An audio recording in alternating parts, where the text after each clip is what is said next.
everybody. I'm back. Now, if you missed it earlier, everybody, I was on for just a little bit. I'll give you a recap. We started some Satisfactory. Put a one in the chat if you can't see and hear me as well, by the way. We started some basic Satisfactory, went in there. We started some basic building and whatnot. Now, of course, we'll go over this again when it actually comes out on June 10th. But as I always say, everybody, family always first. So I had to take care of some stuff. My daughter needed my help. So I had to stop the stream and I had to go do that. So I went and did that. Oh, we're all good. We're ready to rock. We're back to it. We're back to it and ready to rock and roll. So let's go ahead and get back to some Satisfactory. Here we go.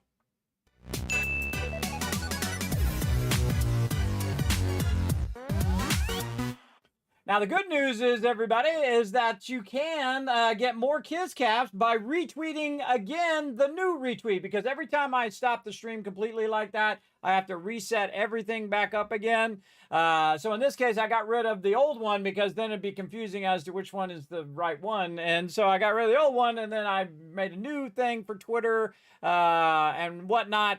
I just cleared that one out and then made the new one. But I still gave you credit for it earlier, so you still got the Kids Caps for it. So now you get double caps for retweeting the same retweet. So there you go. So, well, it's a different one now. You follow the new link and go retweet over there, everybody. Again, double the caps right there.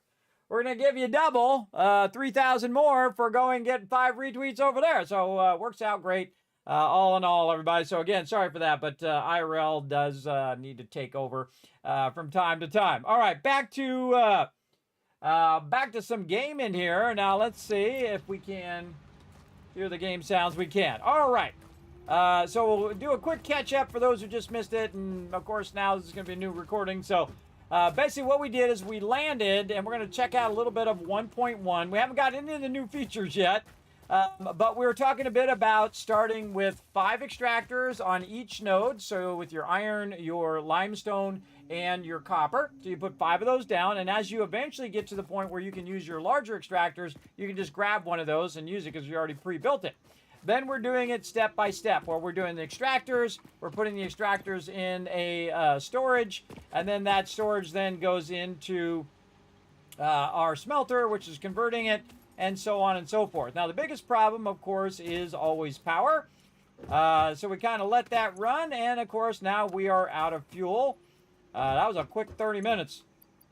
So we're going to go ahead and go in and put some more fuel in here, and we are going to let that run again. Oh, all right, back to work. And again, we're making rods, we're making plates, we're making concrete, and also a bit of wire. Now, we don't need to bring it from that node yet. We can just go ahead and work here. The next thing we want to do is we want to go ahead and do some base building. So we need actually a good amount of resources. We need quite a bit. And you can see we made 764 in the last 30 minutes. So that's a lot. And then over here, we made 579 in the last 30 minutes. Again, just kind of letting it do its thing. Same thing over here. When we're letting this run into here, we made 500 wire. And then over here, we made around 38 concrete. That ain't that much, because we had to run over there to get more concrete so we could put it in the box so we can have it make a bunch of concrete. So there we go. So the only thing we're really missing now out of the next upgrade is our concrete. Now, another thing that we did, I like to do everything in each stage as I go along. So we go back to tier 1 and we look. There's something else we still haven't done, and that's the biomass burner and the space elevator. Now, the space elevator you don't really need in the beginning. In the beginning, you're really just kind of getting to certain tiers, and then when you get to a certain tier, you will unlock stuff for the space elevator that you're going to need. Now, right here, smart plating. Well, we're not even close to that yet, so why burn all the resources on making this space elevator that we're currently not going to use? Sometimes I do jump ahead, by the way. I'll jump right to obstacle clearing and just make this stuff myself and do that. I do that quite often, but this time we're just going to go start with base building, and we're going to go ahead and get some concrete going. Now, again, over here in our power, we are just perfectly balanced, so we're going to need some more power to make all of this stuff run. But we do have a tremendous amount of resources now because we've been letting that run. So we'll let that run a little bit to do some concrete. And we're going to go over here and actually set up a whole separate process for concrete so that it can just run on its own. Now, we're also going to go ahead and take some of this stuff out because we're going to kind of build it toward our hub so that it's actually maneuvering its way to the hub, so I don't have to run the build as long as we go. And we're also going to pick up a portable miner here. We're going to say, okay, we want to go ahead and make a miner extractor. And you can say, oh, well, it doesn't work. And the reason why it doesn't work is because those things are in the way. So we're just going to go ahead and pick all those up now, just to move them out of the way first. And then we're going to go ahead and basically double up on our production here by getting that going. And then right over here, we're just going to go ahead and do this on the ground for right now. This is a biomass burner. They actually added an input in those biomass burners, which we'll use later on. But for right now, we just want to connect that completely separately. Now, again, this is actually going to produce more power than those do. This produces 30 megawatts when the ones in the back of the hub only use 20. Or produce 20. So it's actually better to, I don't think I brought any of it with me. It's actually better, biomass. It's better to actually transition from using the hub to those biomass burners as quick as possible because you can automate that entire process. So that's basically what we're doing, is trying to automate that process a bit over here. What are we doing? We're grabbing all this out of here, so we'll have that on us. And slide and jump. Slide and jump. Slide and jump. You try to build that momentum. Boing. See how it slows down? But if you jump, you go a little faster. Slide, jump. This is old school right there, but that's real old school. All right, right here. Put that in there. Gonna start up. This is gonna start extracting more limestone.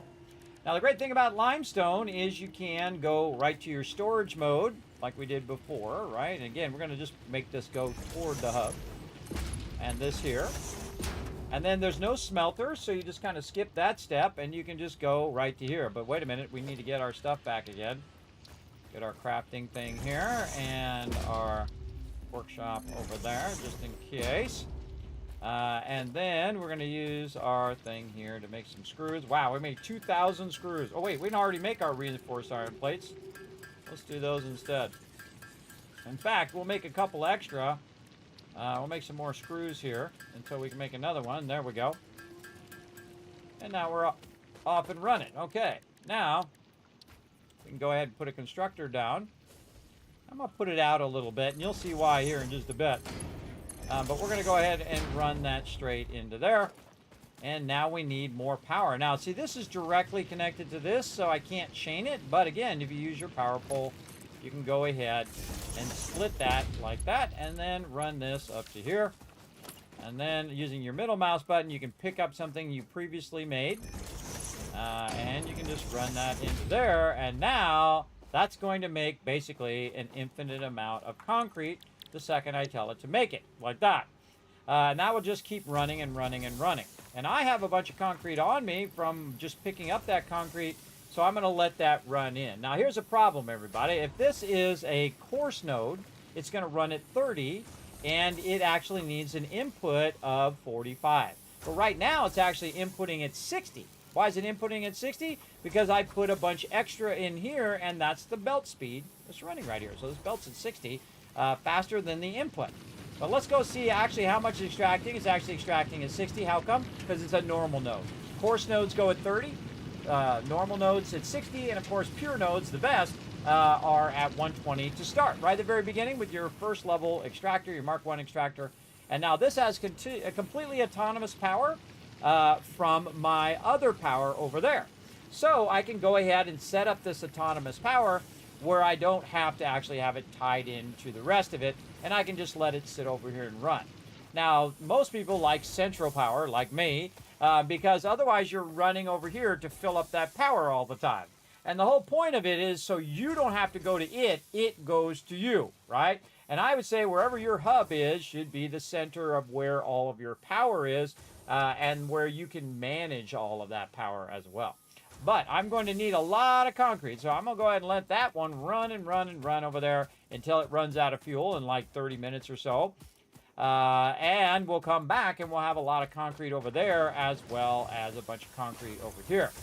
Now, again, this concrete here I'm constantly grabbing, and it can go up to 500, so I don't really even need a storage for it over here.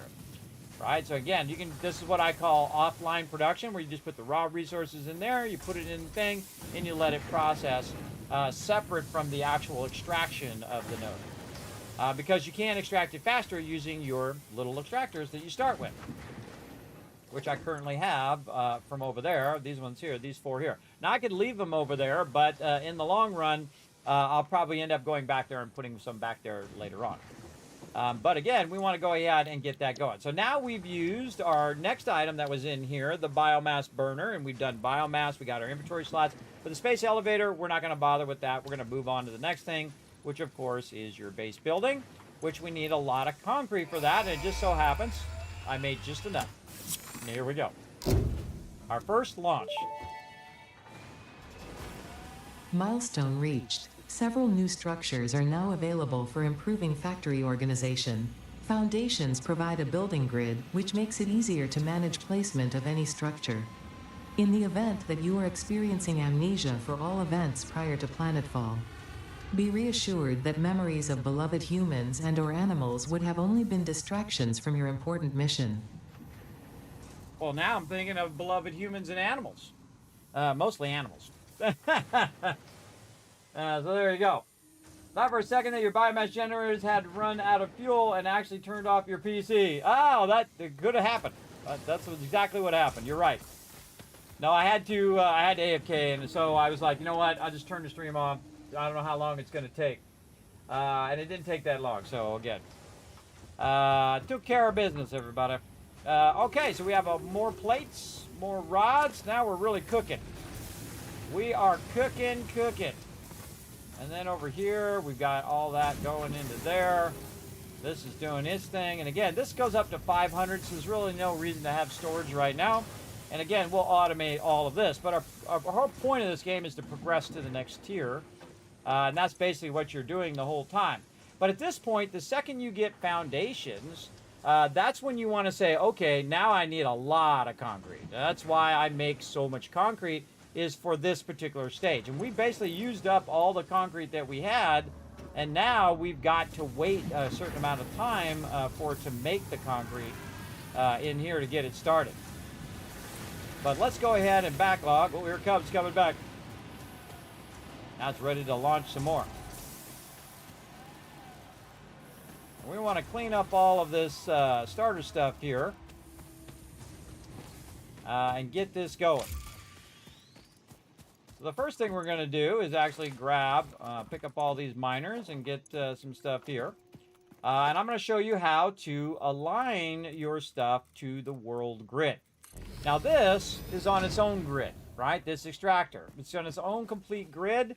It does not go to the world grid. The world grid you can do by grabbing a foundation, holding down control, and now it's aligned to the world grid. So if I make something there, and I make something over here, and I go to connect them like this, and then say this way and this way. See how they all line up? Because again, I held down control, snapped it to the world grid. It's all now lined up to each other, and will work out just fine.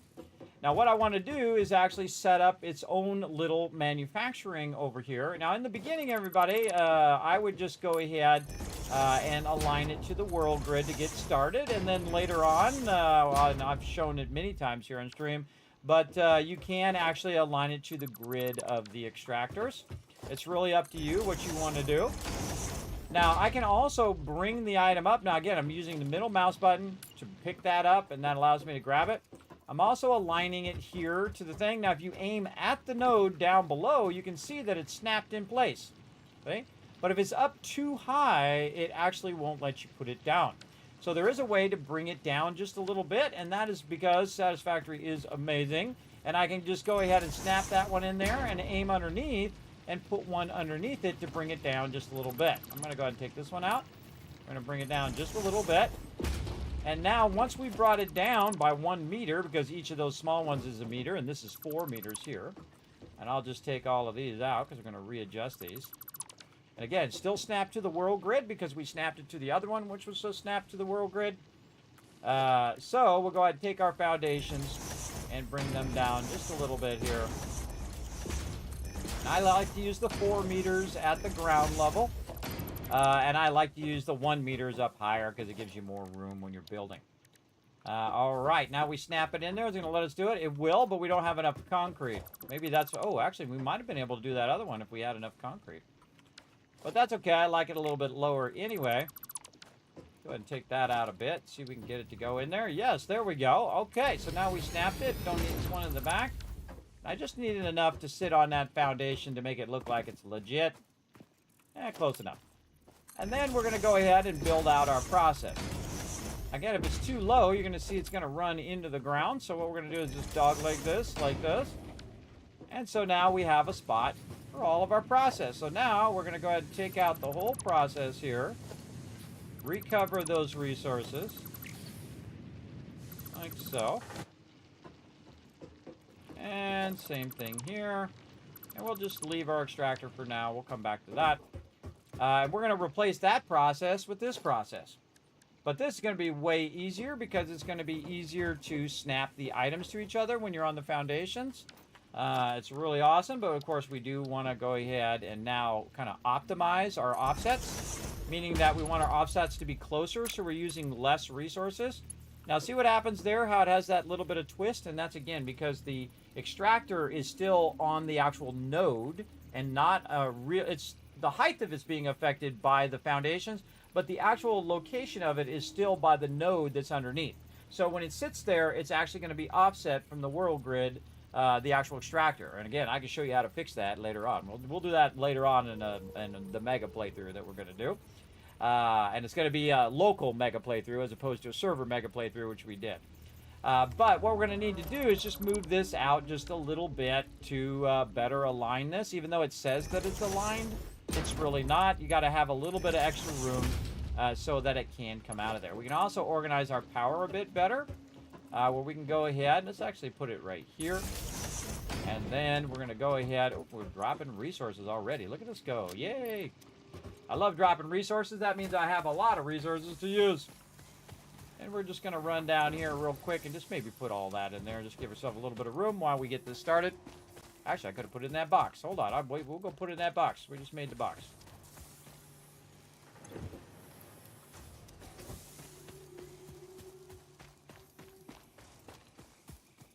Again, now you know you have a space for your raw resources to go. So the next thing that it's going to do is go into smelting. So we'll go ahead and put our smelter back in. Again, it doesn't have to be too fancy. We're just going to kind of try to walk this in the direction where our hub is right now. We can also hit R to go into straight mode. It's going to make us a beautiful 90 right there. And again, it's already got the resources. The thing's not even started up, but it's already got the resources and could actually start up the production right now. And so now we're going to connect there, and we're going to go ahead and take this and move it right over there. And pick this up. And now we have no more concrete, so we can't get that going. We need to go over here, and again, we can take all of this out now. And organize this all a bit better. Get all these resources back. And we're going to go check our concrete over here. 37. Okay, we're all out of limestone, all out of limestone.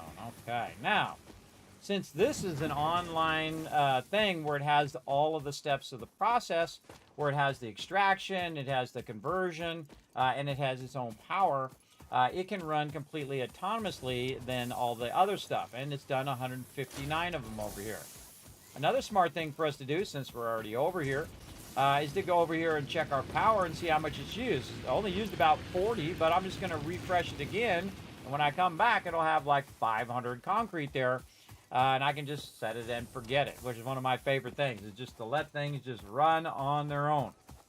But again, it'd be more convenient if those items were over where I was, as opposed to me having to run back to it. Don't forget your time, your travel time in between all the stuff that you're doing. This is why a lot of people build central bases where everything comes to them, and it cuts down on that travel time, which can actually add up to a whole lot over time. Okay, so now we have a lot of concrete. So now we can go ahead and add more processes here. What I'm going to do is just add a little bit of a loop back here. So our constructor is just going to be, let's say right there. And again, we can just make those nice 90s using the straights. And then right here, you can see that this one, I made an extra one, so that one has an extra one in case I need it over there. Like I can run that one over there. And then this one's connected here, and we have more to run for any other processes that we're doing. Okay, so that one's good there, and then we're going to make another one here, like so. Now, the end result of all of this is going to end up right over here. It's going to be aiming this way, and we can go ahead and take this and run it into the final part there. And now we're good. Now we've got the whole process replaced. We can go ahead and take this out now. And we want to go ahead and make a place where we can have our hub.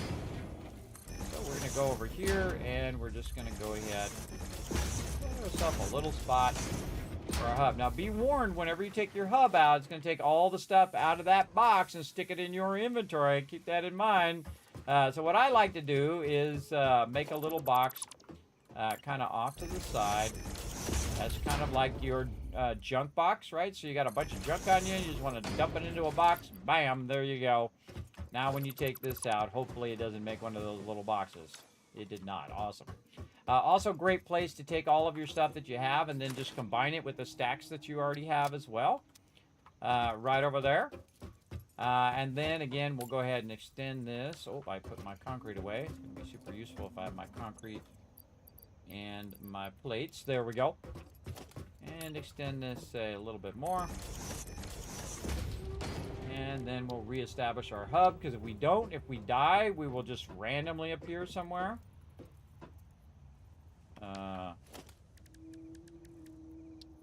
Oh, it actually uses raw ore now. I never even noticed that they changed that. It used to use a hub piece. Oh, it doesn't do that anymore. Wow, okay. Hey, I never noticed that they changed that. Now, also, you might notice that I've turned it kind of backwards, where the power is not aiming toward that anymore. And there's a reason for that, because I'll probably be running over here to grab plates and grab items over on that side and grabbing stuff on this side. Plus, I no longer use that power. At this point, I no longer use it. No longer necessary. And here comes our little things back again, because it magically disappeared or flew off when we took out the hub. And we're going to take out our power here. And we're starting to build out our base.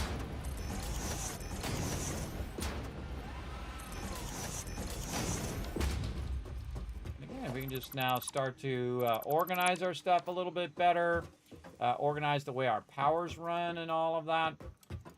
But speaking of power, what I'm going to do on the other side here, where there is no extraction going on, is start to manage my power of the whole entire factory. Now, also, we can go ahead and turn this to Zoop mode, and I can do a whole bunch of these at the same time. Just so you know, I'm so old school of Satisfactory that I actually did the foundations when you could only do them one at a time. And I've done thousands upon thousands upon thousands of foundations. You can go back and watch my videos of me making thousands and thousands of them one at a time. Old school. Okay, so now one of the problems you're going to run into a lot is your power, right? So now we're going to need all those resources that we threw over in this box. And I'll no longer use the hubs box as a place to put stuff. And the reason why is because a lot of times you'll take your hub in and out, and it becomes unnecessary to keep stuff in there. Now, I take out all the stuff that I know I'm not going to be utilizing, right? Like I don't need the wood and the biomass and all of that stuff and these barrel nuts for right now. But we are going to make some biomass burners right over here. So we want them to be close to our base so that, you know, we can micromanage them. I'm going to put them here and then hold down control and snap another one and another one and another one. And I like to start with 5 of them. 5 of them is a lot. That's a lot of power. So we're going to go ahead and replace our current power, which is a total of 40, right? So this is 2. So this is 20 and 20, which is 40. One of these is 30. So you already got 3/4 of it already replaced with just one of these, right? But we want to go ahead and tie all of our power together. So we're going to go ahead and tie these two together. Then we're going to tie these two together. And then this one at the end is just to be all by its lonesome down there. But again, all that power being tied together. And we only need 2 of these right now to run the processes that we have going. But I'm just going to start with 1. I'm going to take the 160 here, start that up. And then I'm going to go to this side, and I'm going to utilize this one to run the power back behind here. And I can run it all the way to there, or I can just say, you know what, I'm probably going to need some power later on. So I'm going to go ahead and just nudge that in just a little bit so I can run by it. And then now that whole process is going to start up. It's going to start up with the raw resources first, but since we already have some raw resources, we can actually just start this up, and it's going to start up. I actually have some on me. I can just throw it in there too to use that up while the rest of that starts up. And then it's going to go to the next part of the process, which is going to make some plates, and then those plates are going to end up right here next to my hub where I can very easily grab them. And now that's just going to run and run and run as long as I need it to. And then the same thing here. We're then going to go over here and we're going to say, all right, can we go ahead and redo this extraction over here? We are out of concrete again.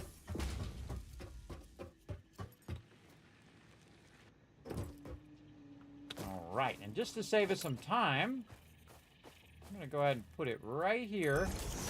And we are going to backlog a whole lot of belts here. It's going to take a lot of plates, but I have 800 plates. So that's pretty good, but the problem is I don't have enough concrete. So I'm going to go over here and use some of this concrete so I can make the concrete come to me instead of me going to it. Just like this. And that's just going to be closer to where I'm at. And you'll see the concrete as it's being made. It'll come all the way down the belt and then end up over here. I don't have to run over there until it runs out of power. Okay. And again, you can see we do it. Now, of course, we can put supports and all that stuff under here, everybody. That it won't fall down. It doesn't do. It's not like 7 Days to Die or other games that actually have physics in the actual building itself. And I actually like that about it. I'm sure there's mods that you can get that do that. So if that is your thing, you can look into those. I have not played with mods in the game at all. At all. Why is that? Not that I don't like mods. I think mods are awesome. And I appreciate the modders who put so much time and effort into it. Look at that, everybody. Look, see, I can just aim at the node and put that right up on top there as best I can. Yeah, let me go that way, but not this way. Nothing in my way. Let's go find out. Let's take this out. Yeah, it definitely doesn't want to go that way. Okay, well, we'll just rotate it that way. Oh, it thinks there's a thing there. See if it'll still do it if I do it like this. Yeah, okay. Oh, now it's working. Okay. Sometimes you gotta fuddle with it, everybody. Again, if you notice, I override that that ability. Normally, it won't let you go if this is too high up, if these are up off the ground. But if you aim at the node, it will actually pop up pretty high, and you'll be good to go. Now, another thing I want to do here, just to make it easy on me, is I want to go ahead and put a ramp right there. Oh, okay, or not. Am I zooming off? There we go. That just makes it easy on me. I can get up here. I can do whatever I need to do. Now, I like to maximize the use of my space, so I'm going to go ahead, put more of this down, turn my zooming back on. And so what I'm going to do is now do the same thing and turn this around in the opposite direction. Like this. There we go. And we'll go ahead and run its own power off to the side here. Connect that power into that one, and then that will start up while we're waiting. And then we're going to go ahead and utilize our space here. And everything doesn't have to be symmetrical. In fact, I would Do symmetrical until you've mastered that, and then don't do symmetrical. All right, and then we need a constructor, of course. And we're just going to put that constructor sideways here. Right in front of this. Utilizing our space. And again, now you can see it's getting a bit more complex, right? But this is really just the same thing we already built. It just looks fancier, right? It just looks more organized. And that's a good thing. You want it to feel organized. And we'll pull out another one of these here just so we have extra slots. And then again, we want to tell it what the process is here, right? Iron ingots. Then over here, we want to tell it, hey, we want to do iron rods. Oh, wait, it actually... Wait a minute. It actually remembered. Oh, did they finally add that? Oh, my God, I've been asking for that forever. Hold on. I think they actually added that. I need more resources. All right, now we can take this whole process out down here. Let's do this. Get all of our resources back.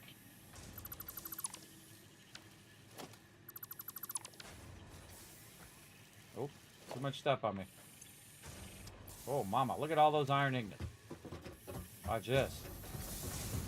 Since we have the ability... Oh, we didn't put one in between. Oh, we don't actually have a spot for iron ingots. Hold on. Right here. We didn't put one in between. Then we do this.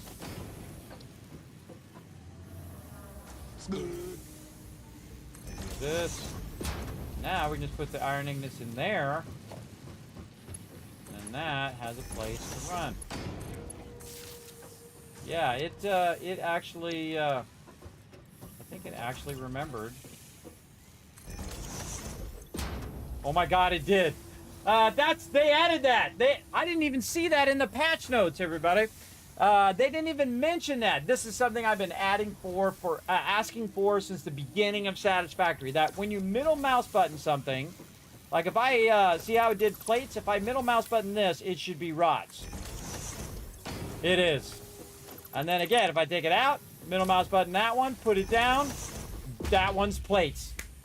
Bravo! Yet again, great change. You can thank me for that one, everybody. I've been asking for that forever.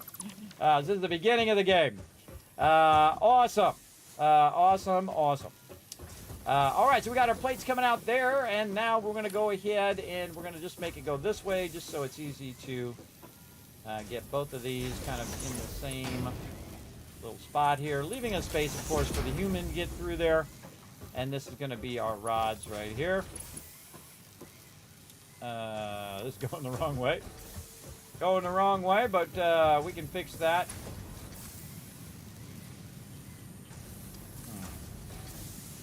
Yeah, we'd have to run that all the way around the other way. Let's do that.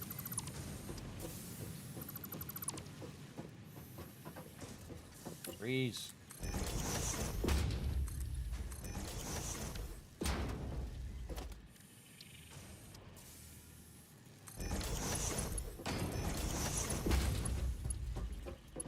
No problemo. Iron rods, power. All right, there we go. So I like to have my stuff kind of consolidated. Now, of course, we'll make this even more consolidated. Right now, you just want it to be functional. You want it to get working. And, of course, the bigger distance that it has to go to get to the thing, of course, the slower it's going to go. But, again, I already have some on me. I can just throw it in there. GG's, we're good to go. And if I have too much of any resource on me, I can just take those resources and put them in the box for now. And the same thing with raw resources here. I've got a spot. I can put that in there.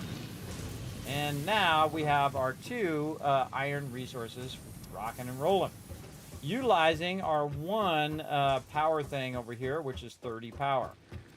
All right, so again, we're really pushing it because that's 26 in total. But you notice that the rest of this is not on. And the reason why the rest of that's not on is because it would trip my power and cause my power to go off. So now I can remove the concrete part of it, which you can see is very diligently running the concrete over there. And we'll go ahead and extend this out just a little bit. Like that. And then we'll grab one of these boxes. We're going to aim it toward the inside here. like this. All of my resources are ending up at the same spot. And we're going to go ahead, take that out, which is basically going to give me a bunch of concrete, whatever concrete was in that box. And then I need more wire. Now, you're going to constantly be running out of a bunch of stuff, everybody. Again, the whole point is to get a little bit of it going, so then you could get the automation of it going. Now, I like to stop at this point instead of just progressing as quick as possible, and just try to start to organize all my power and how all my line runs are, and so on. So we want to go ahead and get some more plates, and we want to go ahead and utilize our plates and stuff here, because we're going to take our process from over there, that's way over there, and actually move it over here closer so we don't have to go and chase it down. Right? Now this time we're going to actually start with our end product, which is the actual concrete. The concrete is going to end up in this one. Now I can go ahead and put some in there, like this. Cut that in half, put that in there, and it will come out and then kind of marks it and says, look, this is where my concrete is going to end up. But what we want to do is go ahead and add another part of the process, which is our constructor, right over here next to our power. And we're just going to run it across here. I don't really like to run stuff in my way, but we'll fix all that later on. And then, of course, this is going to make concrete. And so what we need is we need the raw concrete over here as well. We'll back that out a little bit just for that one, and then line that up. And then that's where the raw concrete is going to go. Now, all we need to do now is basically eliminate all of this other stuff except for the extraction. We don't need to have all of the stuff over here where we need to run to it all the time. Again, the more times you run back and forth, or if you get your vehicles or hypertubes or whatever it is that you do later on, that costs you time, and that time is your most valuable asset. Now we're also going to eliminate all of this and all of this, and let's see if we make a box. The boxes around on your radar, because it will tell you if there's a box. You can also check your map. We don't have the map yet, so we can't check the map. But another thing we can do over here is we can take this out, and we can go ahead and we can hold down control, and we can snap this into place, and that's going to snap it to the world grid. Like this. We're trying to get that to go behind. Turn our zooping off. There we go. And again, we'll go ahead and now take our extractor, aim at the node, and we'll kind of aim it in the right direction. There we go. And really don't need that much. It's a little crooked. That's going to bug me, so that's got to go. And again, it's not going to be perfect on here, but you can get it somewhat aligned to the world grid where it's just slightly off. But I'm going to have it up high like that because that's fun. All right, and we're going to go ahead and run a power line way over here as maximum distance that we can, because we only need the one line, and then the same thing with this. I like to run my things down where I can get on them, like this, and then basically align them to where I do my power, and then bring them up to avoid mobs if I need to. Again, this is all just temporary. Think of the beginning of the game as just temporary. Just trying to get everything kind of set up and running. Don't have to be too extravagant with this. Oh, and we're out of plates. And the same thing here. This is a good time to go in and get your ramps on. Later on, we can unlock more cool stuff that'll help us go up and down. Ramp in there, and we need more plates. Luckily, while we were busy doing that over there, it's over here making me some plates. Let's get over here, get our plates. Ooh, mama, that's a whole lot of plates. All right, too many plates. A little bit of plates. There we go. Now, another thing that we can do while we're waiting is that we can go ahead and connect our power directly into our power here. Or what we can do is say, you know what, I'm going to go ahead and just add one right here.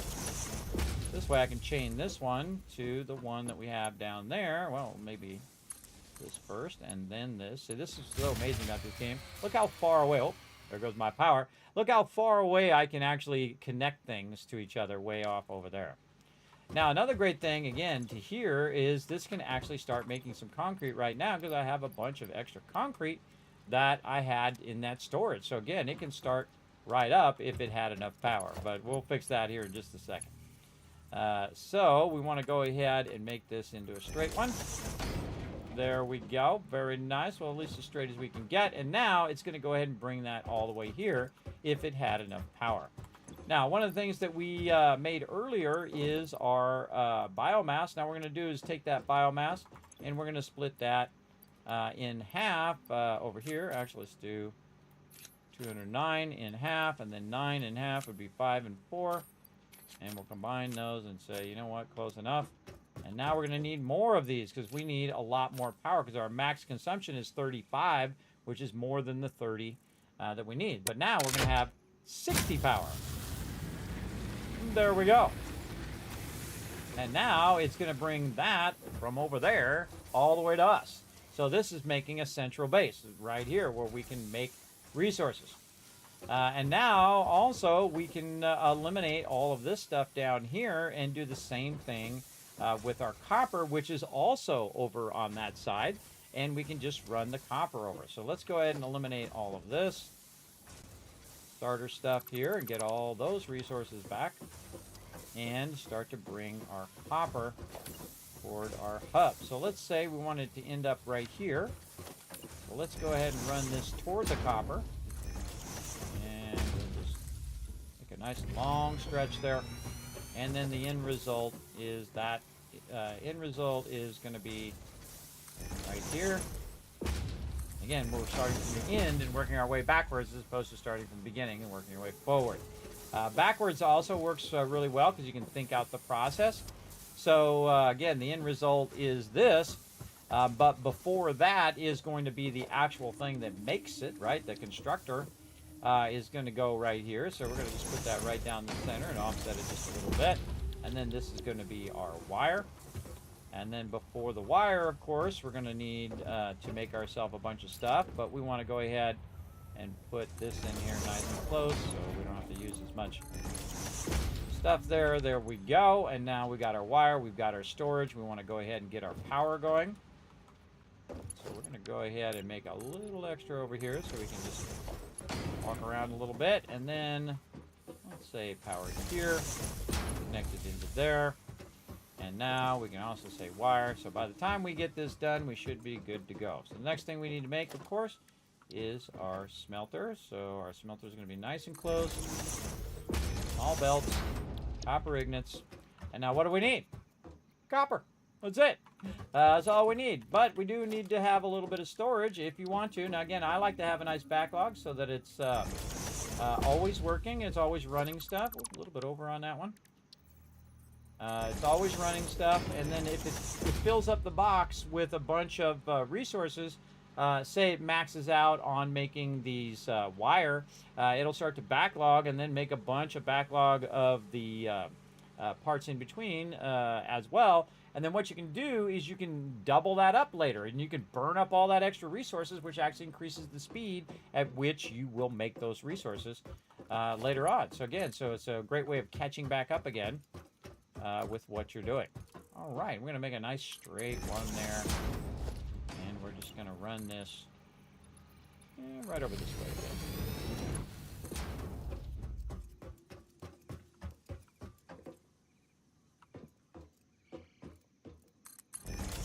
Okay. Nice. Very nice. Okay, now make sure your conveyor is going the right way. How can you tell? Just get on it. Now you know it's going that way.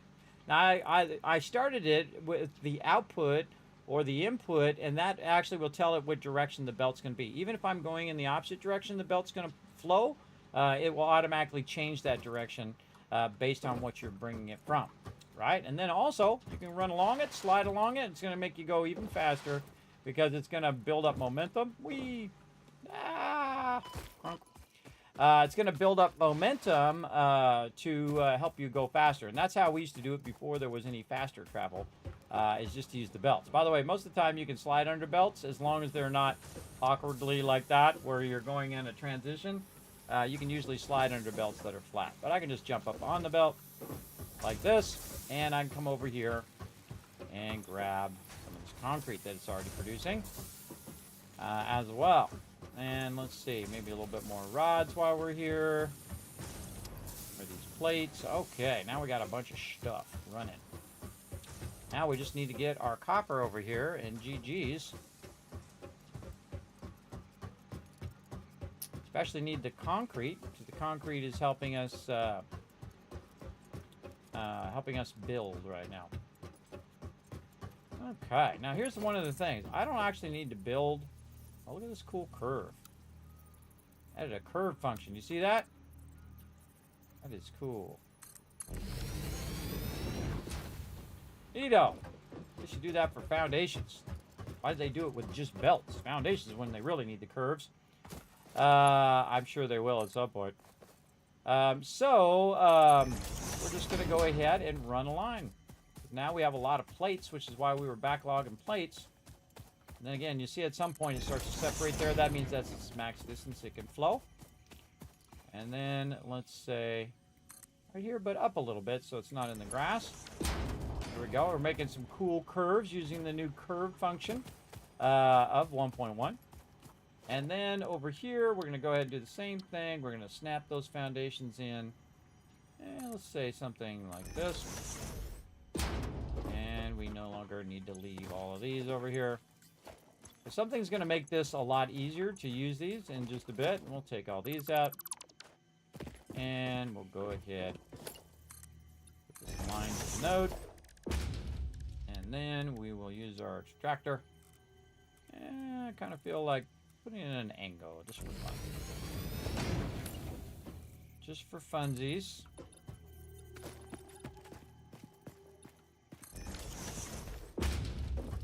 There we go.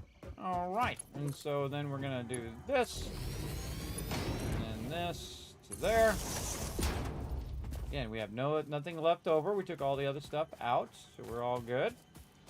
And then we're going to go ahead and just run our power lines as long as we can. Can run them through stuff, by the way. We want to see where we have our other power line, because we could then chain to our other power line, and then now both things are on that same power line. Just say that you went in there with a drill and you drilled through the wall and you put it in there and you're good. But if you're like, Kismet, I don't like it when it does that. I don't like clipping. Me neither.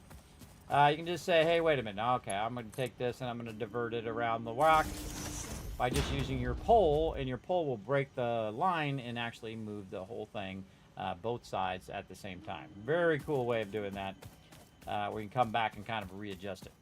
Okay, so that all is powered up. Now, it's going to take a minute for it to get all fired up and start to run those resources down the line. But I really like that curve function. That curve function is cool. We're going to use that a bunch. See, we're using it down there, too. Again, exploring some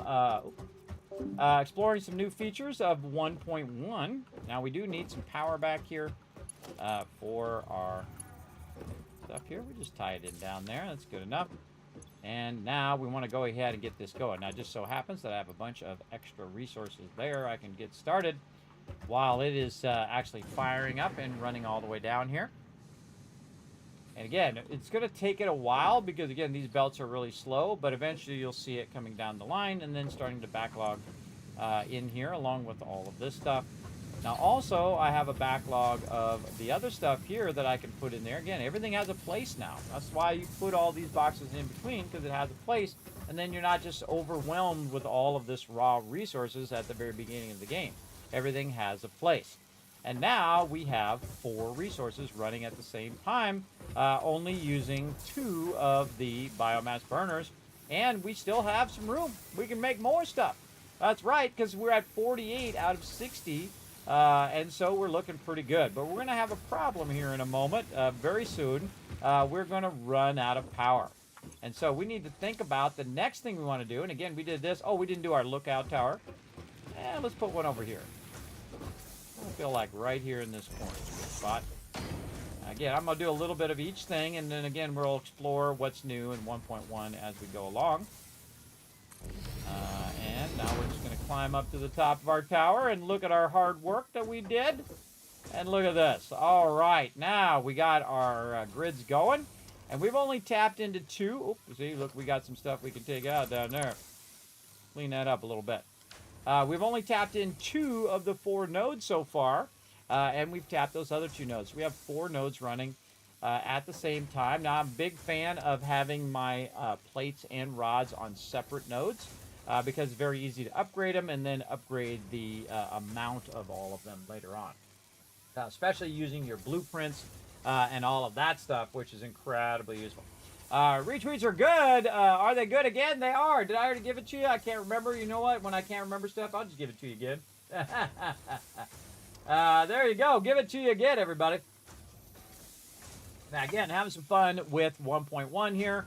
Again, playing the experimental version on the Epic Game Store. And again, oh, look, we can see, there it is. There's our resources now going into the box. And that is now perpetual, meaning that it will run forever as long as we have fuel. Now, you can also get perpetual fuel, which I wish you could do in real life, where you never run out of fuel, and then you could just let it run. And that's what we do on the servers. We just let it run and run and run for over 4,000 hours on our current playthrough. Probably more now, probably 5,000. But one of the problems on the server is it does have to go to the server and come back, as well as I feel like the server version is not as well bug-free as the release solo version of the game. Because I see a lot of anomalies in the server version that I kind of think are not in the main one, but I don't know. I haven't done a full playthrough of a local game of 1.0 yet, or now I'm just going to do 1.1 and see if there are differences, and then I can report those bugs, and hopefully they'll fix them, so both versions will be good. All right, and again, our stuff's working away, and now we just want to let it run and backlog a ton of resources so we can go to the next thing. So we're going to go ahead and go down the ladder, and we're ready for the next phase. Let's go ahead again. We're going to go real fast on these phases.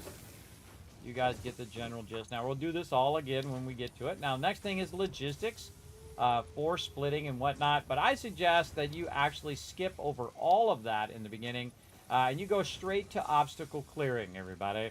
The reason why is you need better fuel. Now, the solid biofuel here is actually going to be way more efficient than just the biomass. As well as when you get the chainsaw, you're going to be more efficient at gathering resources, especially getting wood, which wood actually makes biomass way faster, and you can make way more. So before we run out of power, which may happen at any moment, we do want to just kind of jump ahead over that other stuff and utilize any resources that we already have to go ahead and get that going. Like one of the ones that we got going over here is concrete, right? So we have 119 of that, and that's going to help us get that going. Now, next thing, we need wire and we need screws. Well, with all this, we can go ahead and make a lot of screws. We need about 500, so here we go. Now, it's actually faster for you at this stage to make 500 screws. Now, this is a perfect time to go AFK and just make a crazy ton of screws. Right here, I think, yeah, I've been going for another hour. So this is a perfect time to take a little break. We're going to let this run. We're going to bring up some words on stream for all of you to do that right over here. Actually, you know what? We're going to actually just let you guys watch it run. Normally we do words on stream, but we're just going to let you watch it run while I take a quick break, and we'll come back when that's all done. Also, by the way, here's a little trick. Right here, see, I'm about to be 200. I want to make exactly around 500, maybe a little bit more, is to go ahead and take the rods out of your inventory. And then just put some of the rods in your inventory so that you're not making way too many. Like this is going to make 800, which is about enough. About enough as we need. On top of the 200 we already have, we'll have about 1,000 because we're going to need some more here in just a bit. So this is a perfect time to let that run. I'm going to go ahead and take a quick break while you guys watch that, and I'll be back.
You get it done.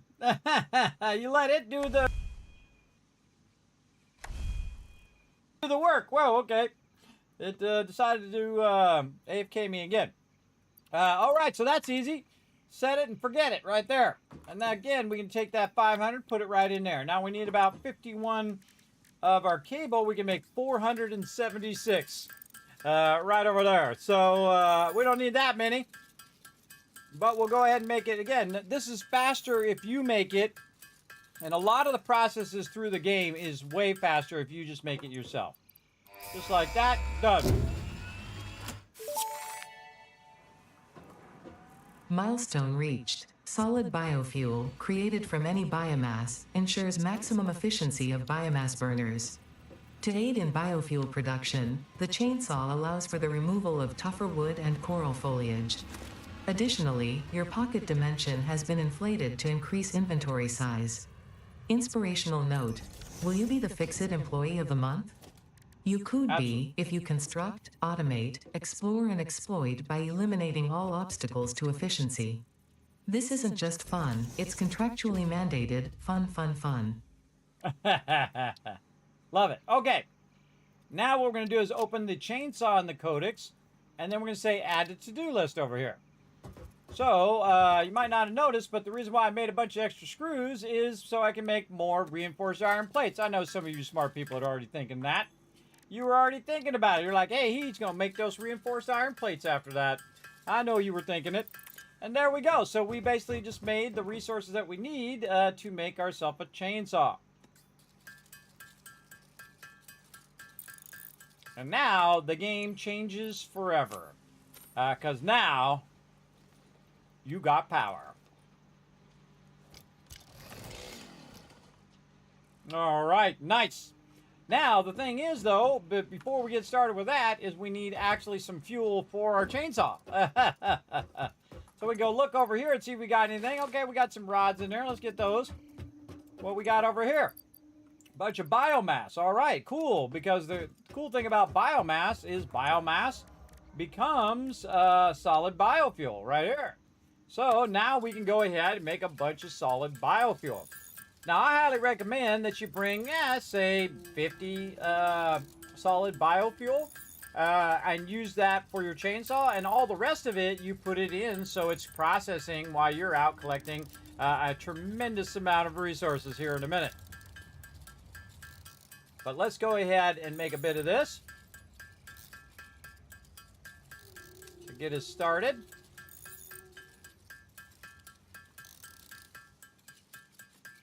And if you look at the biomass, again, that's giving you 180 megajoules of power. And this is giving you 450. Yeah, but you got to think that it's taking 8 of these, right? So if you take 8 times 180, 8 times 180. By the way, you can, in your search function, you can do math in there. It's 1,440 megajoules worth of power, where this is... well, it's not 1440. 180. I'm going to do that math again. 180 times 8. Huh.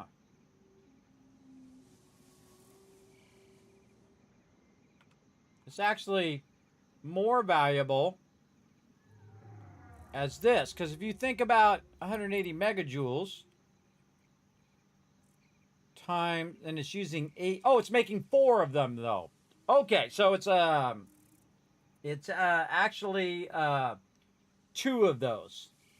It's 2 to 1 is what the conversion is. So again, it would be 180, which would be 360, and then biofuel is 450. So basically, you're gaining about 90 megajoules, but again, you can stack it much higher, and it will last a lot longer, which is why you definitely want to keep upgrading your power as much as possible. Now, you can automate this process as well. Now, we don't need to do this because you know what? Our power's probably gone off over here. Let's go look. Yeah, so we've run out of biomass. We're going to right-click to half that. Put that in there. Put this in here. Pull that switch.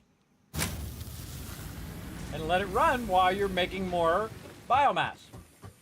over here. And again, we'll go in and we'll automate all this process as well. Let me go ahead and catch up here on chat. Hey, good morning, Blind Encoder. How you doing? Blind Encoder in there. Show him some love, everybody. One more retweet. What?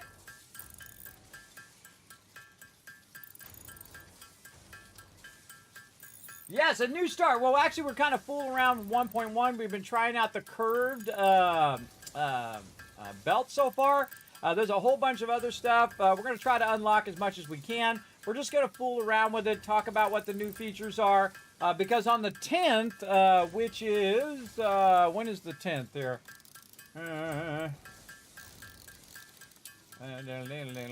Over here. My calendar up here.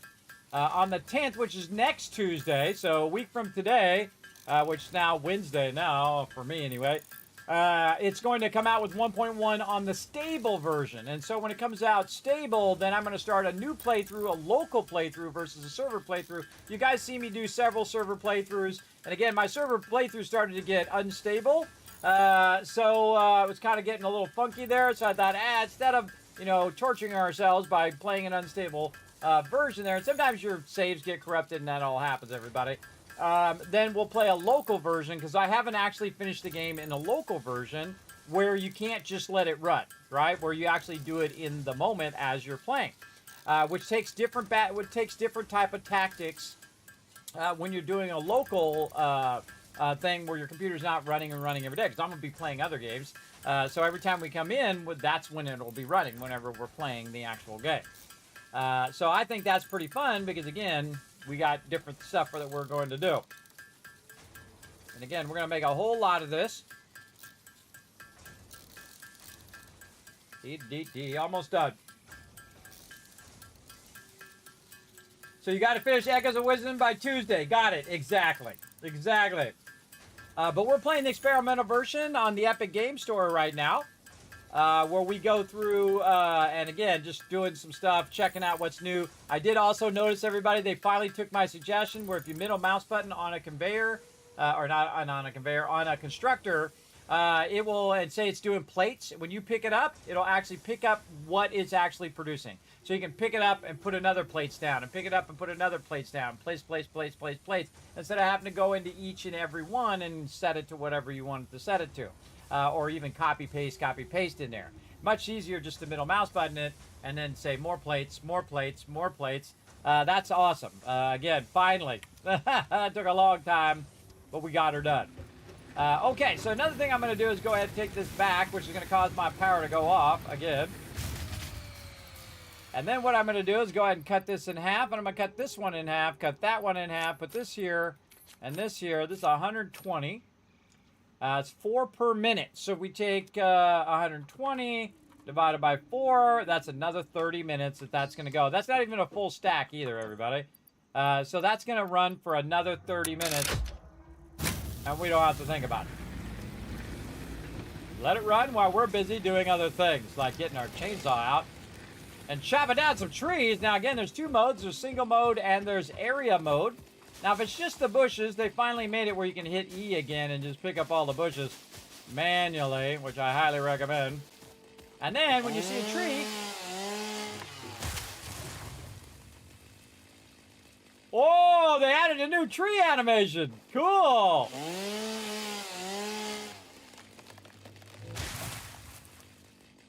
Can you die to the trees now? Oh, let's find out.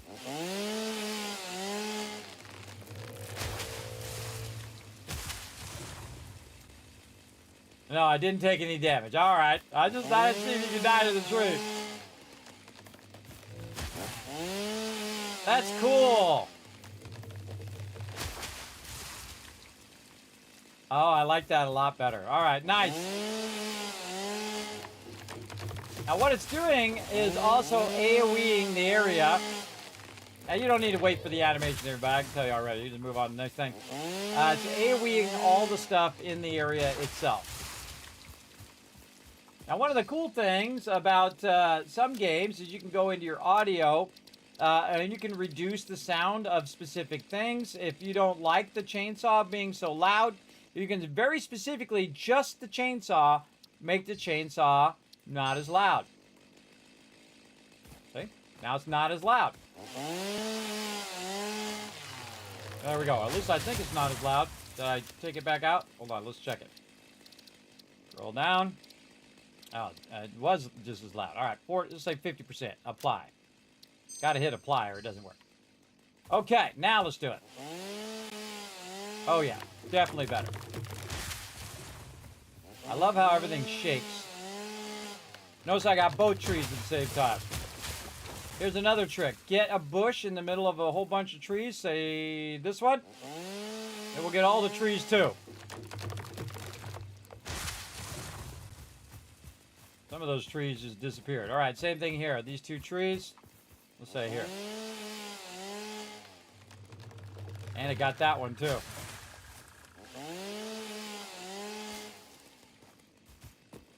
Look at that cool tree. Chop it down. That's cool. I like it. Okay, so again, just get in the middle here. Chop up some stuff. It's going to AoE loot all of that. And this is when you want to just go hog wild, everybody. Just chopping a bunch of stuff down.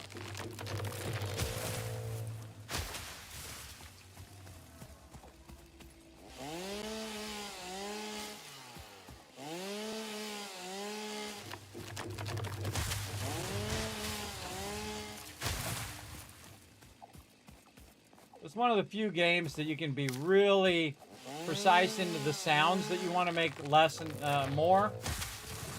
It's really awesome. I really like that part of what they did so that, you know, if you don't like the sound of the chainsaw, which it gets annoying after a while when it's really loud. It's another one that 7 Days to Die can take a cue from. Again, if you have little bushes left over, just hold down E. Get them bushes. At some point, they made it where you couldn't pick up the bushes when you were in that mode. When you were using the chainsaw. It really sucked. But luckily, they fixed it. They fixed it! That's so useful, right? Yes, it is very useful. Again, you got a lot of target opportunities here. Right here, this one. Get all these trees.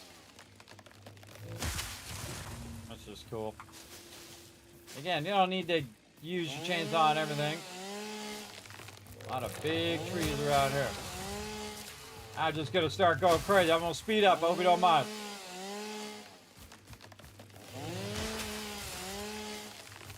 Don't worry about the leaves as much as the wood. The wood is where you're really going to get a lot of biomass. Oh, I got those. Big old tree.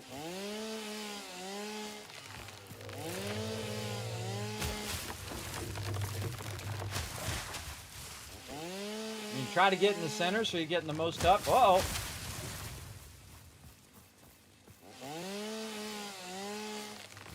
Nobody around here getting rowdy.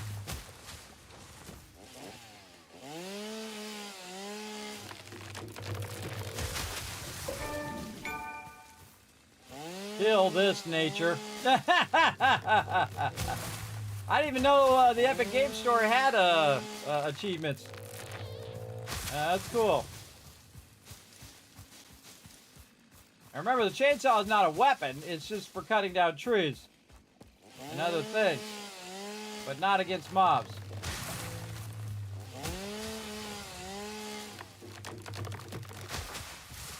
Oh, this didn't go. Now, when you see it not bringing stuff down, then potentially either you missed it or your inventory's full.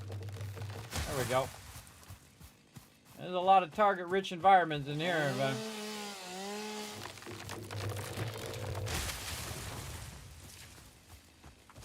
And hold down E when you're running along.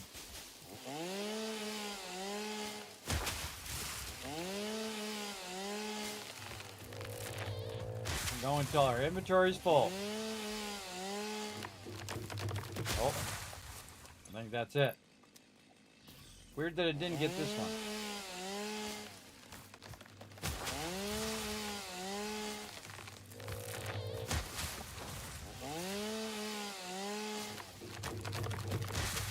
Oh, that one came down too.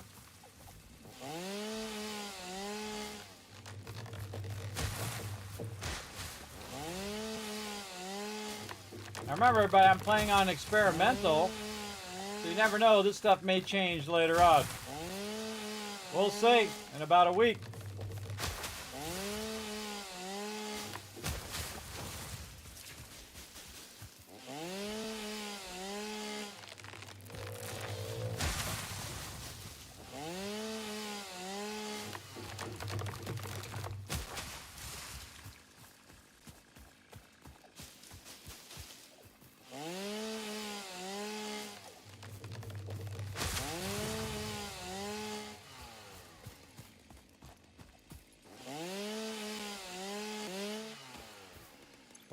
Oh, and there it is. All right.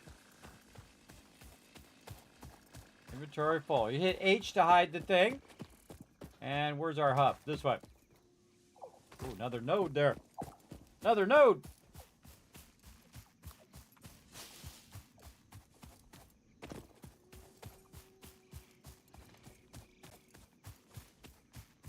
Still back here working away. Okay. Now it's time to really up our power. So we're going to run back over here and we're going to go ahead and make some more foundations. Turn on our zooping. And we're going to set this up here where all of these here can be fed from behind. Now one of the things I want to do is I actually want to do some splitters and stuff here. But we don't have that unlocked yet. So I kind of wait until I have my splitters, which is the logistics here. Ready to go. So let's go ahead and see if we have enough. It just so happens we got enough. We'll just do splitters right now. Let's do it. Adam, tell us all about it. Milestone reached. Conveyor belts can now merge, split, and lift to save space and enhance the productivity of your factory. Fixit encourages you to consider investing in verticality when it comes to factory logistics. If you feel stressed by this complexity, imagine yourself on the shore of a vast and calm ocean. Breathe in. Visualize all the people relying on you. The sea is made of billions of faces, each staring at you with hope and tears in their eyes. Breathe out. Feel refreshed and focused on your duties. Okay. Thank you, Ada, for that inspiring creepiness. There we go. Okay, so what I'm going to do is basically build this kind of backwards where, and actually we get up on top here, where we can actually get up on top. Oh, okay, or don't jump. Just kind of fall off of there. Just by jumping this time. There we go. I like to be up here because it's a little easier to see. And again, we're going to go this way. How to put all the splitters in. Now the one at the end we actually don't need. But if we were going to add more, we could. And then we're going to do all of our belts. Why we got all these plates going so we can run all these belts. Again, every time we run out of resources, run over here and grab a bunch more. Good time to go ahead and put all that in there for a minute. Come back to that. And we can grab some more of this. And rods, we're looking pretty good on rods. Don't need those for right now. Maybe some concrete over here. Oh yeah, now we're stacking that concrete. Bunch of other random stuff on me that I don't really need right now, like this and that. We'll come back to that. Take those off for now. Okay, all looking good. And then back over here.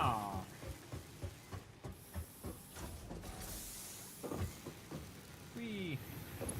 Okay. Another way to get up here, by the way, is to connect these, and then you can just jump on this, and then you can jump up on top. Another way. Then right here. Oh, let's use our curve, because that's cool. Look at that cool curve. Yeah, I like it. Again, that's new in 1.1. And again, we have these all connected. Now, what we're going to do is automate our power. So what we're doing is we're starting at the end. So first we want to split all of our stuff that we're going to be producing, running it into each of the power areas, and then have it automatically making that biofuel for us. So we want to go ahead and end up here at the end, though, and have ourselves a box to go ahead and feed. We'll say right there. And this box is going to feed right in there. I really like the curved ones. I wish they'd done curved foundations, though. I would have done curved foundations ahead of curved belts, but that's just me. Okay. Now, we also want to go ahead and get our constructor here. We need more reinforced plates, so instead of running back, we'll just make one of these. Make 27 of them suckers. We're going to need a bunch, so let's just go ahead and make a bunch of them. Oh, and our jet thing's coming back. Let's make 6 of them. Yeah, there he is. Landed back in the hub. Again, we're working backwards. We're working from the end first, so we want it to end up in all of the power. Then we're making the storage to hold any excess. And then right before that, we're going to say make the solid biofuel. Now, we need the biomass to go into the biofuel right over here. So we're going to go ahead and make a backlog for our biomass right there.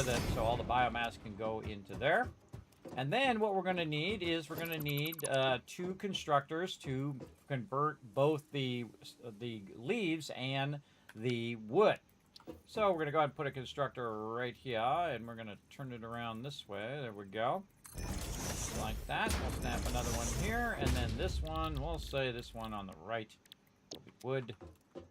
This one will be leaves. Now, I do a little trick over here on this side when I go ahead and going to feed it in there. Now, remember, it can't be automated where it actually collects the wood and the leaves. We're not going to be using this for too long before we have our perpetual power. Well, we don't have to worry about it anymore. Let's get that lined up there. There we go.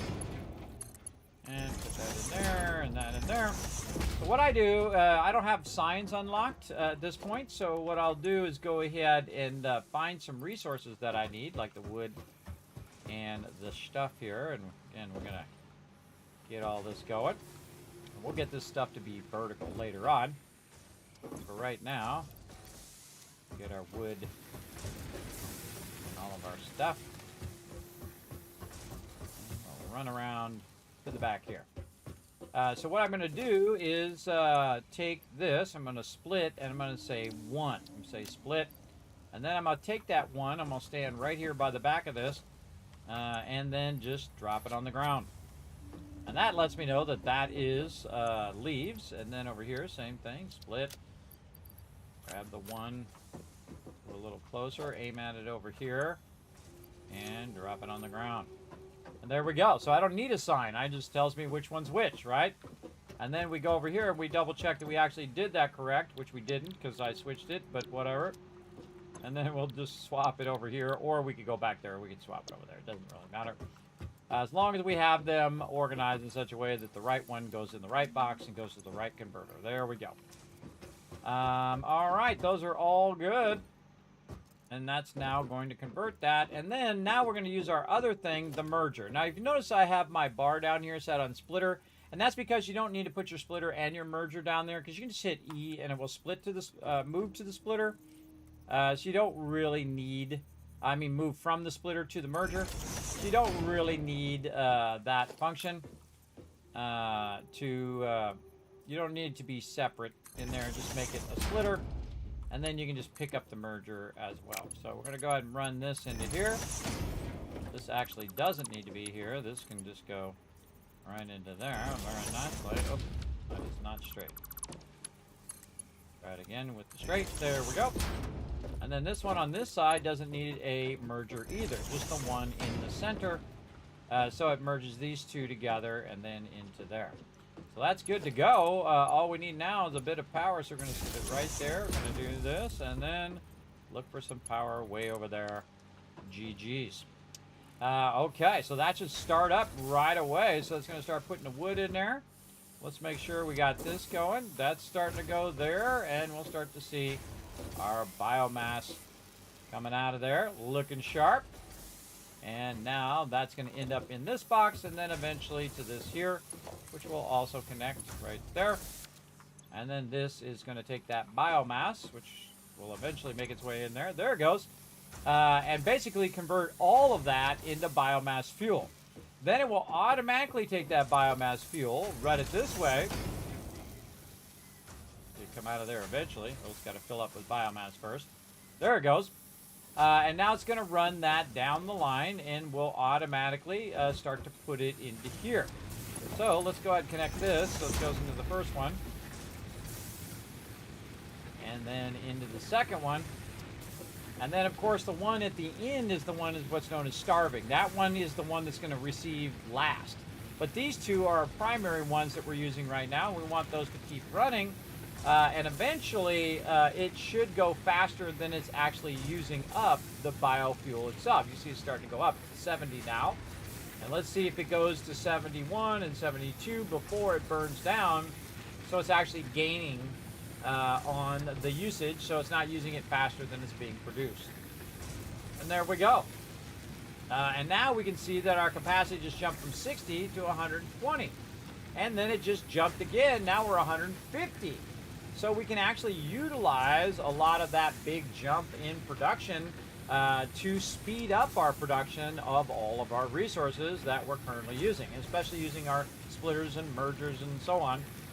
But especially to create more power. That's really what we need at this point, is to create as much power as we can so that we can speed up the production, so then we can get to perpetual power. And that's what we really want. And actually, we're fairly close to a good spot to do perpetual power. I saw it around here somewhere. It's when we were running over here. I think it's up the hill that way, because we can't get to our map yet. We haven't unlocked that. But it's up that way. So now we are producing our own fuel from all that stuff that we collected. And that's what we want to do. Get that going.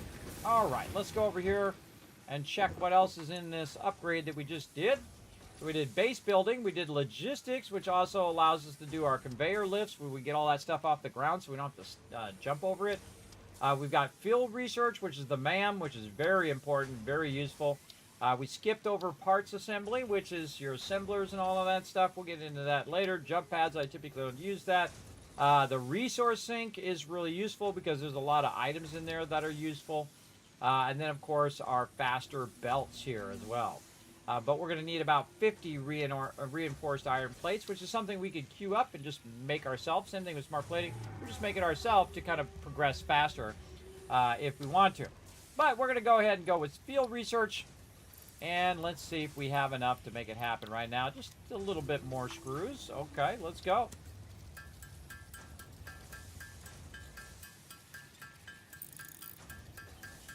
And again, it's faster for me to make the screws than to do anything else right now. But there we go. Oh, off by 4.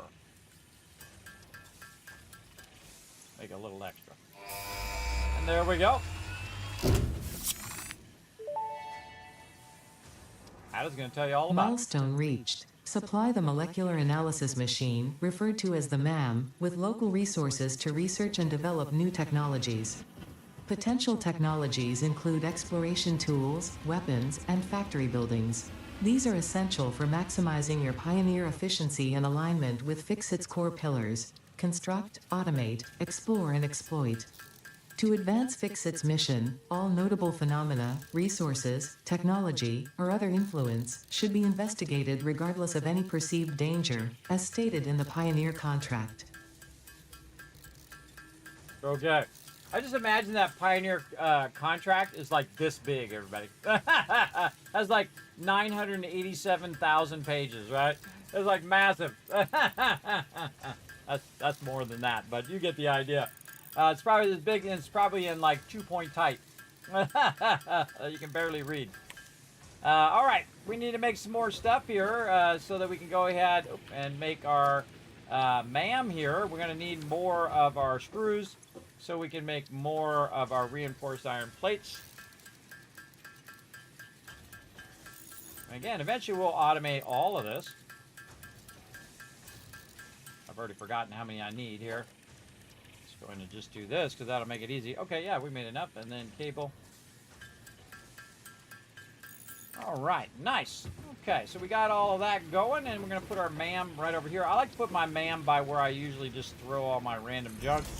Like I said, I threw all my random junk in this box, so I put my MAM pretty close to it.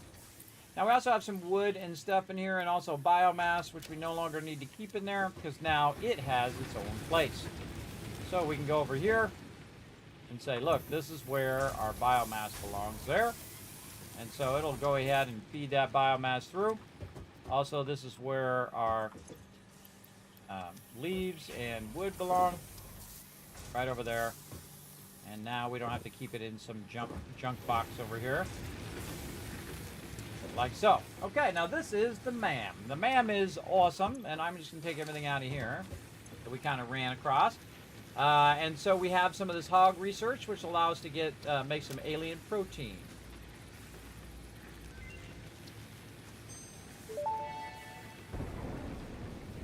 The remains researched belong to an organism now dubbed the fluffy-tailed hog. It has many characteristics that would likely classify it among the Suidae family were it native to Earth. Hog remains can now be made into alien protein, and additional research may reveal options for improving pioneer safety during exploration. Sounds good. Such a cool animation. Okay, so we did that. Now we don't have any of these other ones yet. So we can't progress it because we got to progress this one so we can get all of this stuff down here. Now, again, this is going to be a lot more resources than what you're making at the beginning. So definitely want to automate a bunch of stuff before you get down into those, though you can totally do it. Now, I actually have some Caterium, so I can also research that one. So I found some random nodes. Not nodes I can extract from, but just some random ones. The metal has been named Caterium after Fixit's greatest CEO Katerina Parks. It has been added as a viable alternative to gold in industrial applications, specifically in advanced electronics due to its superconductivity, malleability, and corrosion resistance. Okay, awesome. So yes, now we got our Caterium. We don't have any nodes yet to use, but we'll get around to it. More barrel, let's research that.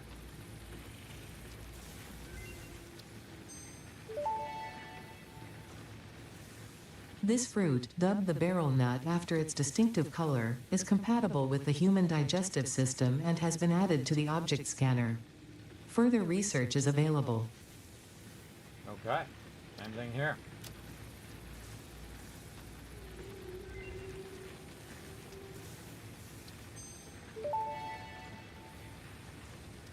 This fruit, dubbed the paleberry due to its tendency to stay light in color even when ripe, is compatible with the human digestive system and has been added to the object scanner. Further research is available. Awesome. Now we need all three of these to get to the next one, which is a nutritional processor. But we're not even close to that yet. We definitely could use some Caterium, and then of course finding some more of these resources so that we can get down into these lower parts. We also have a whole bunch of other stuff that is unknown right now, and crash sites, and they did add the ability in 1.1 to dismantle the crash site. So I can't wait to try that out here in a bit. But right now we can see our power production is in full swing, and even the one at the end is starting to backlog. Very nice. Like to see that. Let's see if it goes up to 5 before it runs out. Survey says doesn't look like it. Oh, here it comes. Little slower than when it's running out, but here's the thing. Down here at the end, this one here at the end is going to fill, and that's called the manifold. Instead of perfectly splitting them, which is what you should really do, by the way, you should perfectly split these so that they go in evenly to all of these. But what I'm doing is a manifold where you bring it in on this side, and then it goes into the first one, fills that one, then fills the next one, and then eventually it will have enough to the end. Now, one of the big problems with a biofuel is you can see that it is running out at 60, but it needs to come in at 120, right? So it actually needs to be coming in at a faster speed. And again, this one's coming out at 60 and can come in at 120, or needs to come in at 120. This one's just 60, but goes out at 300, right? We're not going to get to that 300 for a while. But we could increase it to at least 120 and then make it go faster. So one of the first things I would say you need your faster belts for. But to do faster belts, we need 50 of the reinforced iron plates. And so we can just go in and manually make them, or we could set up production to do it. We can also do some parts assembly, which is going to help us do that, that assembly along the way. So we're going to go ahead and put in what we got so far. And you can see that we keep running out of screws and we keep running out of cable. And now's a great time to add those to our production as well. And so what we can do is basically add another step in here, or we can just use what we already have. But we want to add another step that actually does the screws. Now, what we want to do is take some of these rods and convert them into screws. And of course, when you put stuff really close together like this, it's going to be all jammed together. And then when you want to add more, it's going to make it way more difficult. So that's why building vertically or spreading your stuff out a bit will allow you to expand a bit easier. And I did this on purpose just so you can say, oh God, because we got it right up on top of each other. Yeah. If you have it right up on, a lot of people like to build like that. They build it right up on top like this. And then after a while, you learn to not do this anymore. You learn to say, okay, wait a minute, I'm going to run it over here, and this way I have all this space where I can add more constructors later on. But what we're going to do is just kind of dip over to the side here. If we can squeeze one in between here, let's see if we can get it in there. Oh, we need our reinforced plates here. Make ourselves some more screws so we can make some more reinforced plates so we can make ourselves some more screws. That's exactly what we're going to do. All right. And then again, put one of these. Come on, get in there. Oh, I'm out of cable. Ah, I'm always out of something. All right, more cable.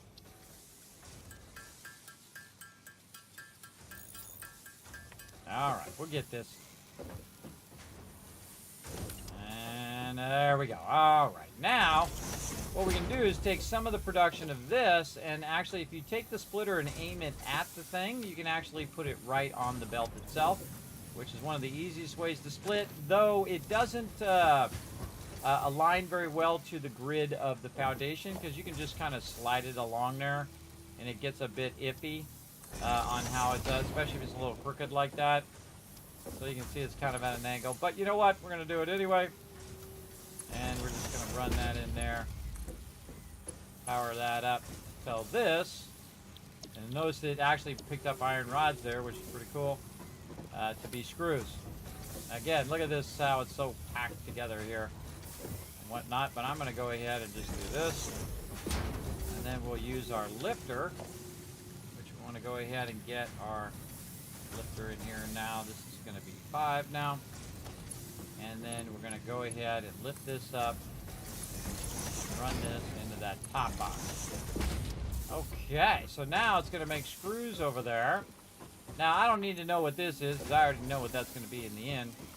But basically, it's going to take half the rods and put it one way and half the screws the other way. But let's just go ahead and make it a little bit faster by taking all the rods out of here and then putting a big stack of it in here. Now, another thing you can do to backlog it is you can put it in this machine, but since that's full, it's just going to run it that way. But I can just do this, and we'll come out of there and start to split that way and at least be on this belt as that's using it up. And then the rest of it I would just keep on me. And then now it's going to make a good amount of screws there. Now we obviously need to scale that way, way up. Because we're going to need a lot of screws and a lot of all that other stuff. Again, those are just keep coming in. Over here, this is just rocking. A lot of concrete there. And then over here, we got tons of wire. Now wire, another thing that we need to work on. So we're going to go ahead and back this up here. Down some more of this. And then same thing. We're going to go ahead, so we have it right over here. Make ourselves the constructor. So we'll put that over there so we can remember how many we need. One more of these. Again, notice how we're always running out of wire, or running out of screws, running out of cable. Now we want to go ahead and make that process here as well.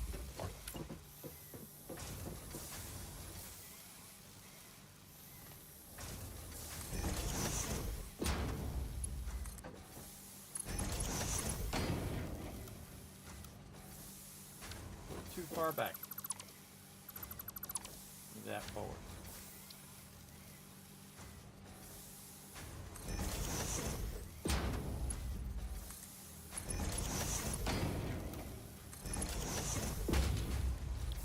This is going to be cable. Our power. Cross. Put in our splitter. It's going to be super awkward. Run that over there. Cable's good to go. And then what I would do, again, take out a bunch of cable out of here. Just stick it directly in there to get it supercharged. And now it's making cable, and just that easy, just cable and screws, just by adding a splitter, adding another constructor. Now, of course, it brought our power up, right? So now we're making a lot more stuff. And you can see that this black line's gone up, and our max con's here, but we're not anywhere close to the max amount of power. We can actually do the whole thing we just did again, everything. I mean, it's everything that we already built so far, we can build again. That's how much power we have running right now. Let's go and just take a look at where we're at right now using our little tower here. And so all of this could be built all again. And again, those extractors way out there as well. So now we're really styling. Again, notice I'm not using any power from the hub itself. It's easier just to manage over here, where you can just go ahead and have that automatically feed into each of those until you run out of raw resources. Then when you do, before you run out of raw resources, run around and collect a bunch more. Now this is trying to lead us into basically perpetual power, where we actually don't need to use this anymore. And this will become obsolete very, very quickly if we are doing our job diligently and upgrading stuff as we go along. So again, we're kind of waiting on some screws and on our cable. But let's go see how much we've got so far. 158 already. See where we're at now. All right, looking good. And then cable, we're waiting on another 200. So again, we can just rush ahead and make it ourselves, or we can just go ahead and let it run. We're at 45. And we'll just let that run for a while, and we'll have a bunch of backlog of all of that as well. And then we'll come back. Now's a great time, by the way, to think about your other resources that you might want to go and start collecting. Like I saw something back over this way, more iron over there we could use, and also one of our little friends. I say we go over there and we say hello. Grab some of these leaves while we're running through.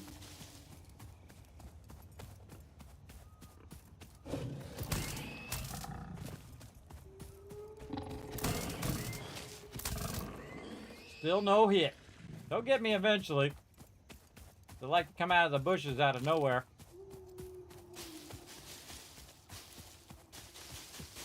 A lot of times I'm just moving the bushes out of the way so I can see if there's anything else nearby that I might want. Or little baddies that are hiding in the bushes somewhere. I always look for bad guys first before I start to pick stuff up.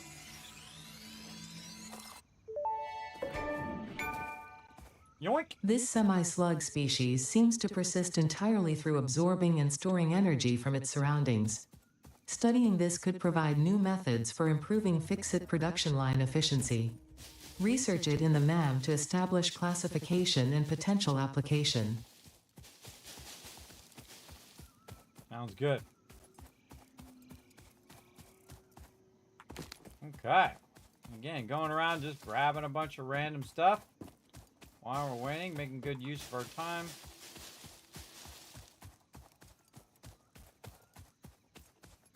Okay.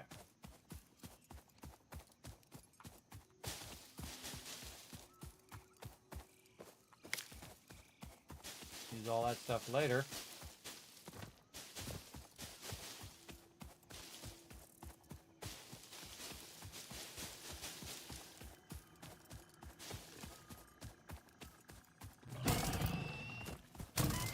I told you you'd get me eventually. I like how he punches them out.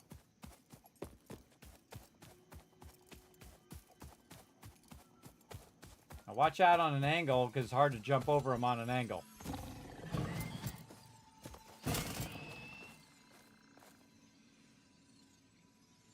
I don't think he's gonna die. Let's go get him.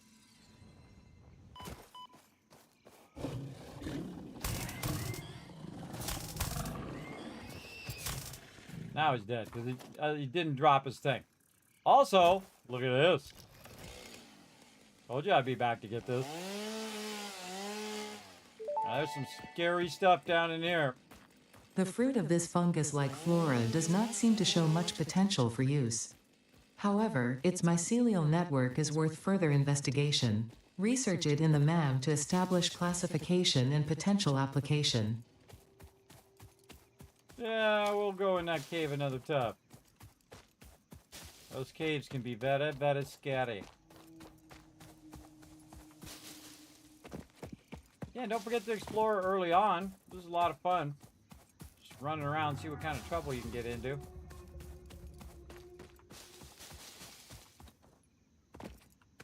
We could go up there, but we're gonna get gassed.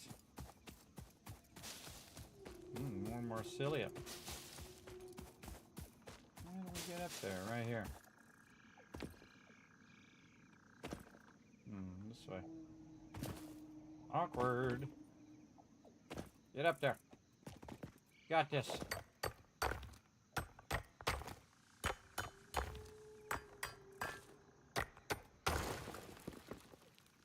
All right. We also survey the area. Oh, there's another guy over there. Get him.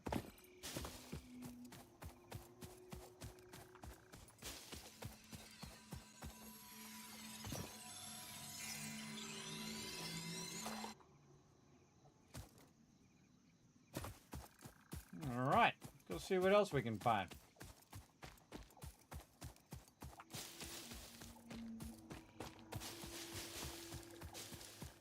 Holding down E while I'm running. Oh, look at what we got here.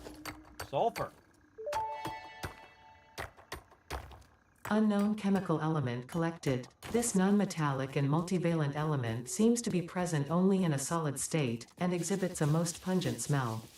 It is fortunate fix-it helmets are of such high quality. Research it in the MAM to establish classification and potential application.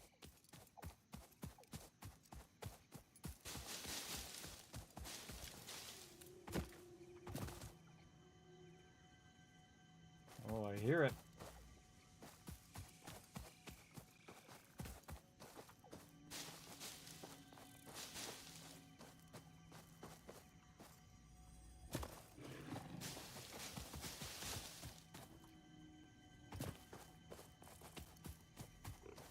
Down there.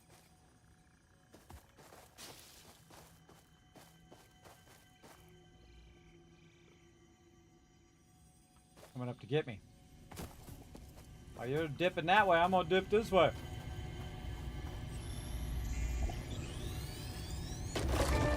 Suckers!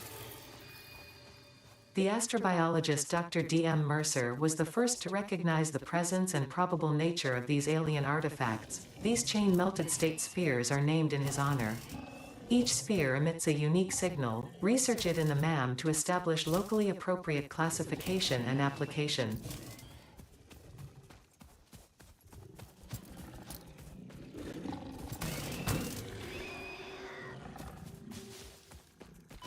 Oh, jump way too late. Jump too late on that one.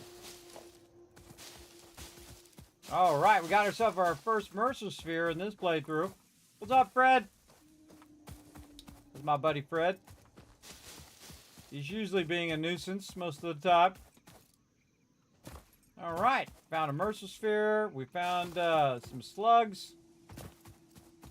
Bunch of baddies that we did okay with.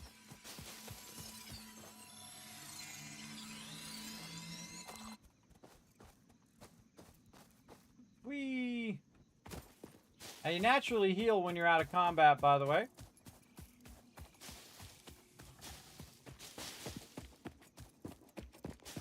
Ooh, what do we got here?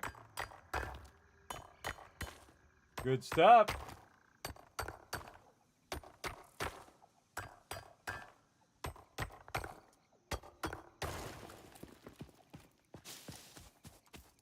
Oh, actually doesn't say anything about it. Interesting.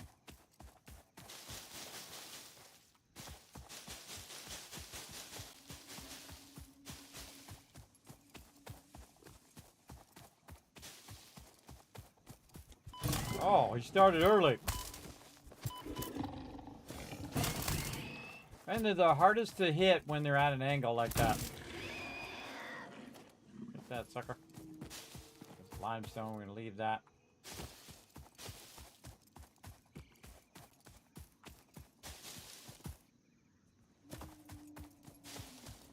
Anybody else around here? Up there.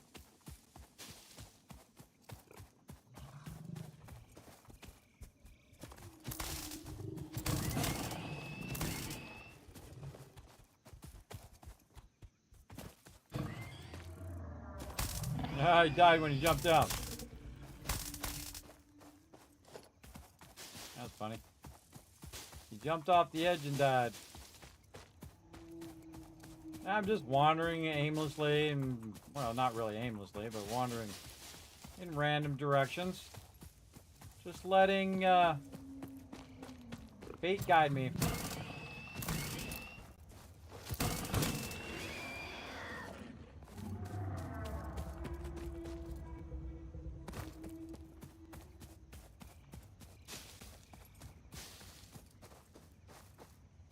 Hello?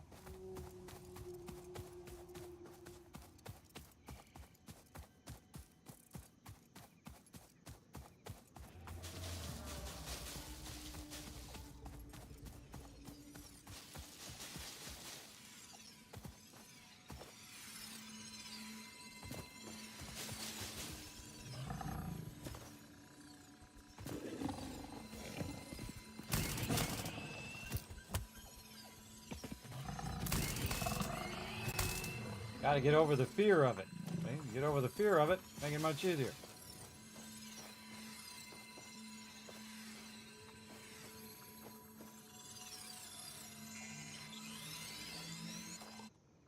Gotcha.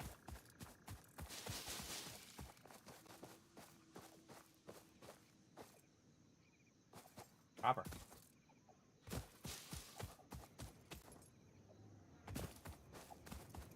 Yellow one up that way.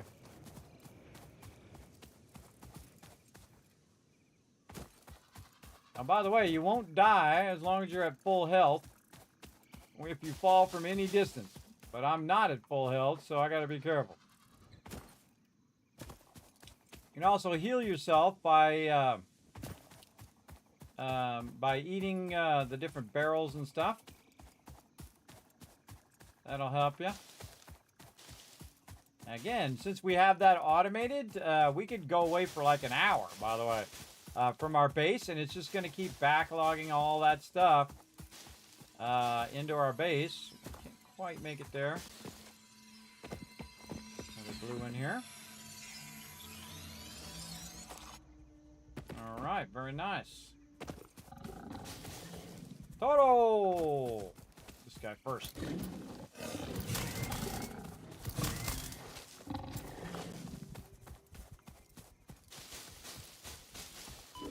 Oh, the other one came from the other side. Tricky. Come on.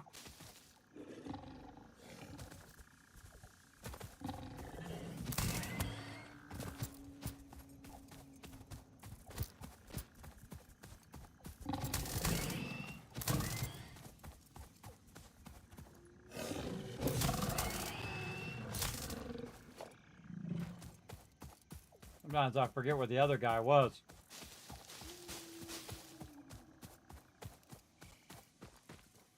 Just protecting that node. Anytime you go by a node, everybody. Oh, there it is. Anytime you go by one of those nodes, typically there's going to be a mob there. All right, more. More box right here. Bauxite.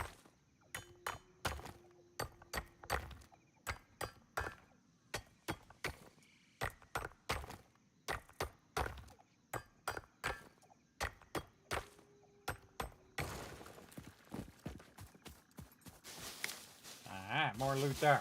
Keep grabbing it. Keep grabbing this stuff. I mean, it's easy to grab while you're running by. Alright, where's that going? Going over this way. This way. Yeah.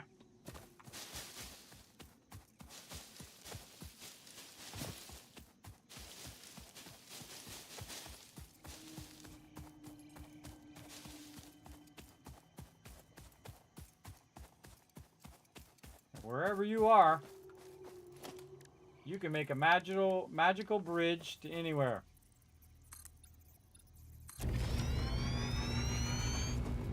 You don't have to be by your base, you just walk straight across. Easy.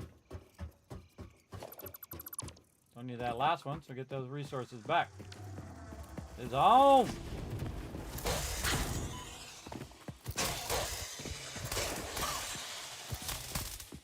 It was me or you? And guess what? It was me. Samples of unknown alien species acquired. Their weaponized plasma is most likely stored as a stable chemical substance in an organ close to their mouth, and only turns volatile when exposed to one of the chemical elements in the air. Research the remains in the MAM to establish classification and potential countermeasures. Cool, let's get one of these.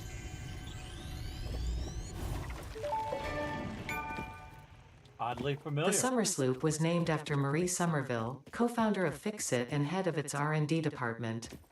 There are many theories about the origin of this shape and why this symbol mathematically resembling a Mobius strip has found its way to both human and extraterrestrial culture. Thankfully, you don't need to know any of these theories to be a pioneer. Research it in the MAM to establish locally appropriate classification and application. Fun fact. The planet you are on was found and named during a planet spotting event Marie hosted named Marie's Awesome Scientific Search of the Avant-Garde Exoplanets. There you go. Well, now we know. So we're going to go ahead and click a little bit of this.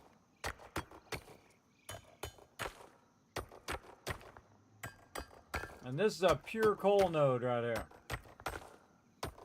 Now we know we're going to need this in a minute. So since I'm over here, and I was just kind of wandering aimlessly, I get about 50 of it. Since we're over here, again, since we have some resources, we can go ahead and utilize those resources. Go ahead and start running this resource where we need to end up eventually. We'll just run it now, even though we don't have the ability to do it.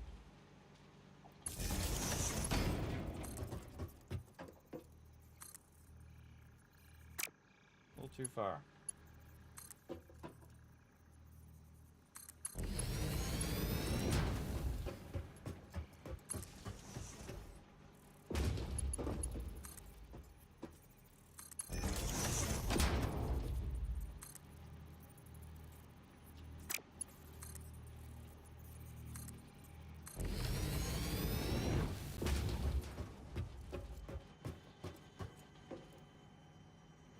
Ooh, I hear something.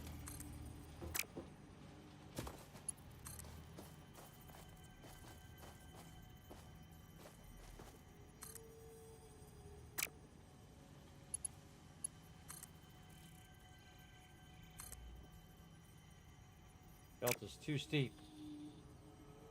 Fine, let's do it like this then.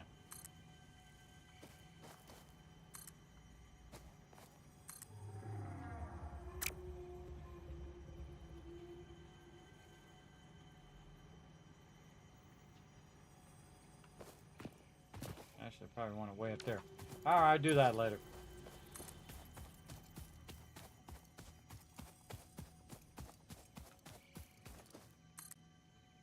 Again, I like to be up a little bit so that you can ride along it and get where you need to go. Now, you can see we got the map now, and you can see I'm kind of running toward this water over here because it's like the only water in the forest, because the forest was made before they added fluids to the game. And so, you're not going to have too many water sources to pull from. Of course, Fred magically floating. Look at him go. Magically floating there. Now, we also want to go back and get this power going.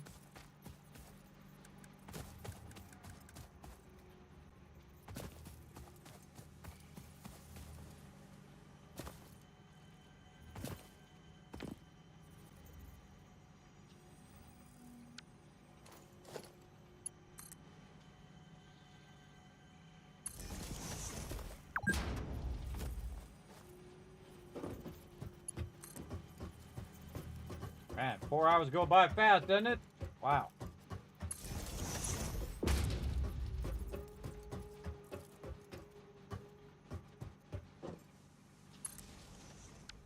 Okay, where are we going? Still a bit right here. There's the water up here, but we're going toward this little bit of water here.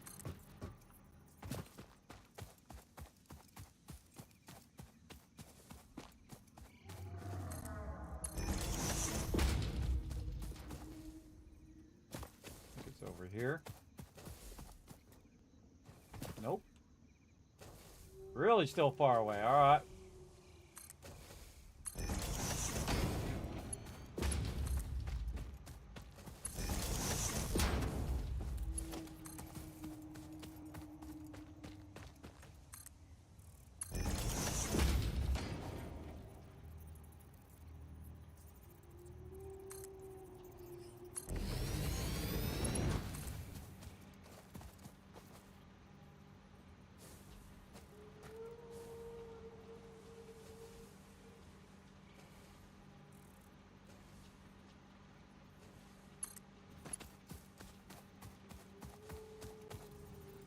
A little too high. Do this.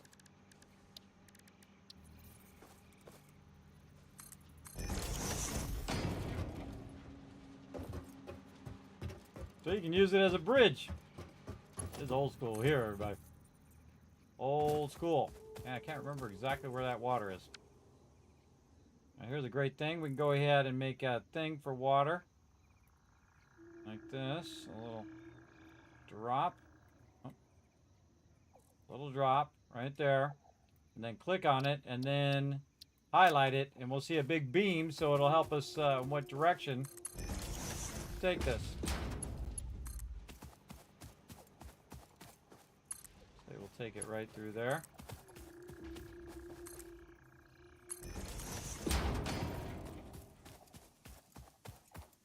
And again, we're kind of planning for the future here.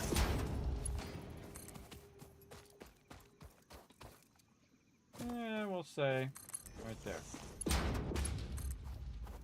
For now. All right, good stuff. Again, we're going to come back here later on and do some fun stuff with this. We can go ahead and clear a lot of this out of the way.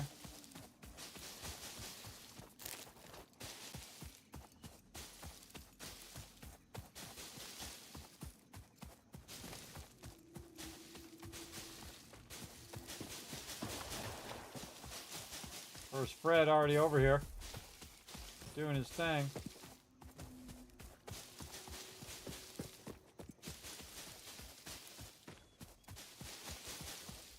There we go. Clean that up a little bit. Very nice. All right, we're going to need that water later on. Okie dokie. Now that we've been out and about, we got some stuff that we can research. I'm going to go ahead and run back. And again, always while I'm running by stuff, just grabbing it on the way. If I was in a hurry, I'd just be slide jumping. But if I'm not in a hurry, I'm just doing this. But once I get there, then slide jump. Slide jump. Slide jump. Slide and then jump. All right, look, it's still making that stuff. Still making it. Still good to go. All right, bet we got a lot of concrete in there. We sure do. Look at all these goodies that we got. All right, let's go research some stuff in the map. Okay, what do we got? Did we get any of this stuff? Nope, we didn't get any of those. We did get ourselves a Mercer sphere. Let's research that.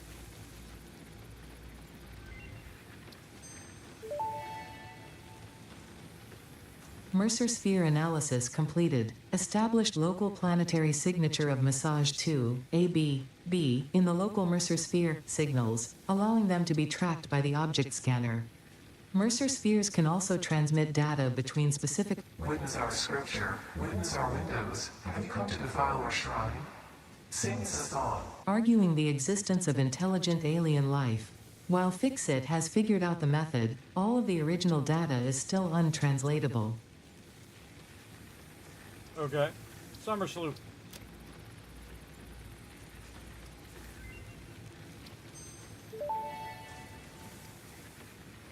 Summer sloop analysis completed. Summer sloops are somewhere between battery and conduit, harvesting energy from pockets of space with complete disregard for the rules of the space-time continuum, and distributing it into its connected ecosystem. This energy, Let the effigies harvest until the waves reach our shores. Consume. similarities to the hypothetical force of dark energy to potentially be one and the same. It can now be tracked by the object scanner. All right, good to know. Okay, Caterium. We got enough? We do. Just found that randomly. Let's go. Research completed. Caterium ingot recipe unlocked. New Caterium research available. Okay, Marsilia. Let's do that. Or mycelia. The mycelial networks of these fungi possess unusually resilient hyphae, which show potential for making a strong but lightweight natural fabric. Additionally, it has similar medicinal and pest control applications to mycelia on Earth. Cool. All right, nutrients. Did we get any of these? Nope, we didn't find any of those. We found some power slugs, though. Let's go.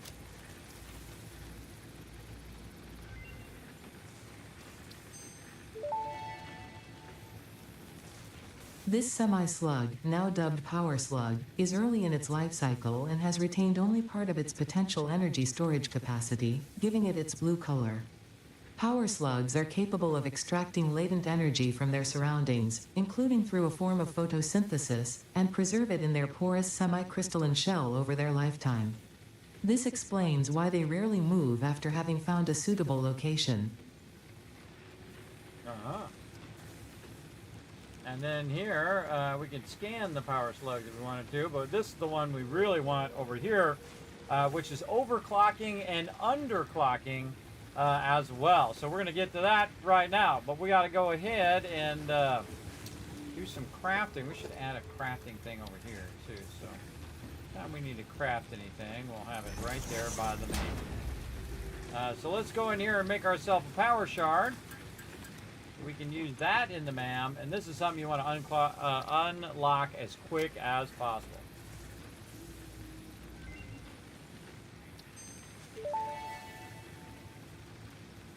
Overclocking development completed. Power shards can now be inserted into all buildings to increase input and output speed.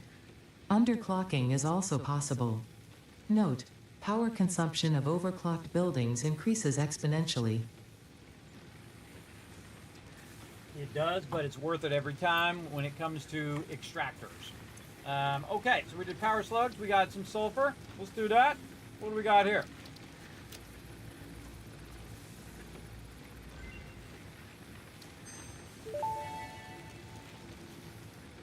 This unknown chemical element was in reality an unusual mixture of solid sulfide and sulfate materials from which sulfur can be extracted. Sulfur's primary use lies in fertilizers, which we have no use for. Instead, this element enables access to more volatile obstacle clearing and pioneer defending tools. And it's very, very useful. This is a very useful line. This one in Caterium is very useful in the early game, for sure. And then also very useful in the late game, but especially in the early game, is going to help you a bunch.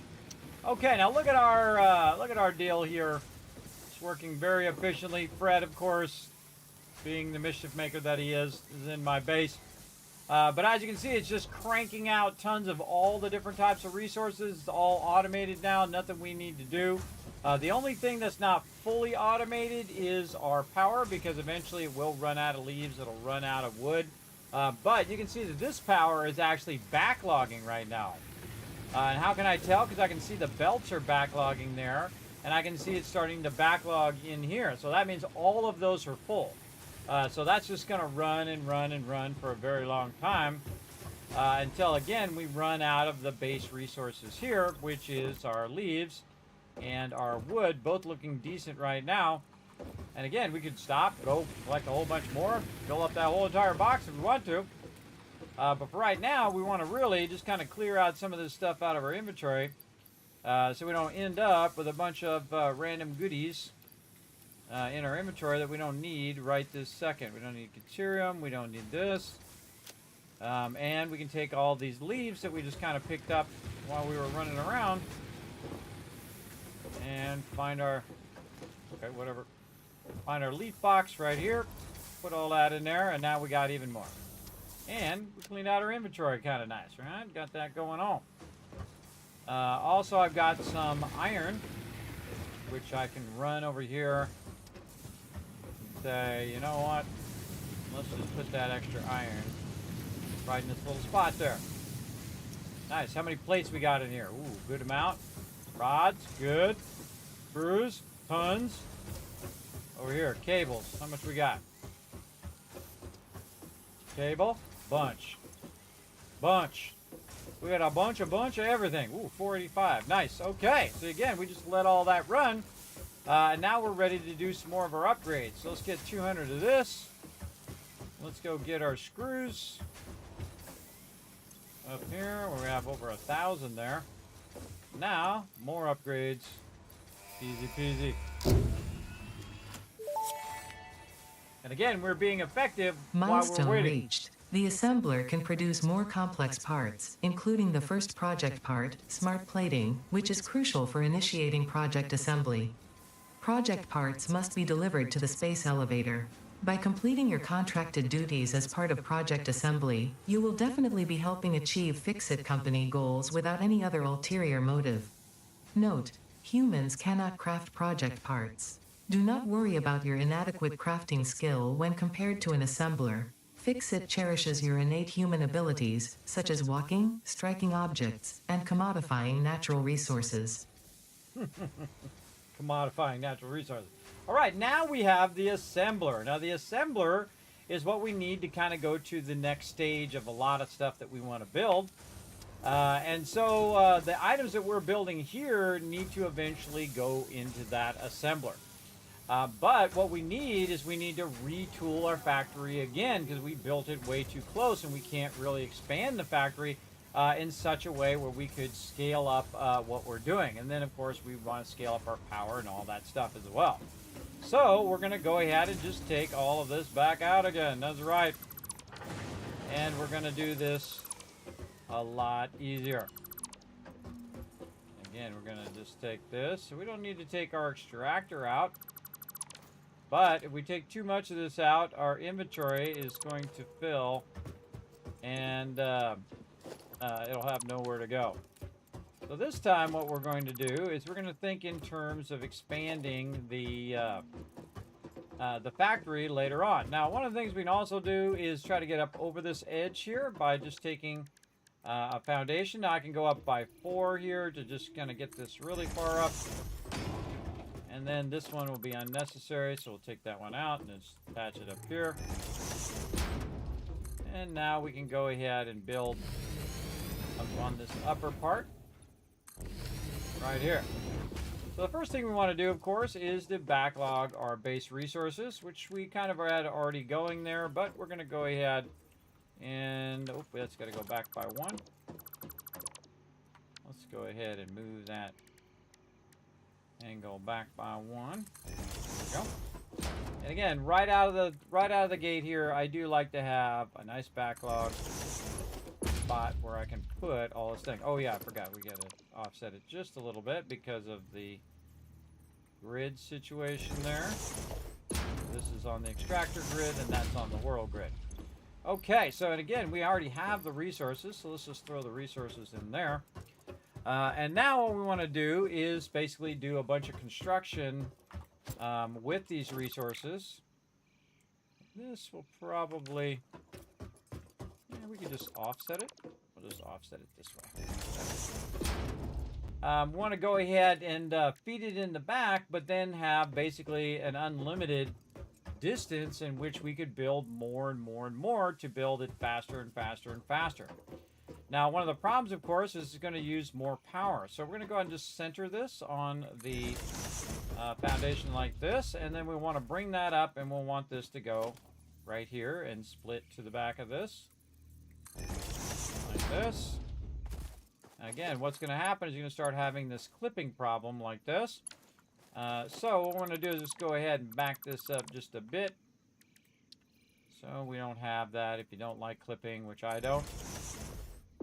And then again, our splitter. Trying to get it lined up. Get our input from this side. Now we're just going to go ahead and do a manifold from here. Something like that. There.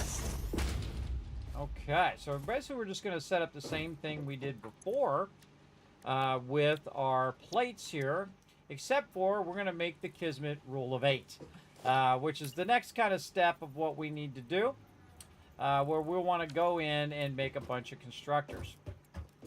But we're going to need the stuff that we're going to make. We're going to need to make some of that stuff so we can make the stuff. You know what I mean? So we're going to make a bunch of reinforced iron plates here. And we're going to need 16 of these.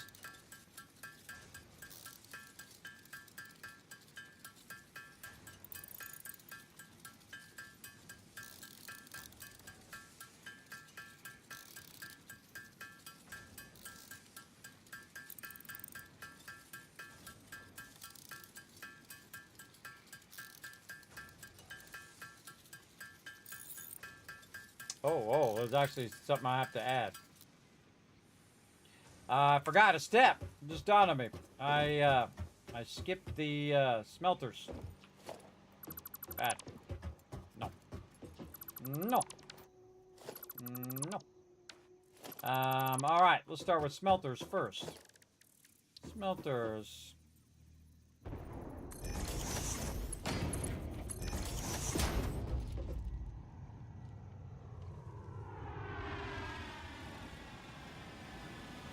Cool every time. All right, so we're going to take the raw resource and we're going to run it up here and we're going to run it into there. And that's going to go into this smelter. We're going to take this row out. We're going to raise this front part up just a bit. Like this.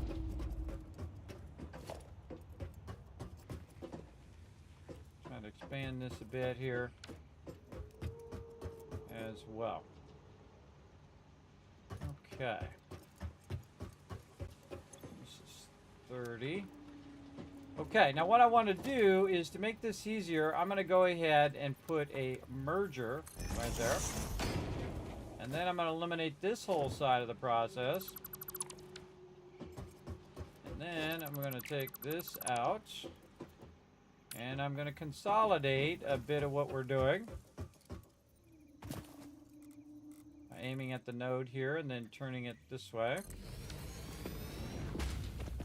I'm going to take the output of this and merge it together with the output of this, because these are, again, coarse nodes, and we'll combine the power together like that. So now that's going to be extracting at 60 as opposed to extracting at 30 individually on two separate processes. It's now going to combine into a single process because our belt can run that fast. Right, so our belt can run at a nice 60 speed instead of just coming out at 30. And again, both of those merged together will be at that maximum speed. So while we're busy doing other things, we can go ahead and be backlogging some of the base resources, in which we can go ahead and take this whole entire convoluted process that we did there, and I did that on purpose, and basically clean up the process of what we're doing. So again, and we can just keep adding more and more and more infinitely on until forever, or until we run out of space, but we can also add vertically as well. Now when we're adding this, we'll definitely want to line these up, and probably helpful if they were going the right direction too, like this, or actually middle mouse button this. Let's see if it does it on the smelter too. Did I set this to something? No, iron ignite. Hold on. Middle mouse button. Put that in there. Ah, awesome. Yeah, love it. All right, love that. They added the ability to pick up what the other thing is doing. And again, that is not aligning. There we go. And so what we're going to do is take that raw resource, take the 60 from here and split it into 30 and 30. And so now instead of having it all in line, it's now all the smelters are in line. right? And then it's going to go to the next stage, which is the conversion of those, which actually, let's build it up on top. That sounds fun. So now we're going to go a bit vertical. You can do this very early on, everybody. You don't have to wait till the late game. You can get this going on straight away. Start thinking in a vertical way.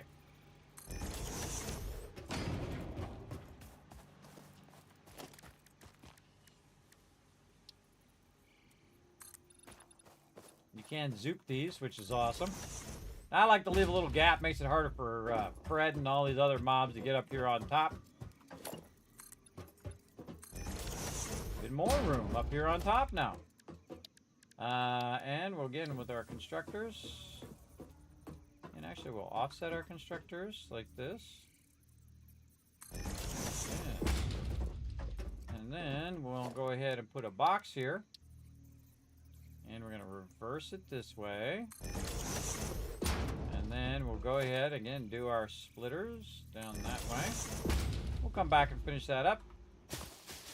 Have all them bushes out the way. So this is going to go in here and do the same conversion that we did before. Except on this side, what it's going to do is it's going to merge back this way toward us. Right there. And right there. That is not lined up. Not lined up too? Yeah, it was lined up. Or not. Didn't seem very lined up to me. There we go. What the heck? Oh, I'm doing splitter. Gotta hit E to go to merger. Okay, this box is tripping me up. Get out of there, box. Make one of those little boxes on the ground. I hate those boxes. I despise them. Alright, let's try it with an actual merger this time. E. There we go. And we're going to go that way. Sometimes that happens. Especially later at night. The more you play, the more punchy you get.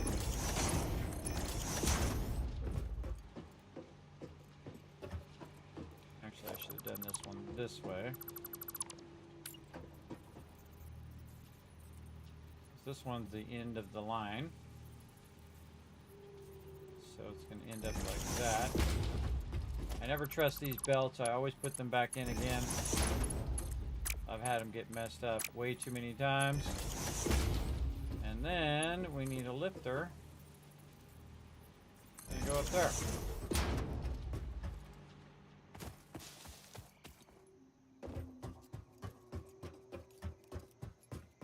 That's going to go into this box. And then that is going to take all of those. And run them. Really? It's going to run them into our production. Over here. Nice. And we're going to build our production over the top of everything here.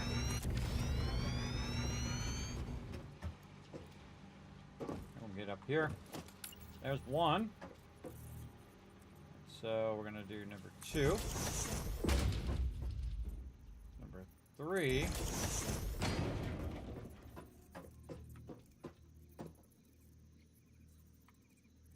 4. Not enough cable.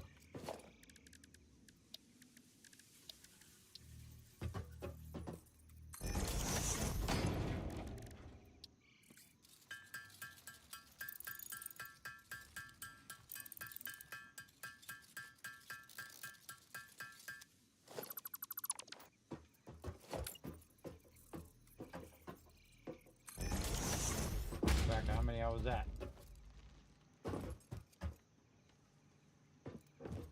1, 2, 3, 4, 5. Then these ones are going to go the opposite direction. That's 6. 7. Number 8. Alrighty. Very nice. Okay, so now what we need to do is we need to get our items down here to help us produce a bunch of resources, right? So I'm going to go ahead and take this out now, and we're just going to run this right down the back. So what we want to do is just take all of these resources and run them along here using our splitters. This. Oh, out of cable again. All right, that's it.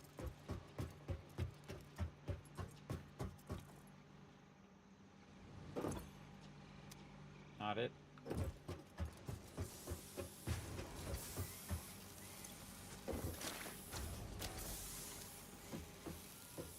Our box of ore back here. Wow, okay, it's full. Alright. We got more iron ore on us.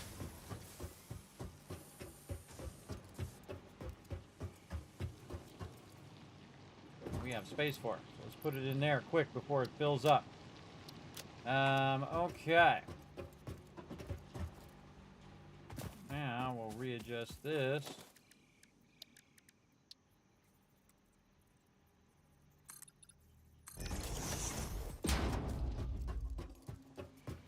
Okay, now we're getting somewhere.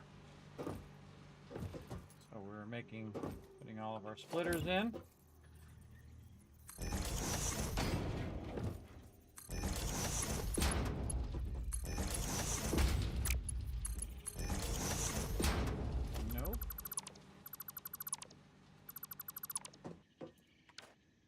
Rotate the direction of my splitter. Sure did. Yeah, it didn't. Doesn't keep the orientation of the splitter.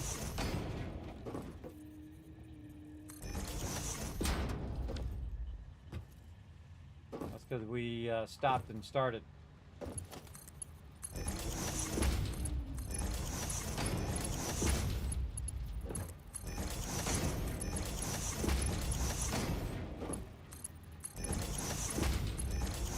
Okay, and these here, iron rods. Iron rods. Right here, iron rods. Okay, and then plates. And plates. There we go. So now we've run the back here. One of my favorite things, by the way, is the fact that you can pull the rod out like that, or pull the power out, and then connect 3 of these together.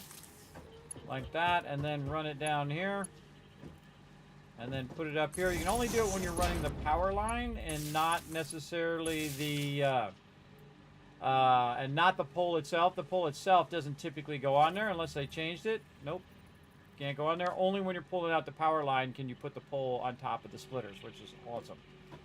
Awesome. Okay, same thing over here. We're gonna need some room in front of these, so we're gonna run this out. And that way down there, because we're going to merge all of these eventually, and then use them way over there. So our 2 things here are going to merge together. Let's see. Let's just get like this. There we go. This one to this one. That one to that one. This one is going to go this way. And it's not straight. Try that again.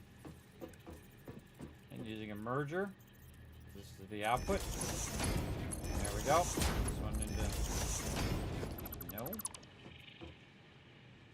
This one into here. Oh, okay. And it changed my rotation again.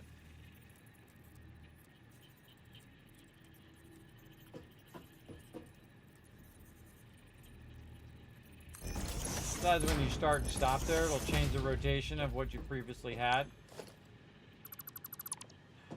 Alright, see, when it screws up my orientation, it screws me up. Trips me up there. We got this. Going out that way. This way. Come on now. Get in there and get her done. One into there with using our straights. And our straights. Okay. So, again, over here, we're going to do plates. It's going to do 20. And it's going to do 20. And then over here, we need 15, 15, and 15. And I can tell you that what we're extracting over there is not going to be enough. That is not enough iron to run this entire production line over here.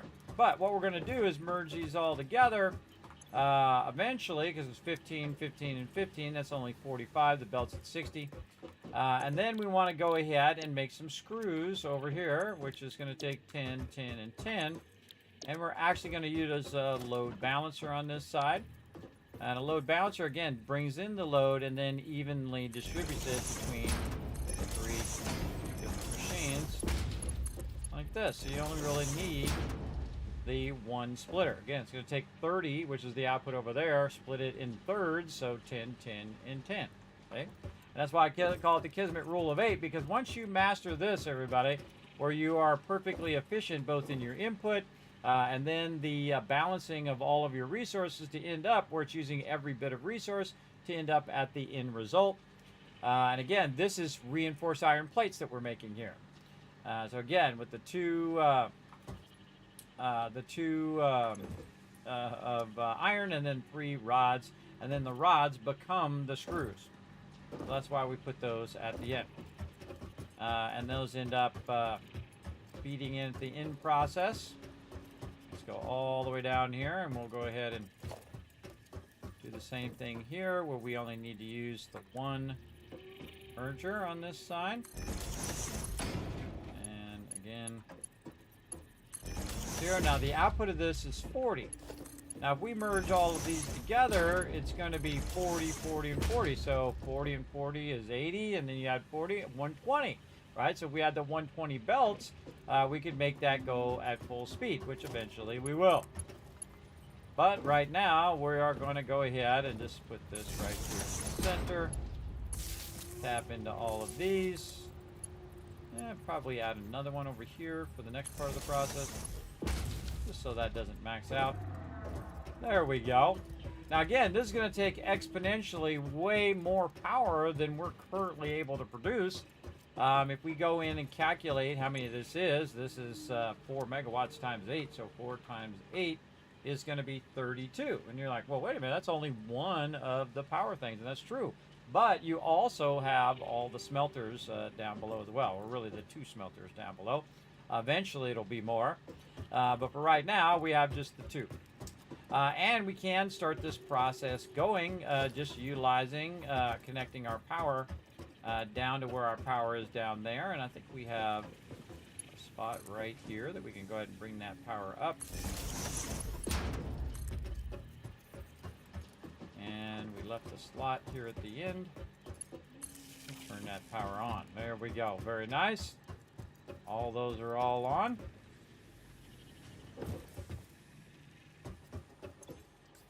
That up. Okay, and then we same thing back here. Go ahead and do this. Just tap into whatever power we can find. And there it goes, going at 60 on that output, and it's going to output those and run those up there. Now I have some of these, so it doesn't need to leave them as is. And then over here, you can see we've got a bunch there as well. So we want to get these up here before this fills up and has no place to go. And because we already backlogged them, these actually we can distribute very easily through the whole entire process. But even smarter is to take these out. And if you're using manifolds like this, is to kind of quick start this by putting a bunch in these. So they're already backlogged and they can run while your other stuff is coming up to full speed. So that's what I like to do with them. Just like this. Quick starting all of those, and then if I have any excess, and I'll go ahead put them right there where I know I can find them later. Very nice. Look at that coming up the belts. Very cool. That whole process is underway. Now the next thing that we want to do, of course, is produce our rods. We want to get our rods from here. And we want to get them going in right over there. And our rods will come down the thing. But again, if we got some rods, we might as well just boom. Put them right in there. Actually, I should probably cut those other ones in half. But to get the process started, we might as well just throw a bunch in there and let that rock and roll. Now remember, we removed the process of making individual plates and rods. So now, if we do need plates and rods, they're all being used up. So we won't have any excess. So we can go in though, and we can say, hey, I want to take some of this and I want to put some of it in a box, and then the rest of it I want to use for the process of what we're doing. So we're going to go ahead and do that right over here. Let's see, what do we want to do this? We can go ahead and take all of these out now. Now, see, the thing I'd like to do is hit G to filter that, or Alt-G, or whatever it is, or I hit it twice. And then what it does, or 3 times, and it does everything but the foundations. See, that's what it should do, because really that's all I want to do right now is take out everything but the foundations. But that's not easy to do because I'd have to filter each thing one at a time, which is a huge waste of time, I think, but you can filter it to just get those particular belts if you want. But again, that whole process down there now obsolete. This over here, we can recover all of those resources, no longer necessary down here. Okay, perfect spot right here to get organized. Yes.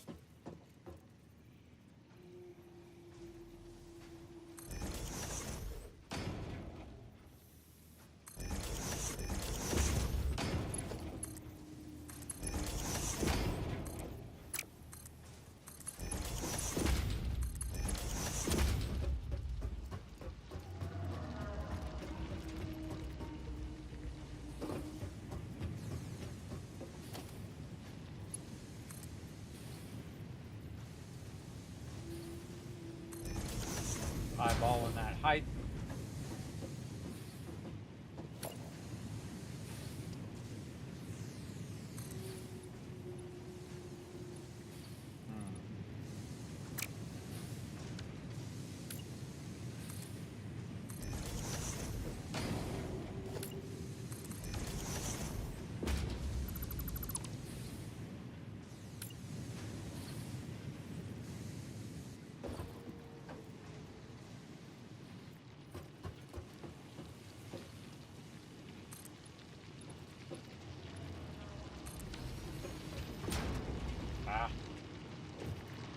Always something. Get that out. Okay. Look at that all down there.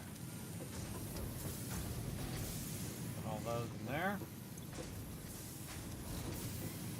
Make me another junk box.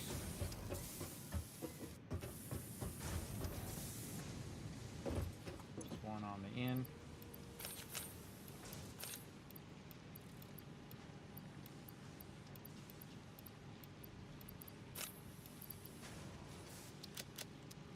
Nice.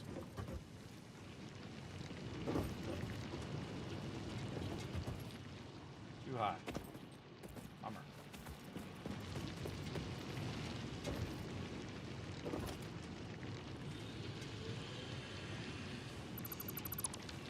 Don't like it. We need our awesome shop. That's what we really need. That'll make that going up and down to the multiple levels way easier. But this is working, so that's good. And we need to go over here and get all this out of here so we can get rid of that box. Backlog that in there nicely. All right, very nice. That'll get that going. And so it should be making a ton of screws over here. And we'll just make a nice little extra box. Micromanage these screws for a minute so that it doesn't backlog too much into the machines. There we go. The screws out of there.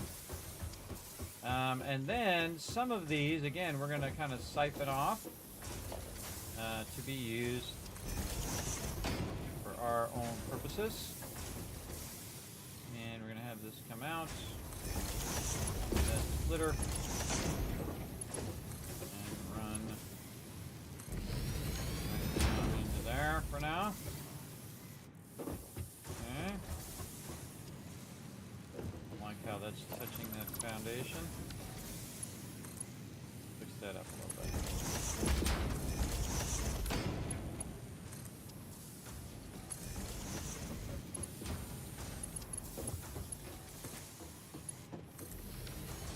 Okay, so now we're taking some of the plates and some of the rods and running them into a box for our sole use. Now this is actually going to slow down the production of the thing down the rest of the line, but we're going to need a lot of rods and plates for us to use as well as we go along. Now later on you can actually do this and it will go into what's known as a dimensional depot, and then you don't even need these boxes anymore because you can just access it from anywhere that you are, which is pretty awesome. Now also we want to move our MAM out of here, and we'll move this and this over to this side now. So we've cleaned this up a bit. Mammity MAM. Right over here. This is by wherever we drop our random looty loot. Right over there. Alright, it's just shaping up. Now we're going to keep our other stuff over there for right now. And we're really just working with our iron and collecting those resources. Now we should also be collecting our screws. So I guess we could go ahead and screws I don't really utilize as much as I do the rest of these, but we could go ahead again, put another one of these lifters up here. Use that verticality of what we're doing. Again, as you get better and better tools, you'll go in and make this even better and better. And again, I build and then take down and build and take down. I like that whole progression that happens. I think it's pretty fun. And then back here, same thing. We're going to say splitter. And we're going to input there. We're just going to take this. Let's just bring this straight up. And way up.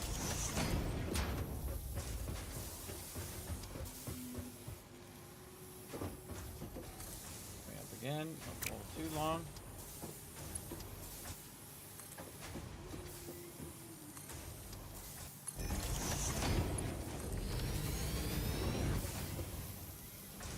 Now it's producing all three of those things and then running those into our boxes over there, just like we did before where we had the individual lines. Now it's all part of a larger process that we can also have those processes output at the end to our assemblers, which is going to make us some more stuff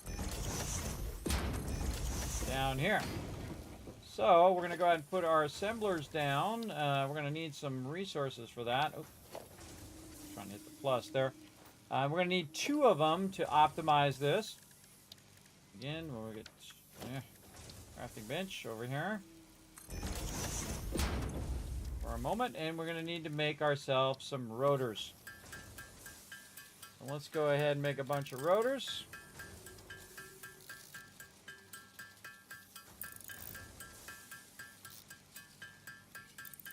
Again, this game's all about scaling up, by the way, over time. You want to scale up and scale up. But again, your problem is mostly going to be power in the beginning for sure.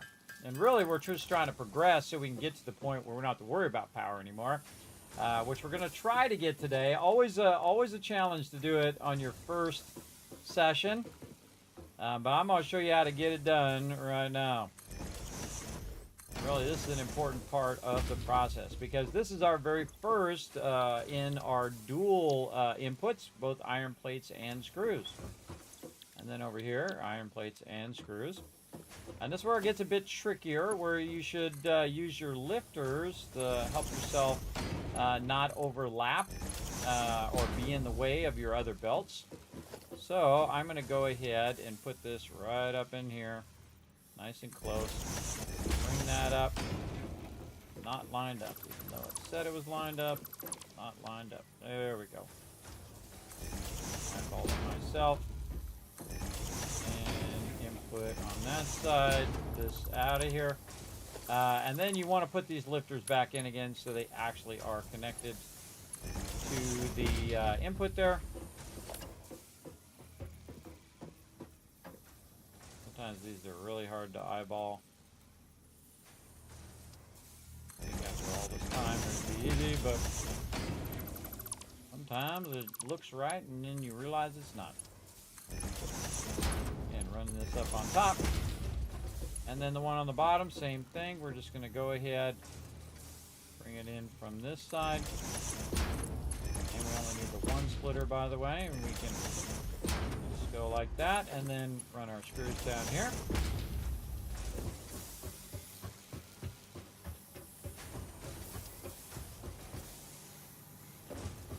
And we're going to have some fun with this one.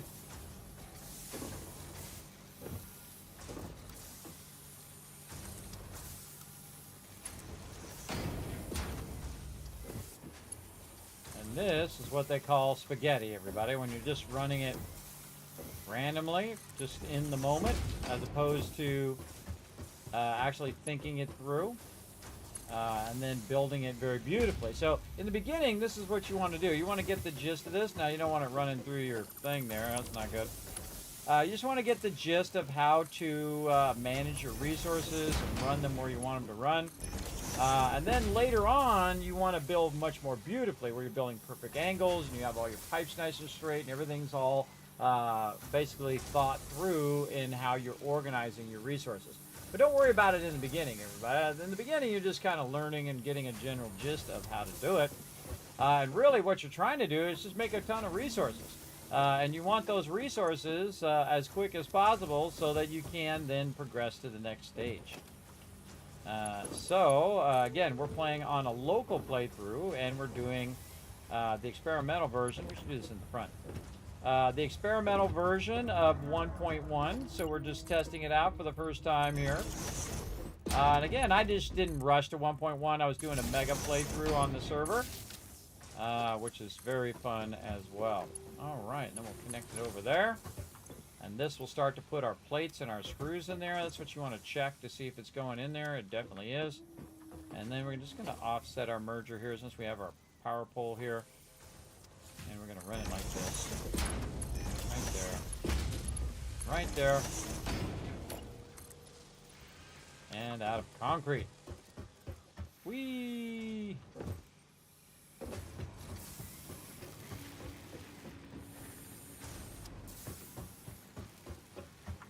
Ooh, now we're talking.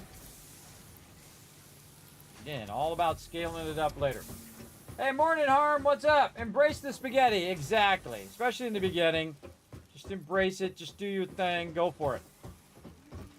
Okay, so we got a little bit of a problem here. See how these are red? Red means that it has no power. So while we were adjusting things and disconnecting things, we've actually lost our power connection because we took all of our power stuff out there. And this is a fast way to cause your power to go off, is that you did an oopsie with your power run. Actually, we could bring this power run back down. This is connected in the back. Let's just bring this back down right there from up above, and we'll just do that. There we go. Now that'll go back to making our fuel. Not like our fuel is really running out, because we do have a bunch still in there.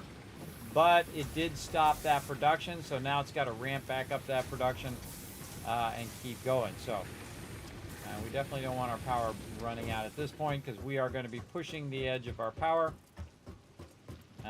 for now. All right, all this is still running nicely. And over here, we're still pushing that 150. And we're at 118, so we got plenty more room to keep that power running. Again, we're still doing our concrete, and we're still doing our copper as well. But now we added a whole nother part of the process. We're going to add another thing over here.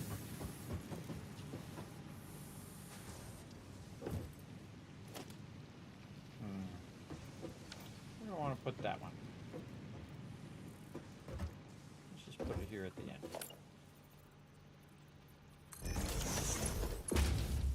These I'm going to use a lot of. Again, we're using our vertical ability here to run stuff, and again, you can see I'm putting them slightly higher as I'm doing them, so that I can run them without running them into each other. Though, you know, you can totally go ahead and run it into each other. It's okay, you know, if that's your thing, you go ahead and do it. I try to avoid it. It just bugs me when it's Spaghetti City. Or when it's Clipping City, I guess is a better way of saying it. Again, you can see I'm building an upper area to the factory now. And again, I'm going to speed up a little bit, if you don't mind. And now we're going to run the output of this into here so it doesn't stop running. And then we're going to start to see our our reinforced iron plates end up in this box. Now, these are really, really slow, everybody, right here. You can see that it goes at 5 per minute. So it's going to be a long time till we have a bunch of those. But if you let it run long enough, you're going to end up with a crazy ton of those over time. And then we're just going to go ahead and run this right over the top of our base here. And we're just going to run this to its maximum distance. Raise it up a bit. And run it down there where our hub is. And there we go. All right, nice. Good, good, good. All that's good stuff. And again, we want to backlog all those resources. Again, it diminishes the speed at which the reinforced iron plates is going because we're diverting some of those resources for us to use. But you can always just go right here and disconnect these. And then what it will do is it will no longer split it, and it will just go down at 100% over there. But I do like to backlog some in case I need some plates or whatever it is. So, very good. Also helps us jump down a bit. You can see we got some screws in there. We've got our rods. We've got our plates. Very nice. And then over here, eventually, is going to be our reinforced iron plates. Let's see if any makes its way. And again, these belts are really slow, so they take a while to get there. But that's the whole point of what we're doing. We're doing all of that so we can then go ahead and get to the next stage. Now, I would just jump over jump pads, which is kind of funny if you think about it. And then the awesome shop here, we could definitely get that going on. But I like to get to the logistics here. And we're going to need 50 reinforced iron plates. So it's 5 per minute. So it's about 10 minutes until it makes enough. But it's actually not going at 100%. So it's actually going to take even longer.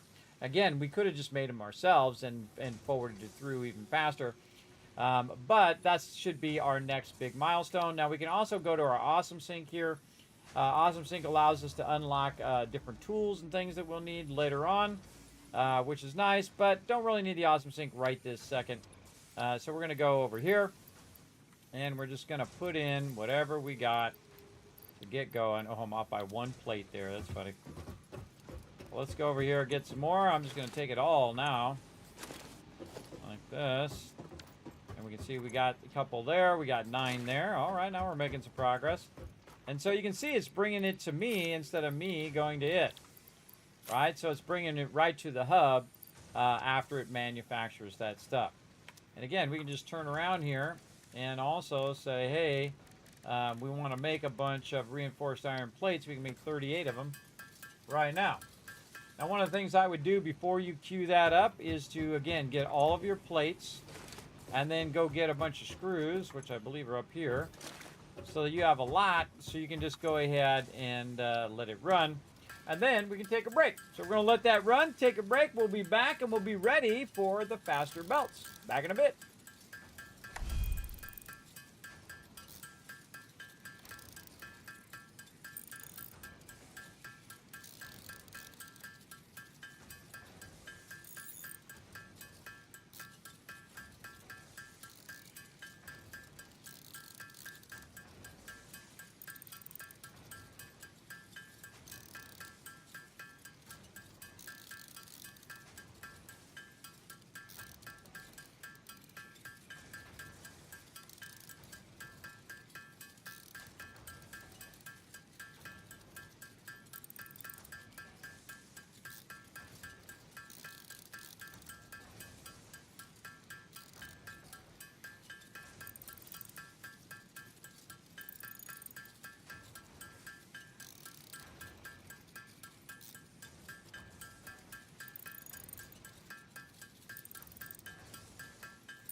Everybody, put a 1 in the chat if you can't see and hear me. I see our stuff is all done. We've got 81 plates there. We're ready to go.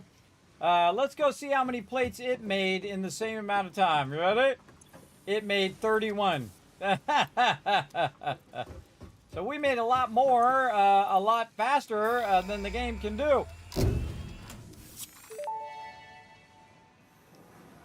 Milestone reached. Fixit would like to remind you of your contractual obligation towards efficiency. Recreational use of belts and lifts does not count towards work hours and will put you on the list. Stay efficient, don't disappoint Fixit. Ah, look at this. This is way too close. I bet there's a lot of stuff in there. Let's take that out. All right, now's a good time to take it out when we can. And what we're going to do is start to upgrade the speed of all of this. And we are definitely going to need some space here.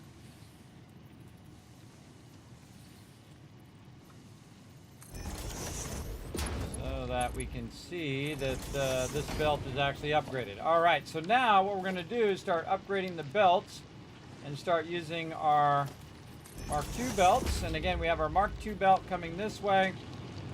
We don't need a Mark II belt in here, but we could try to get it in there. But again, see how close that is? It just makes it super awkward.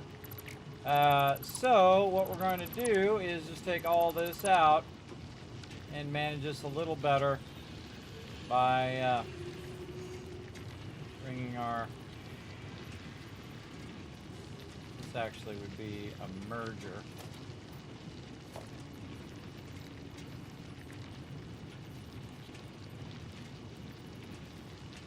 There we go. We'll get away with this.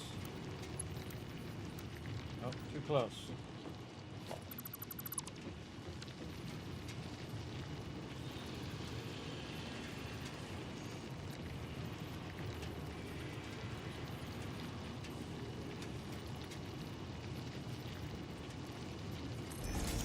Like that.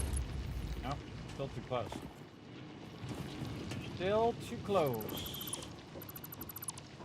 All right, let's just do this.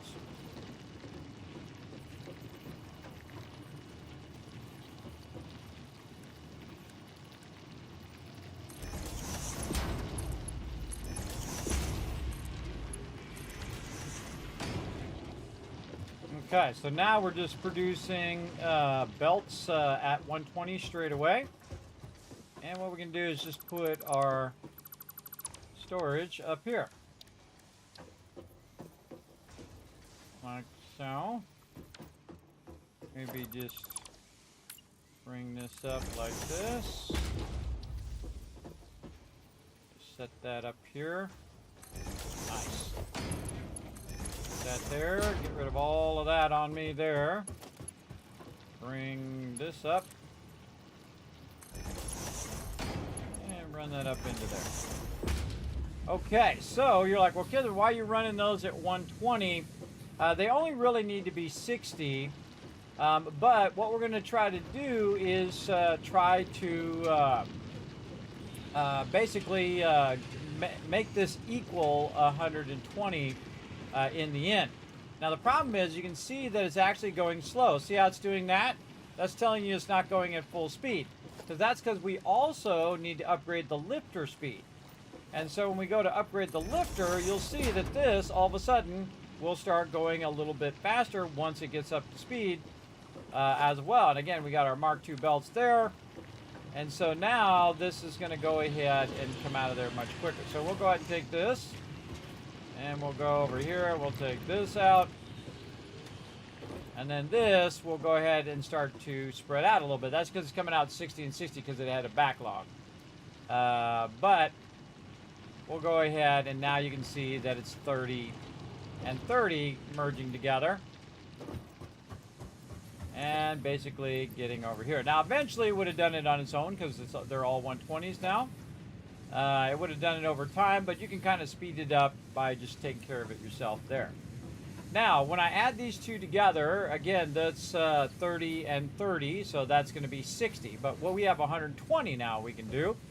So we can go ahead and integrate the rest of our extractors down here. And again, we don't have to build anything fancy. We can just go ahead and aim them somewhat at each other like this, just for fun.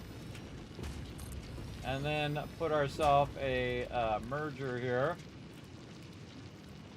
Well, let's say up here.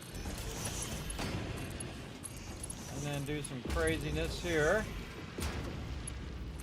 And then take that 60.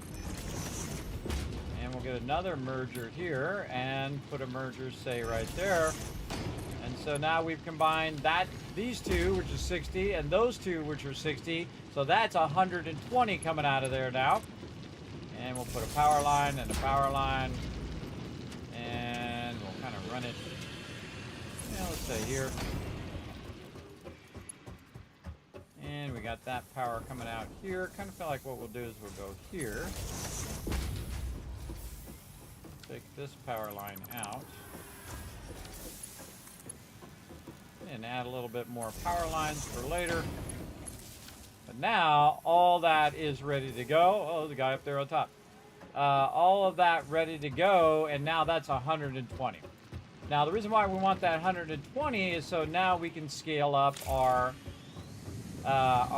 smelting to even more. So now, instead of just doing 60, which is what we're doing now, we can go ahead and just expand. See, again, that's why we started to rebuild this so that we can expand when we need to, like this. Again, that's what's so cool about having a manifold is the fact that I can just keep expanding it as far as I want to expand it down the road. Now, problem is I ran out of plates, so now I can't run those at 120, so I got to go over here, get some more of these plates. Now, again, the more I use the plates, the faster this is going to become. But in the beginning, it's going to be an issue because we're going to need to upgrade this. But as it goes through here, it's going to divert 30, and then thus it needs a slower belt. So we don't necessarily have to replace all the belts, but we can just get this one going. So that's basically coming through there. This is going at 60, so it's going to go ahead and fill that with 60, fill this with 60, and we'll go ahead and use a Mark II there. And again, just start using all of our Mark IIs just to make this go a bit faster on the up speed or the up click of getting it going. Now those are going to start to go. Very nice. And then again, when we come out of here, we're going to want this to go up faster, so we're going to replace this and replace all of these eventually, especially the ones that are merging here with the faster lines. But we're going to need to wait a minute while it makes more, and this merger. I think those are going the wrong direction. Wrong way. And it doesn't pick up the orientation of those, which would also be awesome.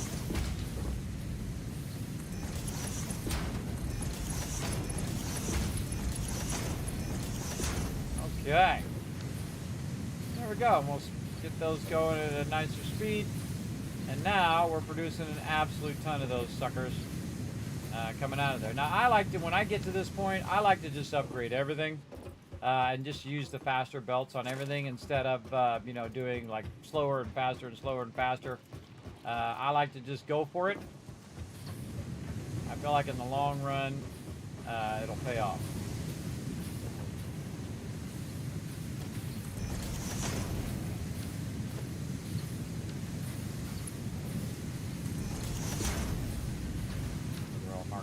Okay, and then again, this is a Mark I, so we're going to need 14 to get that to lift. Take this out. We're going to need 14 of those. And we can also go back over here, nope, this side, and see if we can make some more. We're out of screws, but we probably have a bunch of screws sitting right up here. Oh, keep doing that, wrong side. Craft some more of these.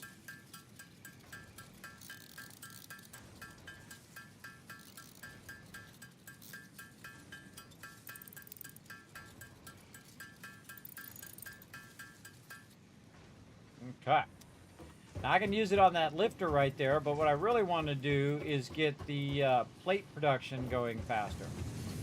I'll run back here in the back. Well, it's going to be smelting those down much faster, but we want to get this part of the process going faster. The delivery of the iron ingots, because we do have a backlog of them over here. So what we really want to do is hit this, so that starts going in here faster, right? And then down the line faster. So it gets down to this side a bit quicker, and basically it's distributing those much quicker on this side. And you can see we already have a backlog of them, so we might as well just speed this part up first. Like that. Now, also what we can do is, again, cut the lines that are going and backlogging this a bit. Take all that out. And then we're going to take out our rods and our screws. And it's no longer going to backlog that, though we can always just reconnect it. And now the full amount of those resources are going to be sent down the line. So I'm going to go ahead and take this out as well. And then we're going to need some more to speed this up, because this is backlogged in here. And we want these to go in on both of these at 60. So we're going to need that 120 to be going a bit faster till it gets to this splitter, and then it'll go 60 this way and 60 that way. So that's going to be good eventually. And then the output of these, of course, is 40, 40, and 40. And then once you get all of these together, you'll want to go output here as 120 on this one as well. And then basically you start with the ones that are the most important, the ones that are going to speed up the process for sure. All right, let's make some more plates.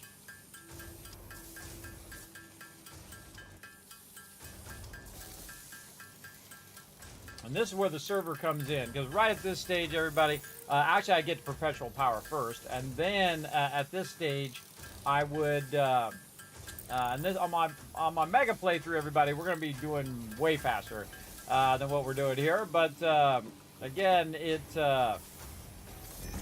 just going to make this go faster. So the screws are now going to go at the full speed of 120. And so you need them to come out of there at 120, and you need them to go through here, into there, at that maximum 120 speed, because now you can see that the belt is going at full speed, and that it's splitting at full speed. So now it's going into the machine, so they're now going at their full 5 per minute versus being greatly diminished and having to wait for the screws to get in there. And the way we know is we can just watch it construct. Does it go to 24 before it is done, before it's done doing the one? And it does. Actually, it goes more than 24. And again, now it's going to do another one. Let's see how it gets. Yeah, so again, it's over. It has more, so it never stops. And the same thing with the plates. The plates are filling up at that 30 that it needs. And now it's going to produce those way faster. And the fact that it produces those way faster makes it so we can make it go faster. So basically it just kind of feeds into itself, where we can utilize all of these plates over here. And now we got 12 more. Cool.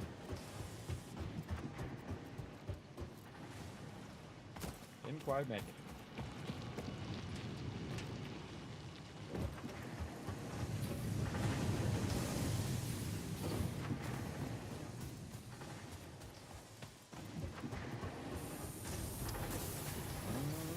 Cranking now. Cranking. Again, this one here at the end is the one that probably needs it the most, because it's going, it's just not coming out of there fast enough. Yeah. Not coming out of there fast enough. Again, we got so many that it should be coming out at 120 here. And this is 30. And this is 30. That's 15. So we should actually be ahead of the game here, but for some reason this one's not backlogging fast enough.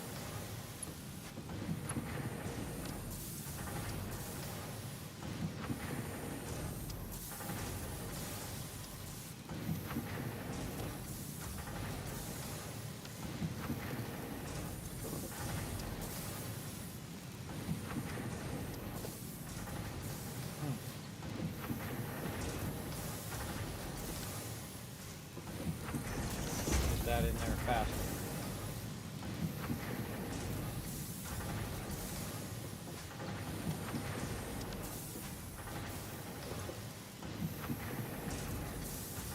Yeah, that should fill up.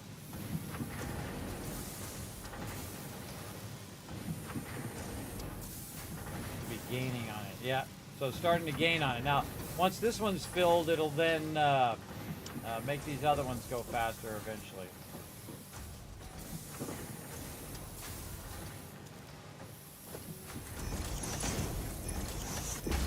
Make all these belts faster. Add of plates. Make them all go faster. Especially good when you lose power, and then you have to come back and so you had 20 in there that time. When you lose power and you have to get your production back up again, it goes much faster when you have those faster belts, even though the belts are exceeding the input speed that you need. But especially at this part here where these ones at the end are really hurting for what we need here. That one there, faster. Faster. One here, get in there. One more two, and just checking them all.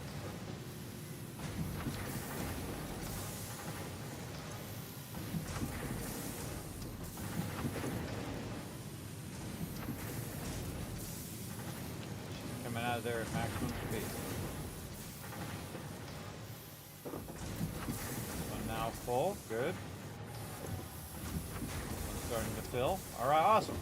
Now again, you can save yourself some time by grabbing those out of there like this, and just go ahead and feed these in. They're not waiting. Like this. I call it supercharging it, where you just supercharge, make it go faster, and then over here, put all those back in again. And now all of those are full, so that it'll backlog much quicker once those get going. And again, we're just making the whole process faster and faster and faster by using the belts that we just got to make all of this go faster. And I would just, again, upgrade everything. Just upgrade it all. Upgrade the stuff that's going to help you the most first, and then just go around and get all of this upgraded nicely. We can upgrade these to Mark II eventually. Yes, we need more plates. Now another thing I can do is just go ahead and cut this off at this edge, so I don't have to run all the way down there to get them every time. I can just have them up here where I'm actually utilizing them. But we'll go grab whichever ones are down here for now, 16 and more.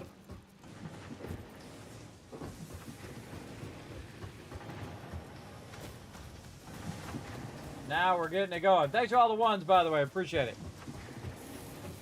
Okay. Now we don't have to run down there anymore. We can just kind of bounce our way through here. And we can just grab them from over here.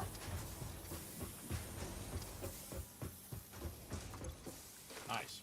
Okay. And then over here where the screws are. Now screws are one of those things, everybody, that however fast you can have it going, that's the best thing to do. That's the Mark II's there, Mark II's there. All here, Mark II's, Mark II's. Just double check all of this stuff around the screws. Mark II, very nice. And then again, just for the sake of getting these there faster. Not enough there, we need 5 more. We got 4, we need 1 more. We'll wait for it.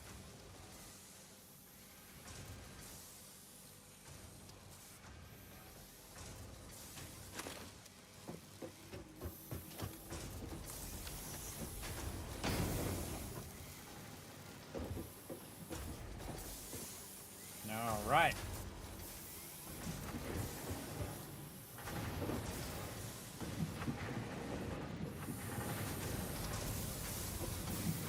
Again, These guys are coming out at 20 each. That's only 40, but again, if I can get them down there faster, all the better.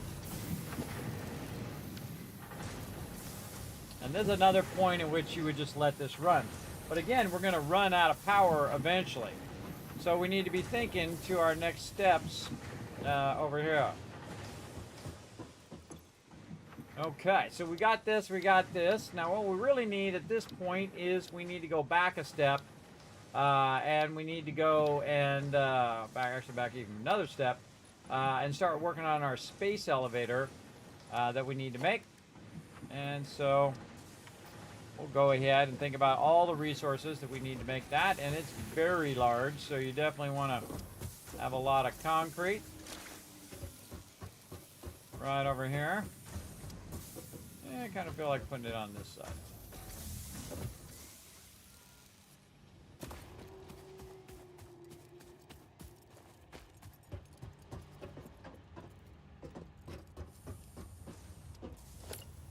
Look out, lizard doggo.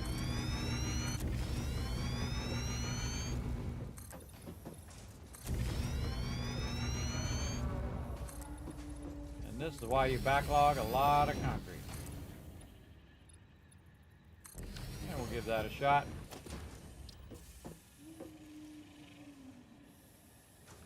It's getting close. Close to size. Okay, now also while we've been doing all of that other stuff, it's been backlogging tons and tons of resources over here for us. So we can grab all of this, we can grab all of this. We need plates, we need rods. Let's go ahead and grab those rods. Let's grab all these plates. And it just so happens that we made just enough to make our space elevator. Which is cool because that's what I was aiming for. That's so cool. And I like to have the little console thing aiming toward me. That's just me. You can hit H, by the way, and nudge that around a bit. The bigger the object, the more you can kind of nudge it around. I'm going to move it back just a little bit. Right there. There we go. Very nice. And so what we need to do is we need to get 50 smart plating in here.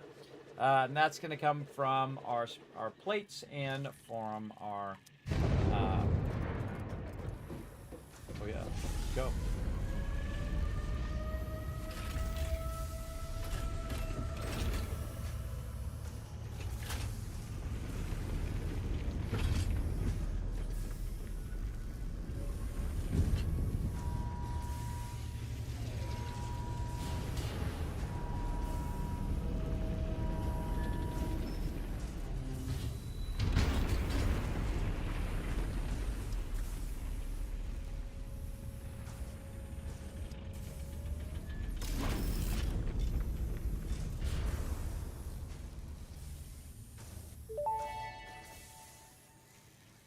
Project assembly initialized. Congratulations, Pioneer. The space elevator will now automatically connect with the Project Assembly orbital platform. Project assembly is divided into phases, each of which require the delivery of project parts, such as smart plating, via the space elevator. Subsequent phases unlock access to new tiers with more advanced technologies to construct, automate, explore, and exploit. It is time to be honest. This project is part of the Save the Day program, the largest united undertaking in human history, destined to save us all. Earth is in peril and only Fix-It pioneers offer hope for survival. Fix-It is counting on you. Humanity is counting on you. Do not let Fix-It down. All right, we won't let them down. Let's do it. All right, we're going to go ahead and add some room over here. Again, look at the scale that we're building now, everybody. We're building a much larger scale. So we want the smart plating to end up over here. So we'll go ahead and get our assembler. Oh, we got to make some more of our stuff here. We're going to just set this off to the side. More of our rotors. Actually, I should just go in and go like this so we know how many to make. There we go.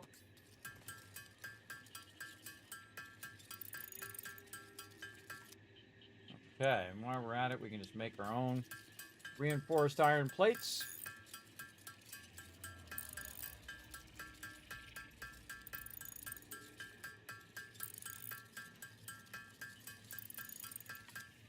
Nice. Okay. Assembler. And we're going to want this assembler to run right here. Now, I don't really need that much excess smart plates. So we're just going to go ahead and get that lined up. We can probably go to our lesser belts for right now as well, since we're waiting on our smart plates. There we go. And again, we want to make our smart plating. Now, smart plating uses reinforced iron plates, which we're making, and then rotors. Now, rotors also use rods and screws. So we're going to need some for our rotors as well.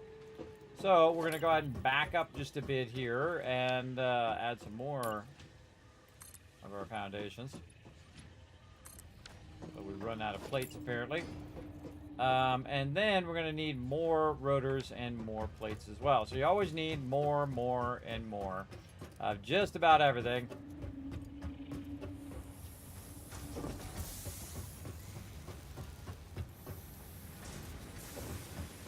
Again, this is the power of the server where you're going to let it run and run and run. You're going to get massive amount of stuff going on there. So what are we missing here? Plates is what we're missing. Are we all out of plates? We're all out of plates. Okay. Yeah, stop hitting that. What can we do? We can go over here.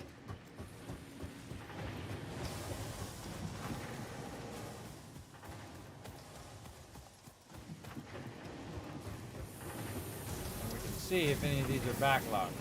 Nope, no backlog of plates there.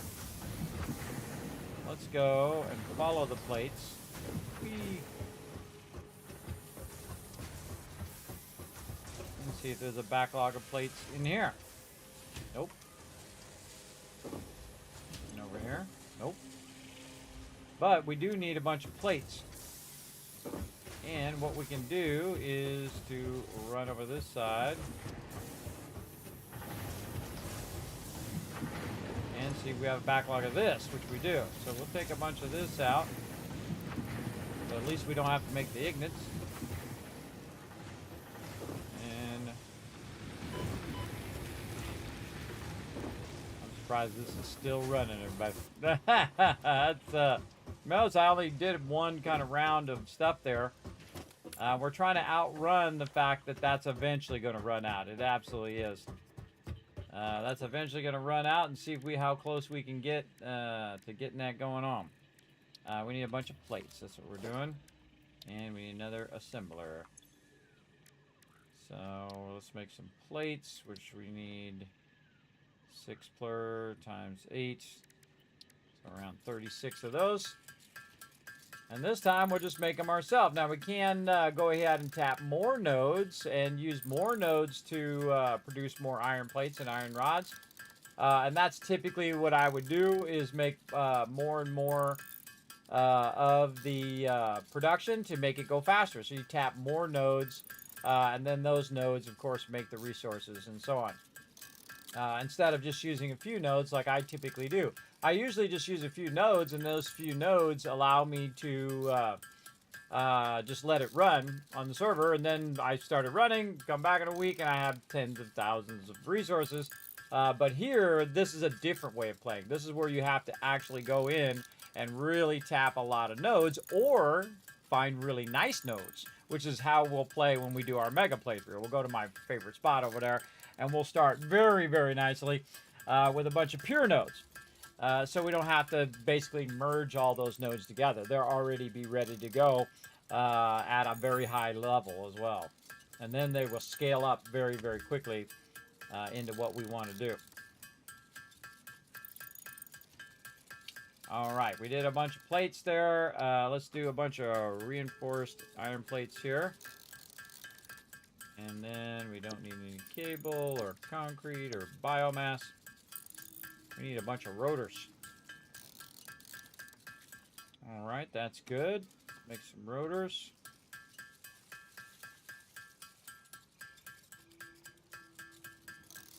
Okay. Now we got another one of these. We can just put right there. Again, notice I'm not going to put any storage in between. This is just going to come straight out of here. That one. Actually, let's move this back. So aiming at the other side.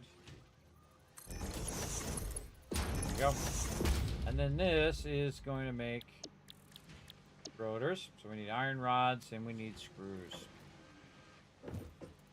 Okay. And then this side, we can go ahead and put those reinforced iron plates in there. We need to get up there.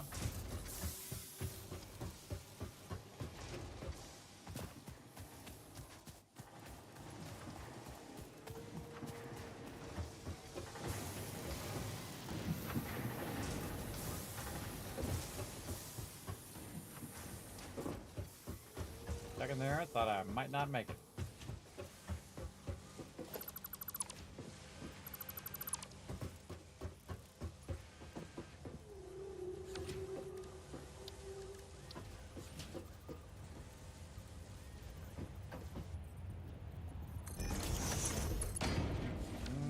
A little too close.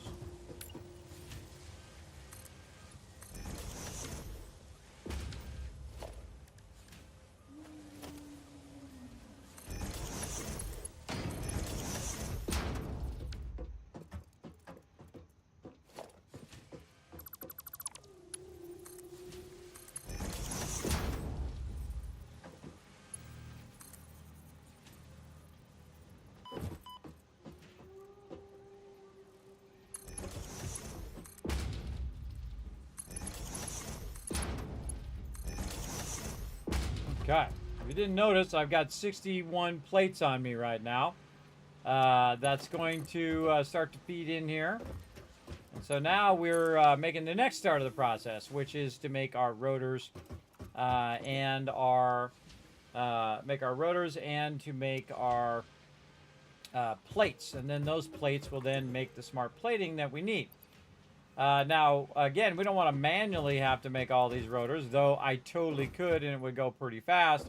We want to go ahead and look around. We don't see any here, but we can go ahead and just ping it for some more iron ore. Again, we got those three. This is 160 here, and this is 170, so about the same distance. But let's go this way. Since we're already working in this direction on some of our stuff, let's just go over here, tap into these. Now let's see if these are coarse nodes or normal nodes. These are impures. Both of these are impures. All right, let's go ahead and take the iron off of there.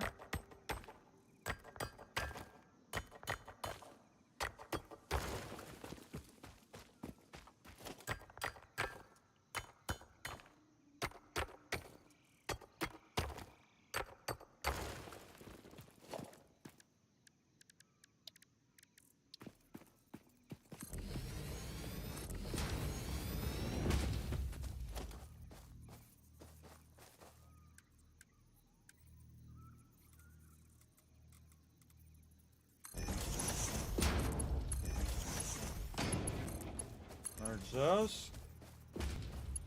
And then let's run it around this way.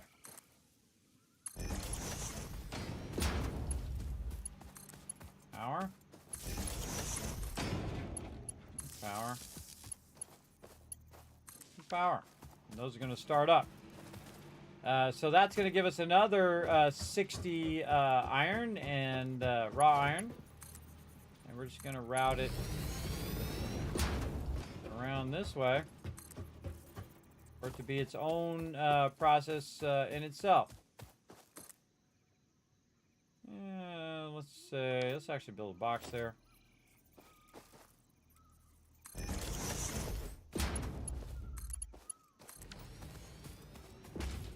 Right into there. And then, again, what we want to do is think out, okay, we have 60 coming in, and then we want to smelt it, so we only really need 2 smelters. That's the maximum amount it really needs. And so we'll go ahead and input on this side, into there, this into this smelter, that into that smelter. This is going to be iron, iron. And so this is going to be 30 in, 30 out, so a total of 60 again. So we'll go ahead and merge those together. Back to 60. These are too close.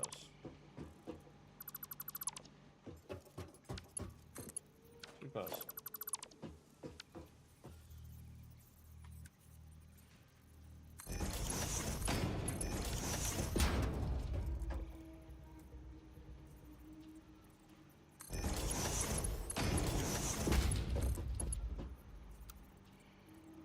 More plates.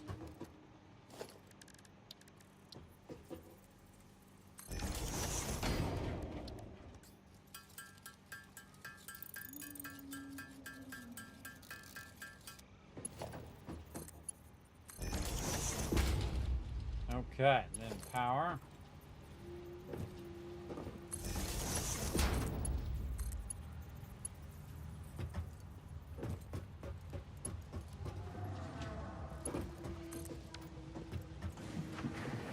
Okay, we're going to start up. Uh-oh, we heard the noise.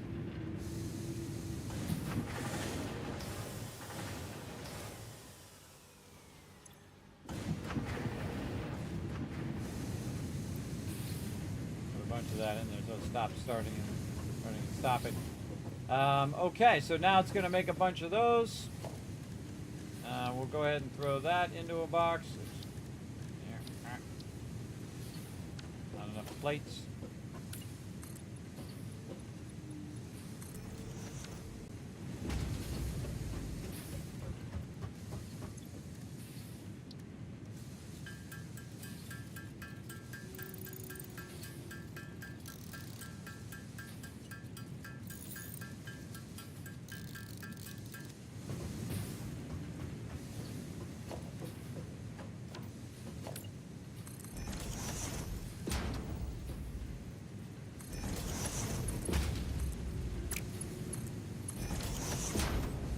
All right, let those start to backlog. Now again, what we're trying to do is we're trying to get iron rods and screws in this last part here. And we can go ahead and we do something like this. Take our pole, convert it to there. So again, we have a whole separate process for making these. Now, all we need to do is to take the 60 in here and make as many screws or as many rods as we can because rods become screws. So we'll go over here and we'll take out this tree. Out of your tree, you're in my way. Boom. They made that really cool. Over there.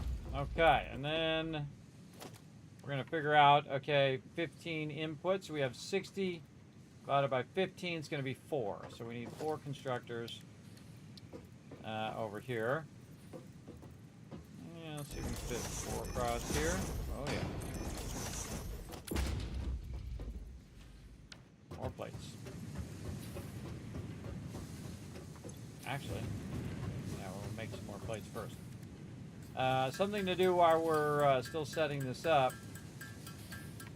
would be to take some of this and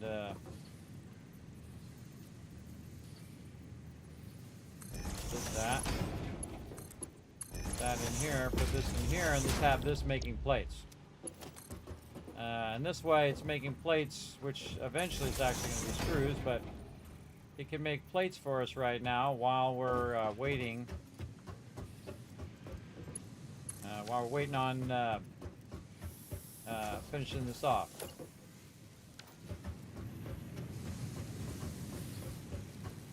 Should we get the second one doing it too?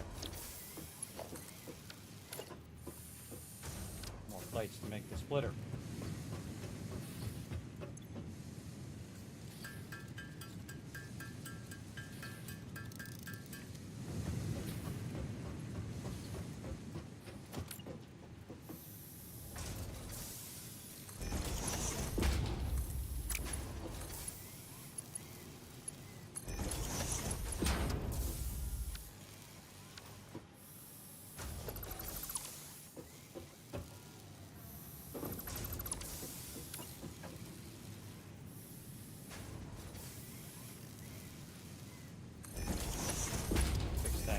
There we go.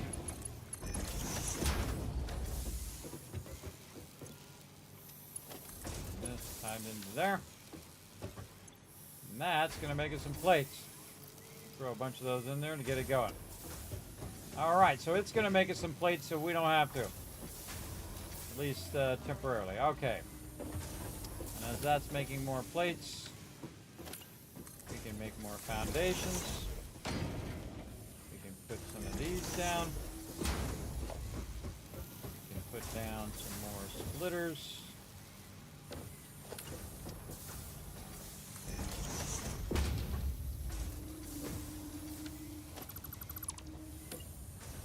Turn that the correct direction.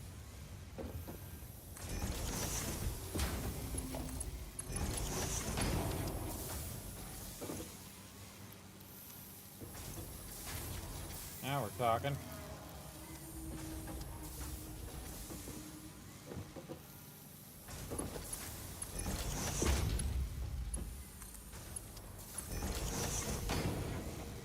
Okay, so again, these ones we're going to make rods. And rods. Pull another pole here. Here. Rods.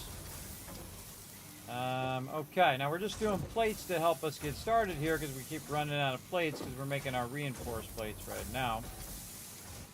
Now again, normally I would have dedicated for plates, rods, all of those things individually, and then make a separate extraction that you're doing just for your reinforced iron plates. Each process should have the full length of the process be just for that thing, I think.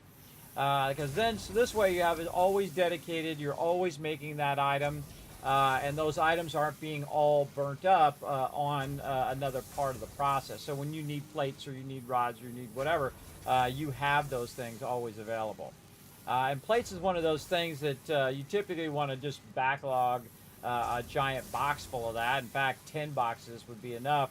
If you do 10 boxes of every resource, and I've proved it many times here in the stream, if you do 10 boxes of each resource, you can basically finish the game. Absolutely. I've done it. Both in early access and then also in the release version. Okay, so very cool. Let that run. Now that I got that going, so eventually we're going to go ahead and run these into here. And again, this needs rods and screws. So now we need the next part of the process where we figure out the balance of the output of these rods, right? So the output of these should be just like the input. So if this is a 60 input and this is 15, 15, that's 30, 15, 15, 30, and you add those two together, that's 60. So that means that the input of this is 60, but the output is also 1-to-1. So the output is also 60 of what you're doing. So you can go over here and say, well, wait a minute, how can I make 100 screws and still end up with 20 rods? Well, that means that one of those rods is producing 15. So what you really need to do is you need to combine all of those rods back together to make the math easier, right? And again, that's that load balancing, so that you can basically make it easier math-wise on yourself. So what we're going to do is we're going to go in with a merger here, and we're going to aim it outwards. And we're going to put this one, oh, is it not in the center? A little bit further over. There we go. And then there. There. Okay, so now we got 15 coming out of there and 15 coming out of there, and that's going to be 30 there. And then this one, same kind of thing.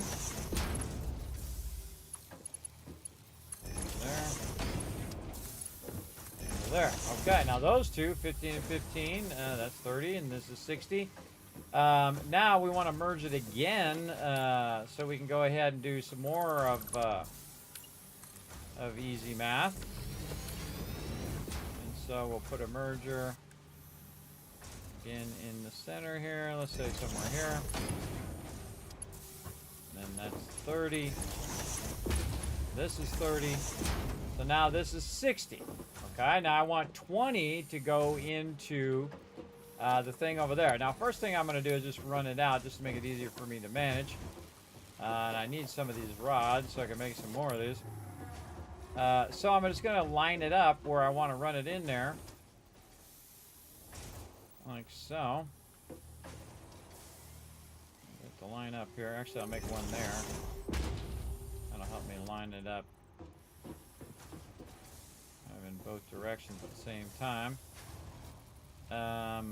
This is a splitter that we need coming in from this side. Okay, so now we got the 60 coming out going into here. Now if we split 60 into a third, it's going to be 20, 20, and 20. So now we can take 20 of it and we can just run it into the thing we want to run it into, right? But we still need the screws. And so we want to go ahead and take our rest of this and we want to merge it together. So we're going to take 20 from here and 20 from this side, and that's going to be 40, and this is going to be 20, right? Now, one of the things we want to watch out right here is putting plates along that thing. So we want to definitely take that out and run this into a box temporarily so that we can do what I call bleed the line, right? So you're going to go ahead and run that into there.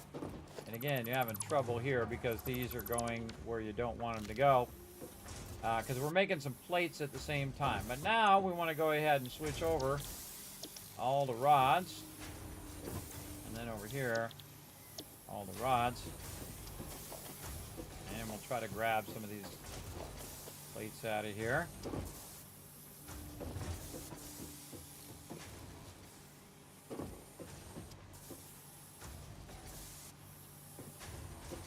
We'll let it run off any plates that it has.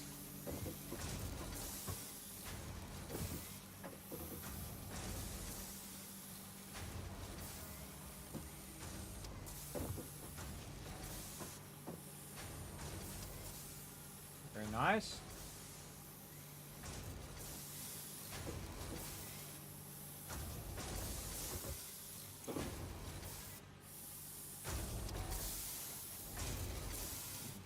Backlogged. Why is it so backlogged?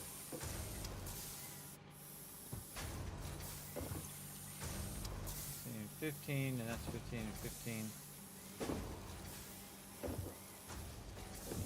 It's a bit backlogged. Take all of that.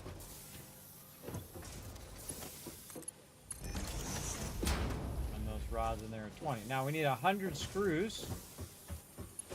Let's go ahead and re-put this in here.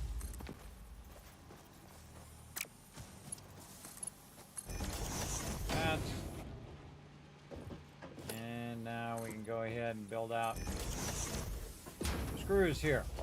So we're going to go ahead and build us up another constructor here. We're going to say screws. Now we need 10 rods to get 40, and what we really want is, you know, the maximum amount that we can get going, which is 100 right now. Again, this is 40, so we're going to need another one and another one over there. And then we'll want to go and then, of course, take this input and split that into there. It's not quite lined up. Let's take this back out. And we're going to go ahead and merge it first. And then split it.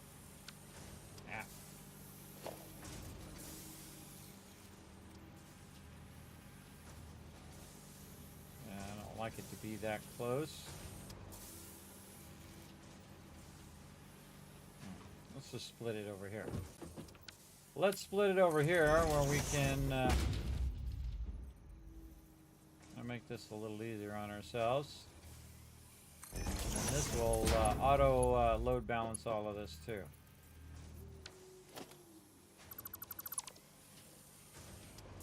This is an input.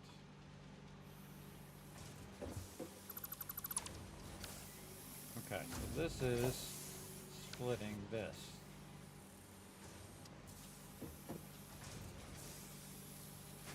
We need a merger so we can load balance this. This to this, this to this. Okay. And then we need a splitter over here to split it again. This is going to go in there, and that's going to go in there. This one here, this is going to go there, there, there. Just run this back here, and maybe we can tap into some of that power over there. Very nice. And then this is going to make screws. Screws, screws, and screws. Okay, so that's going to be actually faster than what we can do. But again, we're going to merge these right here, and again have it output in the front.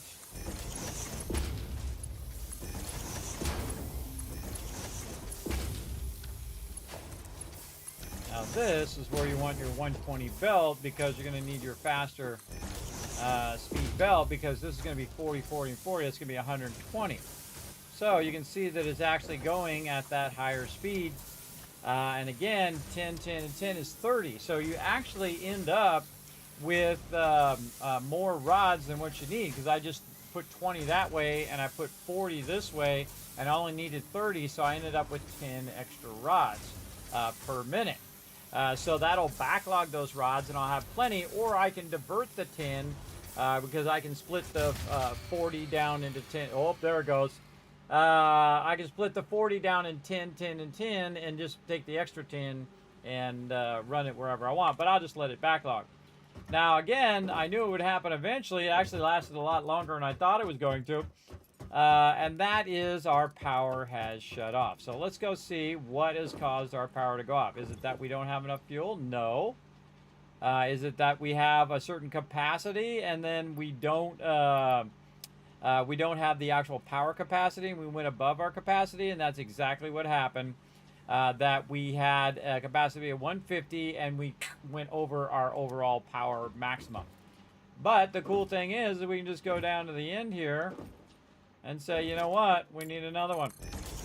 We need another one of these right over here. And again, if you're using the method of the manifold, you can just go ahead and add one like this. And then again, we don't need the ones at the end. And this is always backwards. Always messing me up with the backwards thingy. Pick up the orientation of the previous one. And there we go. Now I actually picked some off the belt, so I can just put those right in there. And then make sure that I do connect it into the power system. Like this. Oh, actually we're gonna need to divert that a little bit. There we go. And then we can add that into the power system. And then this one, I'll let it backlog just a little bit. There we go. And then boom. Oh, does not want to start. Let's try it again. Still no. How can that be? Come on. No. Okay, one of these doesn't have 200. These all have 200.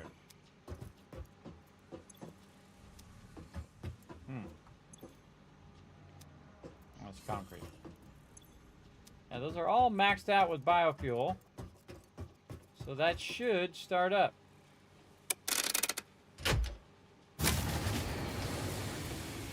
Oh, our max cons is 208. Okay. Well, let's add one more then. We're running out of space over here. Let's do a little bit of this.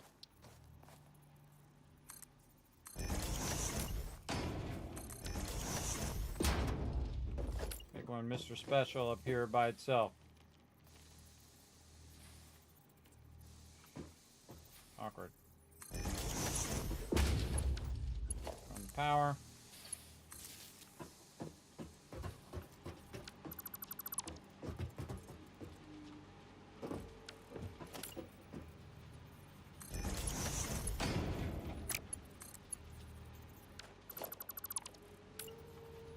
doing that.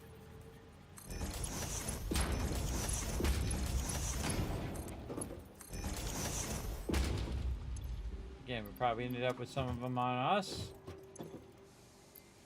Okay, so now we're going to go over the capacity of our max cons, which is 208. So that actually is using a lot more. Oh, yeah, no, it went way up.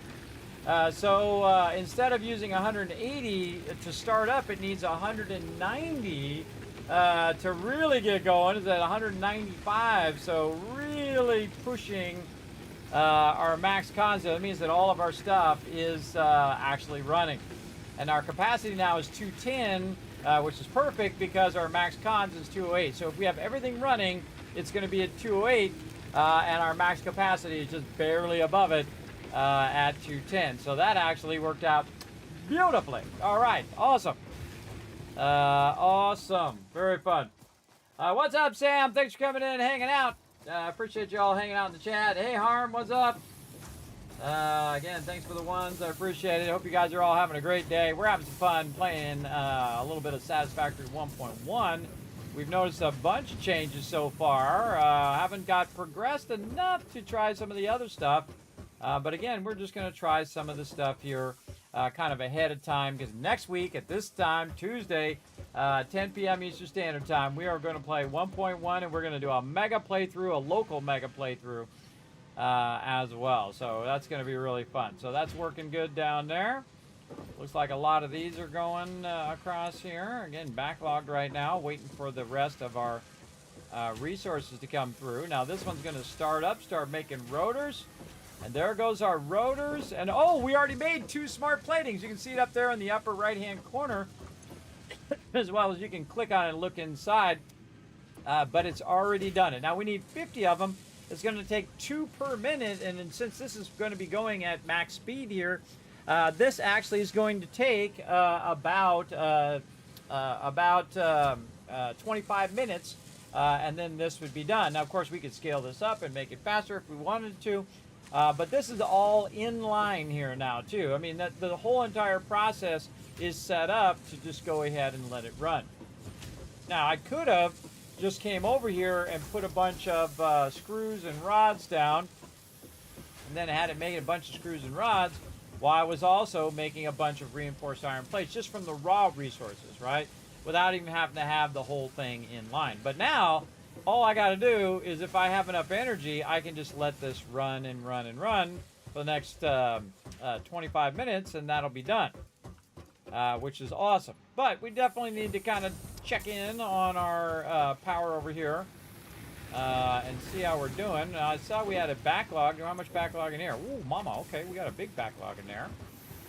Now, we can increase the speed of this process now as well, because the output of this is 300 per minute, which means that we can actually make this belt go faster over here by using our faster belt. This way it's not in here, and you'll see that it will go through much faster.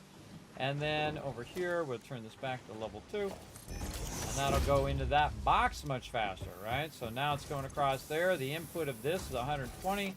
So now the input's going to be faster, the actual output's going to be faster, so it's going to fill up quicker, and basically keep that output going at maximum speed. But the problem is, eventually we will run out of all of these resources. But I know a great way to fix that is right there. Now again, in the meantime, we'll just grab a stack here. At least a partial stack, and we'll go cut down some trees, because nature can bite it. At least according to Fix-It regulations, anyway. There we go. Will you be playing 7 Days to Die as well? Absolutely. Yes, we've got a bunch of stuff coming up, which is pretty awesome. Whoa, look at all the trees falling down. We got a bunch of stuff coming up this week and next week and the week after that and so on. We've got, of course, on the 10th, we're going to be doing 1.1, brand new playthrough, a mega playthrough, a local playthrough. versus on the server, which is a whole different way of playing because you don't have the luxury of letting it run unless, again, I'm taking a break, or I can let it run off stream. But I'm not going to do that on this particular playthrough. We're going to do it all on stream, and we're going to let that stuff run only when I'm on breaks. And then, of course, let it run while we're actually playing.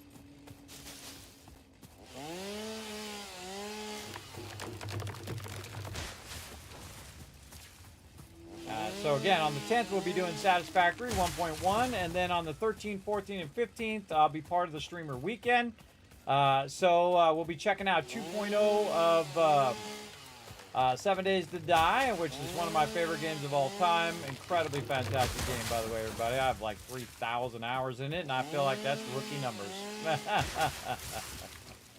That's for sure. All right, again, this is something good to do while you're waiting. You know, you're waiting for your plates to be made or trying to wait for some of your basic resources. Good to go in here and go to town. Again, we're just AoEing all of this stuff down. Get this one from up here. Oh. And so on. Just run around, cut stuff down. I wouldn't be so worried about the actual leaves and more about the trees. Again, you can get in the center here and try to get both of these at the same time. You got both trees. And it's also AoE collecting all the other stuff. Also good to clear your inventory when you start this. My inventory was pretty clear. For some basic resources.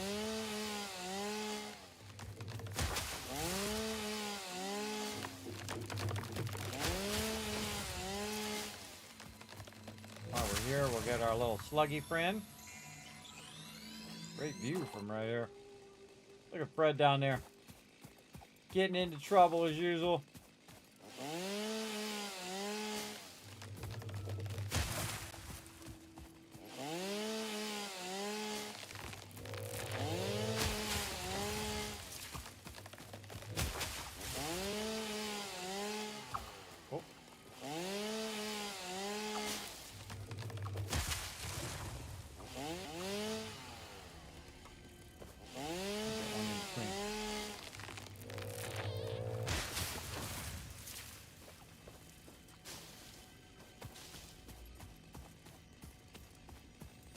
Ran out of trees.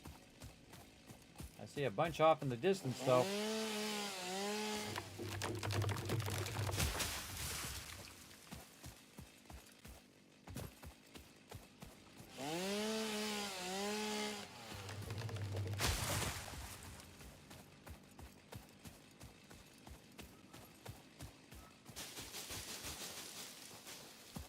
So much cool stuff coming up.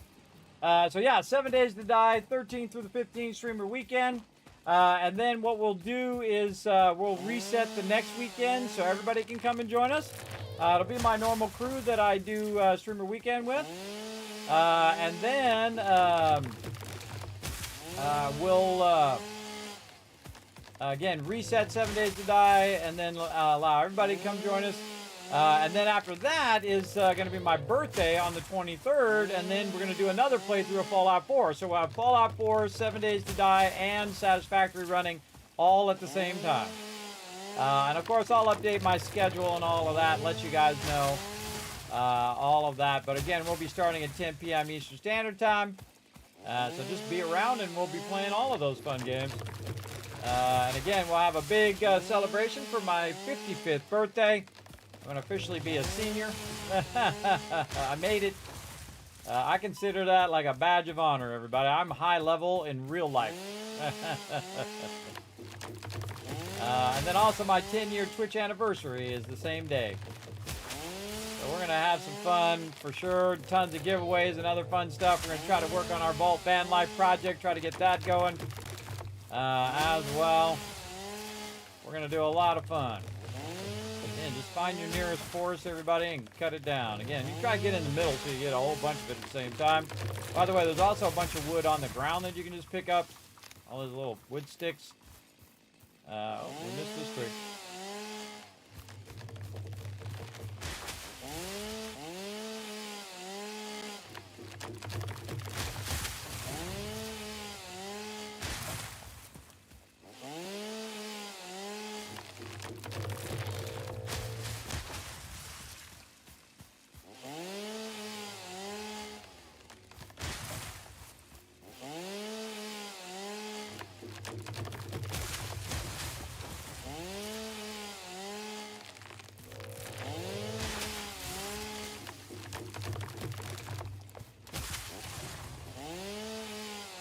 Not messing around now.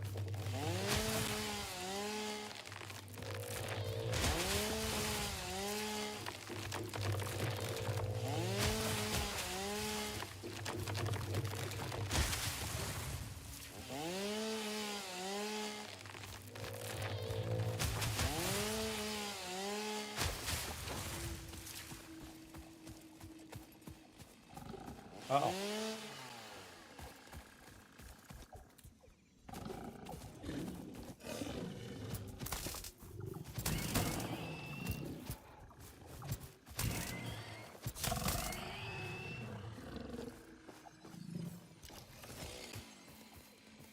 You can always tell when there's a baddie like that, there's always something nearby.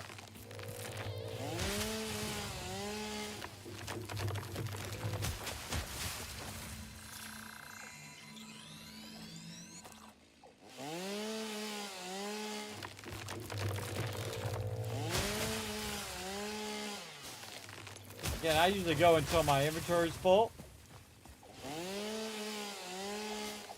Fred's very impressed with my tree cutting skills.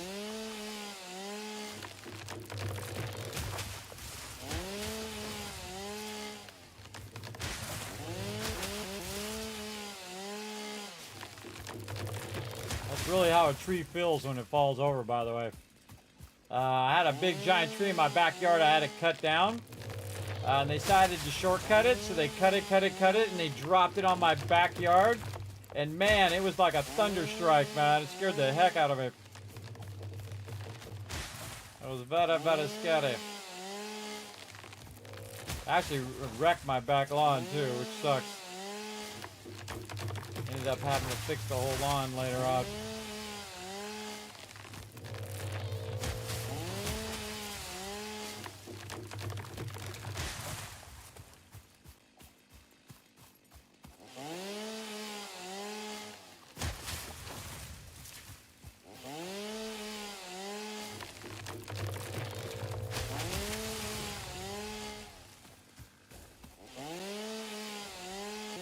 Oh, see, I didn't take out the bushes. That tells you that your inventory is full. All right, back to our space elevator. We can put that away. Grab a few more of these bushes on the way back.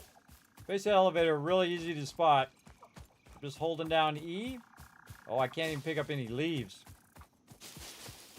Oh, no, there we go. And just holding down E as you're running. Yep, now I'm full. Oh, there's some more Caterium. But such is the way it goes. All right, now see, it's really easy to wander off and then look behind you and you're like way away from your base. I do it all the time. Oh, okay. Serious drop off over here. We could get this guy while we're at it.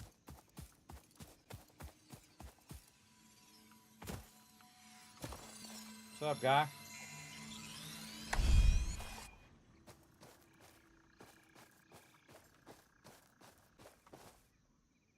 Do a little parkour here. Whoop! Okay, slipped off the side. Didn't mean to do that, but we got her done. Where are you at, Fred? I could have jumped on your back. All right. Now, we got enough to refuel.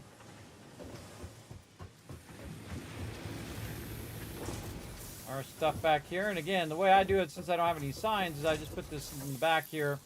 So I know to put that one in this one. And that one and that one, and that is a lot of fuel right there. That's our car has a ton of fuel. Again, so 60 wood per minute. We know that's going in there at 60. Coming out of there at 120. That's the fastest we can get that to come out of there. This is coming out at 60. So if you think about it, this is actually too fast with both of those combined. Because you got 120 and 60, so it's 180, and our belts aren't fast enough to do that, but that's okay. We'll just let it run and let it backlog so that it just keeps feeding our power, and our power is perfectly balanced right now to let that finish that phase, and that's all we need to do. Finish that phase up. All right, what can we do here though? We don't want to use our rotors yet. We'll let those backlog as well. We could probably do the awesome sync now while we're waiting for all that other stuff. Let's go ahead and see if we can get a bit of this going. Some of this concrete from over here. No, we need plates and rods, and I think we're all out down here. Yeah, all out.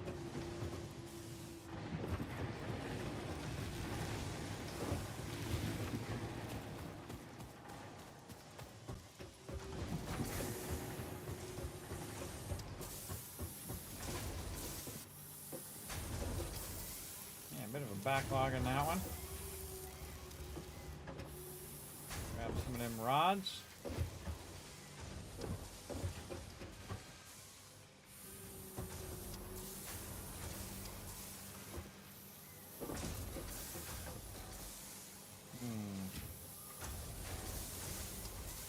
Need more plates. Do we have any backlog of plates up there?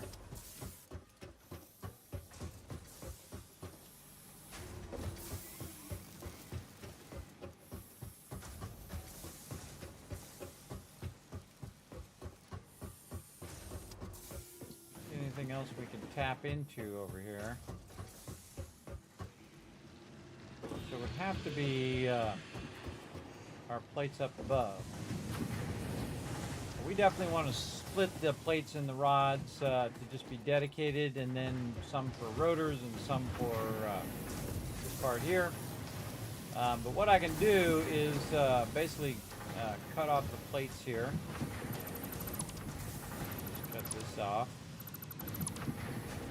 And let the plates start to backlog. What's up over here?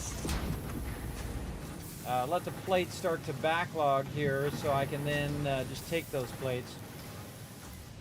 Or I can see if we have any excess here. No, we finally burned all that up. Good.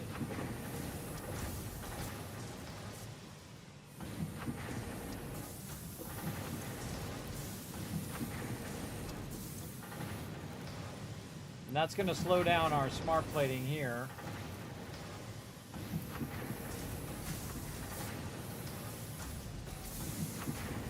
Iron ingots aren't just coming in. They aren't coming in fast enough. Oh, did we ever... Oh, we never upgraded our lifter. Oh, that was something we were going to do. Never got around to it because we didn't have enough things, because that's not coming up here fast enough, which means there might be a backlog down here. Yep. Sure is. Go ahead and pull that backlog out of there. All right. And I'll let that catch up a little bit. Yep, we didn't have enough plates to do it. For this to go. Okay, that's good. And now we can just put those and infuse those into the rest of the whole system. Down the way. Or even better, we can take them out of here and directly into here, like that. Nice. And then we'll just do the same thing down the line. Make that all go a little faster. Okay. Plates there. Again, we need around 170. We found that problem. That's going to make that go much faster. Keep all that going.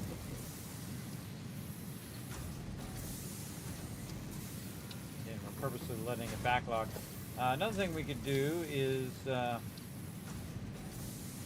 little bit of this. Kind of deal. We just put it in the box.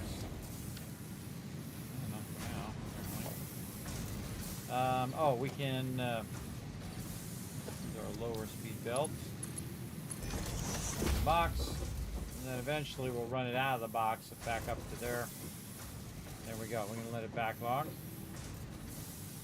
What else we need? We need a bunch of rods, which we have, which we can go ahead and jump down and put in here while we're waiting. Nice. And again, we're trying to get our... We can actually take these off into here too, and these here. We're waiting for our plates to backlog.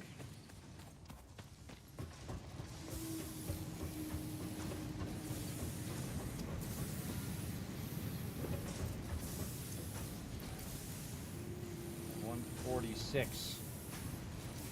Getting there. Plates over here. I think we can pull these plates out. This foundation's out. We can look for foundations that we could remove at this point. In fact, we could probably just move these over. And take these out. Take all of this out. So. And then plates back. What are we at now? 176. Hey, pretty close. Let's just go get some extra first. Here. And then we'll run this. Oh, run this as one back in there. This is 192. All right, perfect. And then got the awesome sink. Milestone reached. You have been given access to the anti-waste effort for stress testing of materials on Exoplanet's bonus program, also known as Awesome. Your awesome input allows Fixit to comprehend our amazing universe more clearly. In appreciation of this, we have generously set up an internal, closed economy with exclusive rewards and currency. Directing parts of varying quantity and complexity into the Awesome Resource Sink will grant Fixit coupons. These coupons can be redeemed in the Awesome Shop for highly desirable items such as new foundations, walls, factory attachments, cosmetics, parts, and more. Next time you have additional resources, just remember to go that extra kilometer. Go awesome. Go awesome. All right, we're 6 away from unlocking the next stage. Now again, I usually just skip the jump pads, though actually the jump pads would be super useful right now because I could just jump up to my other level. But again, they're 50 rotors, everybody. 50 rotors is a lot of rotors at this stage of the game. And I could use those 50 rotors to make a whole bunch of stuff for the space elevator, which I'm doing right now. So again, if it's so many per minute, it's about 5 more minutes or so. I'm going to have that done. And then we're going to move into phase 3. My goal is to try to get us to phase 3 today, and we've got a good amount of time left. We can get it going on. Again, just double check, run around, make sure all your stuff looks like it's moving and running well. All this is all good. That's all running well there. Yeah, this is mostly waiting for rotors, it looks like. Oh, it's just not going fast enough. It actually has plenty of rotors and reinforced iron plates.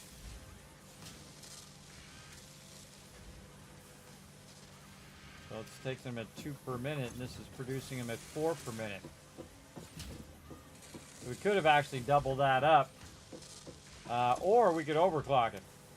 But we don't want to overclock it because we'll run out of power. So everything that we've got is just perfectly set up to just be enough power, and we have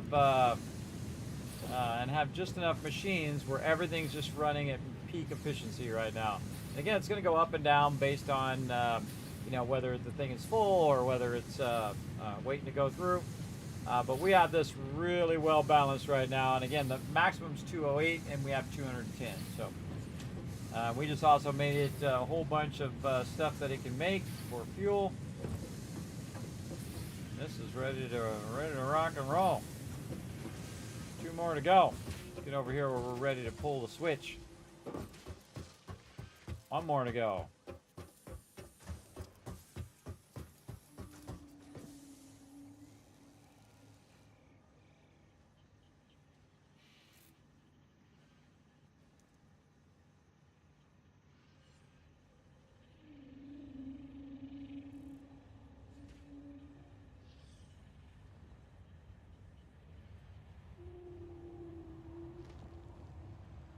All right, there it is. Let's go.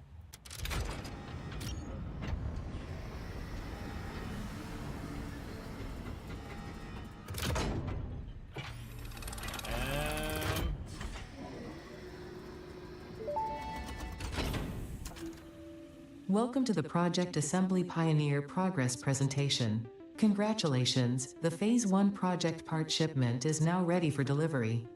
On delivery, Phase 1 will be completed and the distribution platform will be constructed. After completion of Phase 1, the technologies of Tiers 3 and 4 will become available in the hub.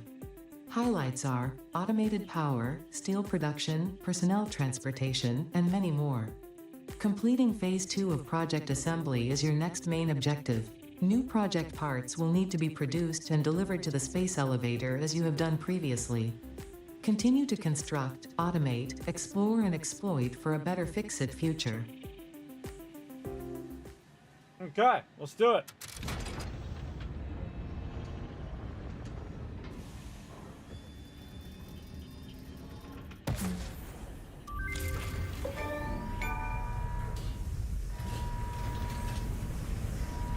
Makes me want to play on the Epic Store so I can get all those achievements. I think I have them all on Steam. Now the cool thing is if you watch everybody, you can actually see it being built. That's cool. Phase 1 of project assembly completed. This is only the beginning of project assembly, the first step towards saving the day. You have performed adequately so far. Reminder. Not only is Fix-It saving humanity, it is saving all of Earth, including kittens and puppies. It is statistically likely that you appreciate the continued existence of kittens and/or puppies. Continue the work for their sake. Continue the work for Fix-It. It is time to start the work on Phase 2 of project assembly.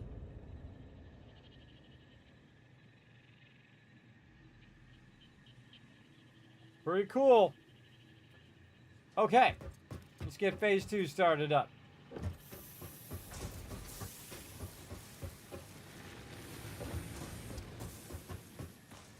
Okay, now we're on 3 and 4. The first thing you want to do, coal power. Absolutely. So we're going to go ahead and select that milestone. And then we're going to immediately stop it from making them smart plates. That's what we got to do. Look at all that resources still pumping. We don't want it to make smart plates anymore, so we're going to tell it to stop doing that. In fact, an even easier way, just take it completely out. There we go. But we still want it to make our plates and our rotors. So I'm going to actually have it bring, let's say bring it over here. And we'll do this. And we'll do that.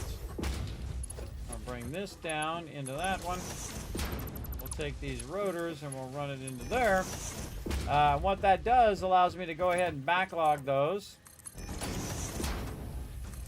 like this, and then I'll end up with a bunch of plates down here that I can just grab, and then a bunch of rotors as well that I can just grab. Actually, I already have the rotors, and I have the cords. I just need the plates, and I think there might be enough plates up there. All right, so let's go turn these in. We might just have enough to get it going.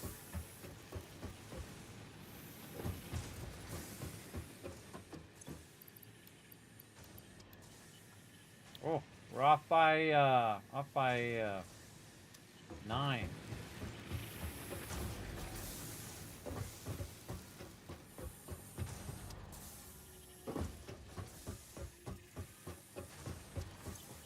Oh yeah, it's got a ton of them up there. All right.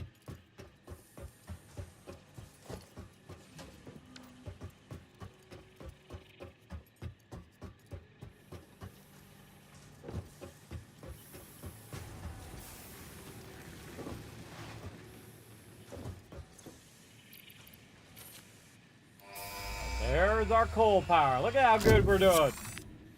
Nice. Milestone reached. Power production can now be fully automated by burning coal, which has been added to the resource scanner. Water is also necessary to run the coal-powered generator and will require a network of pipelines to be transported from a water source. To assist with locating and identifying water, Fix-It has compiled this guide. Water is a somewhat reflective liquid and it may have thick vegetation growing nearby. To test if something is water, try touching it. If it is not solid and does not corrode your suit, it is probably water. Okay, thanks for the tip there. Oh, what happened here?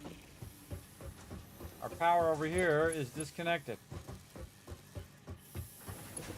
Yep, we never reconnected this, so it stopped making our cable. Oh, that's a bummer. Okay, well, we'll get that started back up again. Just backlogged in here. Let's take some of this and just pour it right in there. There we go. Take all that out of there. Okay, so that's going to go ahead and now make us some more cable, which we need. We also need some copper sheets. So, probably want to take this out, make that the thoroughfare, and then we can go in a little bit of this. There. Sheets.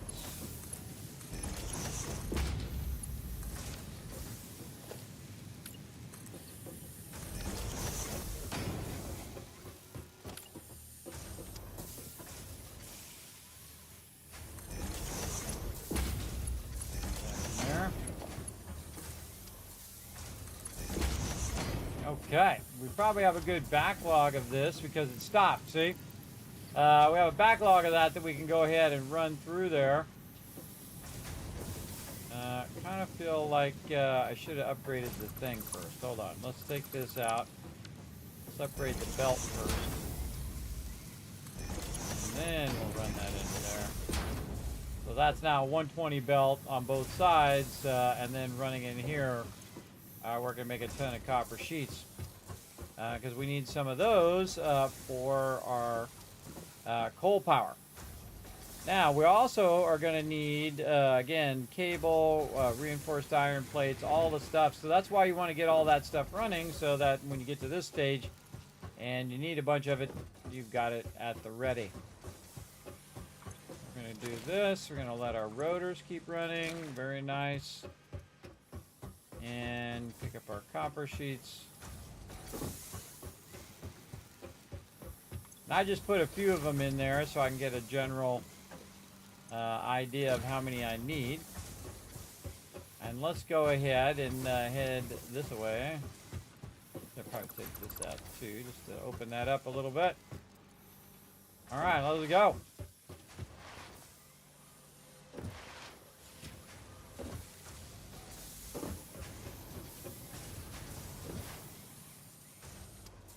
Again, use that belt to make me go a little faster there. What's up, Fred?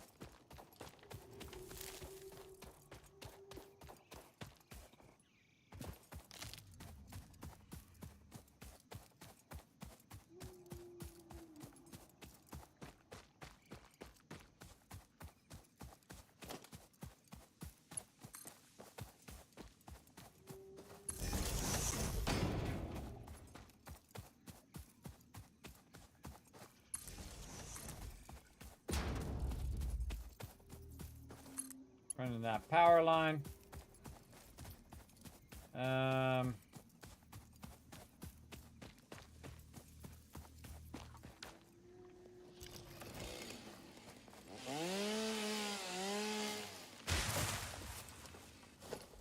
Okay, water extractor. Do we have enough? Nope.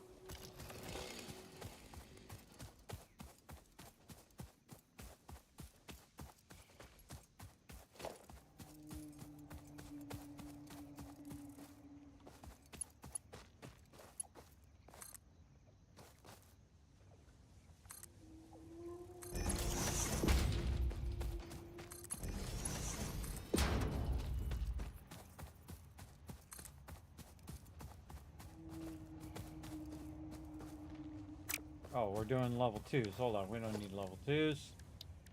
We can get started with some level 1s. Even that we don't have a lot of.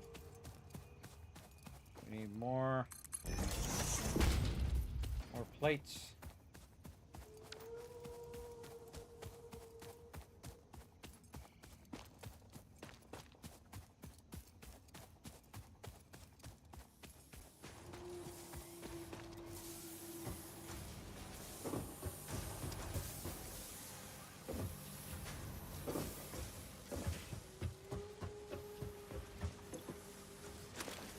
definitely need either a lot more plates or a lot more of the other stuff. Let's go ahead and divert these plates again. We just need the regular 60 to get started. And then once we have the 60, we can let that run for a bit. So we're going to go here, and we're just going to disconnect this. And then it'll run more plates in there. Wow, time flying by, everybody, flying by. So we're almost to coal power. But the thing about coal power is that your resource needs are much higher. But what I suggest you do is you add a little bit of coal power to offset your other power. And that power is perpetual. So as you go ahead and add more of that power, it's actually going to end up helping you in the long run. And I could actually run the power the opposite way. Instead of running it to me, I could run it the other way. Because if you take 60 and you divide it by 15, it's going to give you 4. And then 75 times 4 is how much? Not that much. 75 times 4 is 300 power. And right now, we are currently producing 210. So it's actually going to be more power than I'm producing now, and it would be perpetual power. Where once we start it going, that coal power is going to produce power that draws the water. And then it's also going to use the power that draws the coal. And so both the coal and the water is going to run in there, and then, of course, making the power. And then the power, then, again, just that circular thing, right? The coal and the water produce the power, and then the power then helps the coal and water be extracted, and et cetera, et cetera. You create that circle of perpetual power. That's where you really start to shine here when you get that going. But we definitely need a bunch of resources to make that happen. And we can start with just using some plates.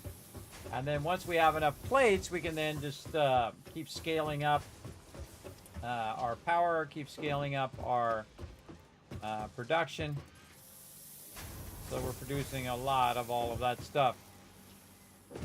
And I already ran the line that goes all the way to the coal power. But I don't want to start it up yet until I'm ready for it.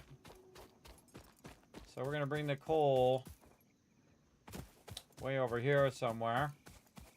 I can say we can just go ahead and go right here. We'll go ahead and put this on the world grid.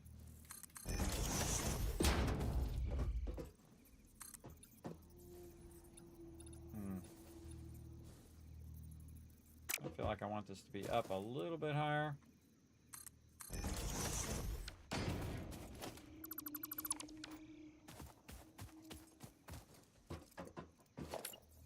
Just in case I need more room over here.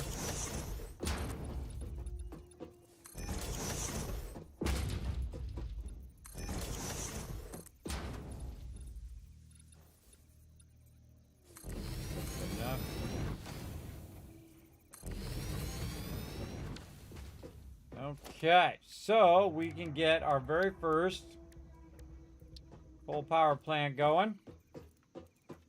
And which way do I want to kind of face these? This way, I kind of feel. Maybe this way. Yeah, we'll go this way.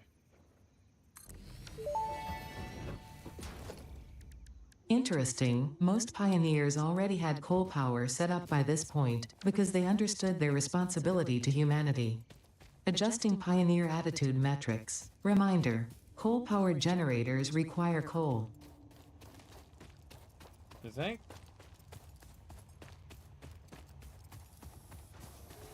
Okay, there was something I forgot when I came over here, and that was to get some of my copper sheets over here.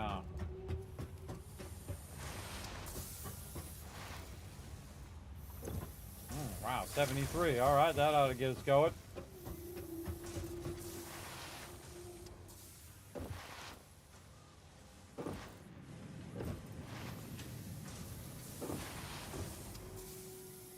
Something really fun about sliding under belts and pipes. Really fun.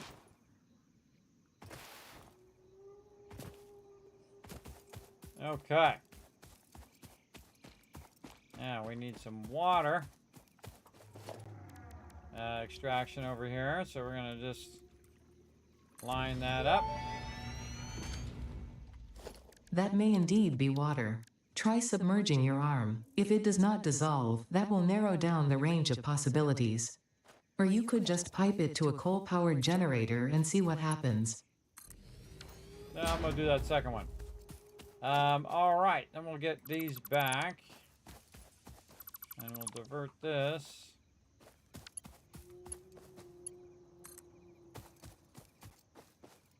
Probably should divert that to a box first. Not enough rods. Always not enough something.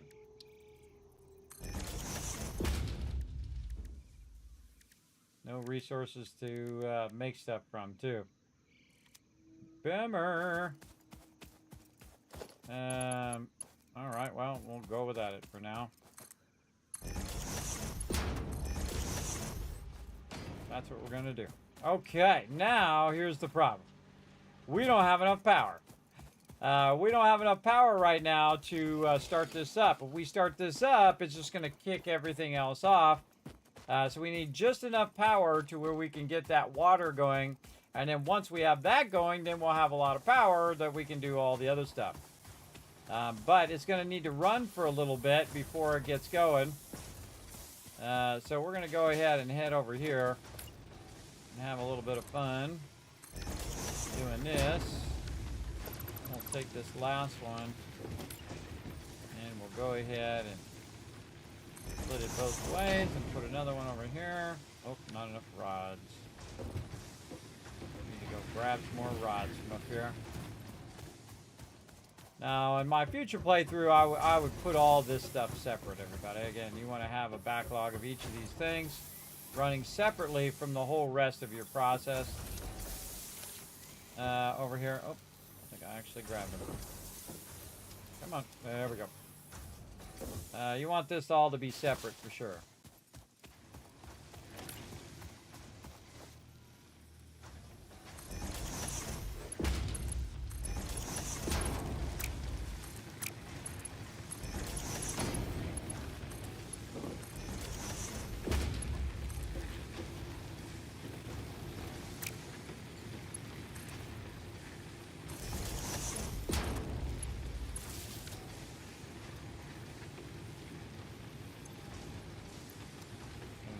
On me. Go. Okay, now we're at 240, so we have about 30 overhead that we have extra.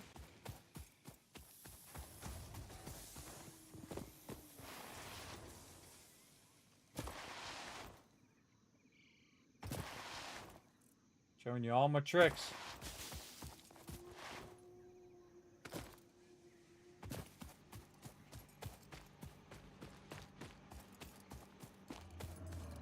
This is going to use how much power? 20 megawatts. And then the extractor is going to use about 4. All right, so let's tie this into here.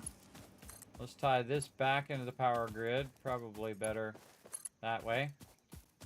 And then we're going to have to start this up. Here we go. Let's see how we do.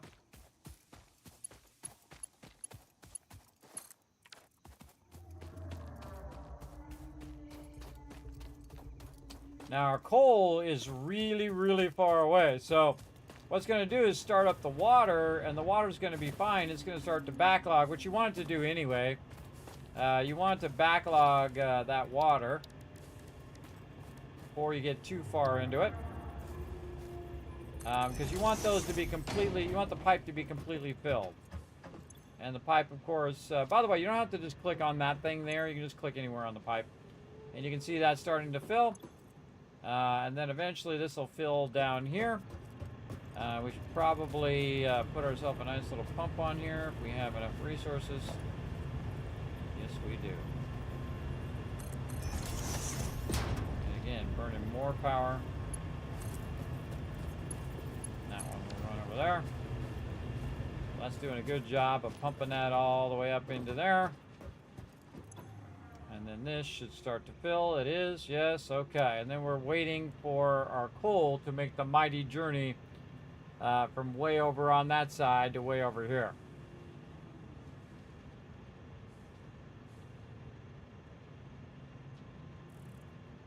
And again, this will be 75. Yes. And then we'll also want to clear this. And we'll want to make more of these. And we want to make how many more? Right now we can do 60, but eventually we can do 120. That's a pure node. So it's 120 divided by 15. 120 divided by 15 is 10. But the extractors are 120 times 3, which is 360, 50 divided by 360. Other way around, 360 divided by 360 divided by 50, about 7, yeah. So when that's extracting, you need a certain amount of those. So if you have 3 of them, it's 120 times 3, so it's extracting 360 water. And so basically 360 water, and each one needs about 50, is about 7.2 of those. But it's actually less. It actually only needs about 40 water. Or 45 water, something like that. Yeah, 45, it says it at the bottom. But I like to do 50 just to make sure that it's not going to drop. Now, I only really need 4 right now to replace the current amount of stuff that I am power I'm currently using, right? So it's going to be more than what we are currently producing, which right now is 240. But here's the thing, it's also going to be on top of the power we're already producing. So it's actually going to be, 300 power plus the 240 if we let the biomass run. Now, I usually turn it off because I don't want to burn that up and use that only when I absolutely need it. But again, we're going to end up with more power in the end, and basically we can just keep our production going. Again, this is still running. We hope that eventually is going to end up here. If not, I'll have to go troubleshoot it. But in the meantime, let's run over here and see if we can get some of this other stuff for more generators. We need a bunch of all of these things.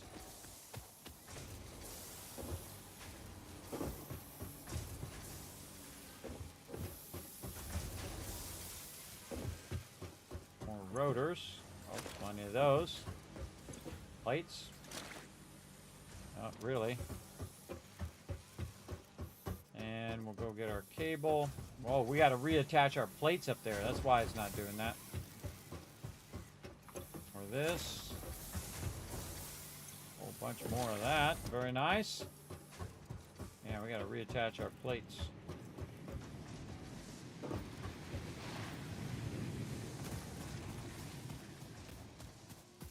We cut the line to backlog some of these plates, which is good also because we'll have a backlog of them. Yeah, there we go. And then we can reestablish this running to our reinforced iron plates, which is what we need as well. Or we just make our own reinforced iron plates. A bunch of screws on me? No. Or a bunch of rods? I got some. Alright, that's all still running, making lots of stuff there.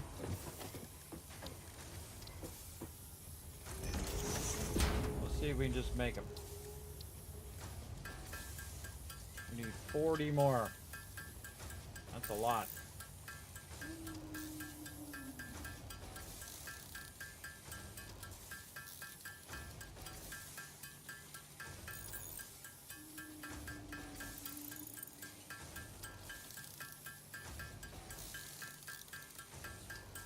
Screws don't do me any good just sitting in my inventory.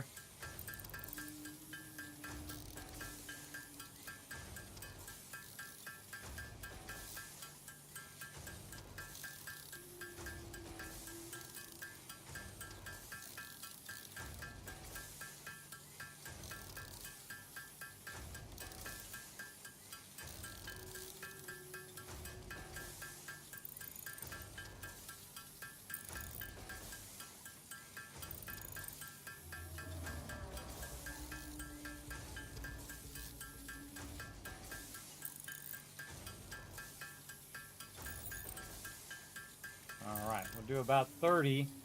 And then by the time we're done converting these screws and making these 30, it might have the other 10 already made that we can just go ahead and grab. You want to kind of think about that and have a think ahead of it making some of them as well. And our real big goal here is just to get our coal plant up and running.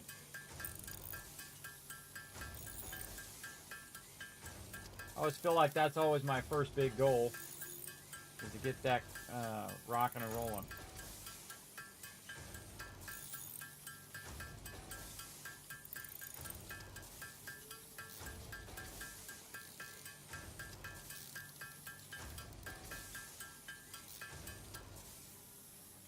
Okay. It's at 50.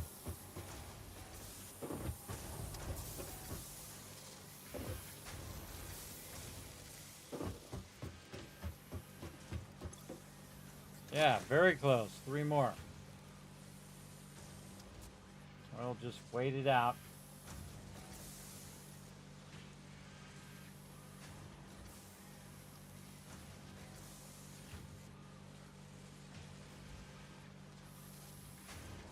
Now, we also need 1,000 more smart plating, and we actually have the process already set up for smart plating, so we can just put that assembler back, connect it back together, and do 1,000 smart plating. We want to. Again, if we just let it run long enough, it will actually do that. All right, 3 coal power plants coming up. Let's go.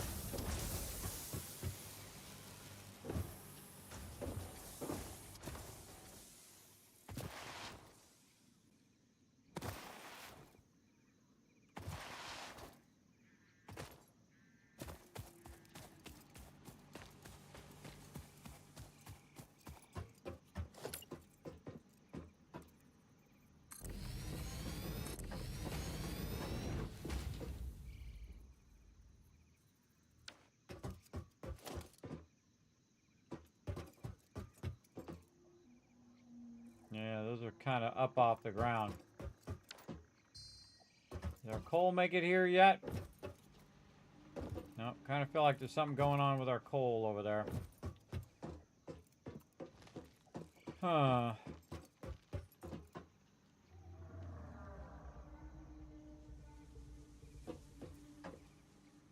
Oh, yeah, we were going to do this from up above.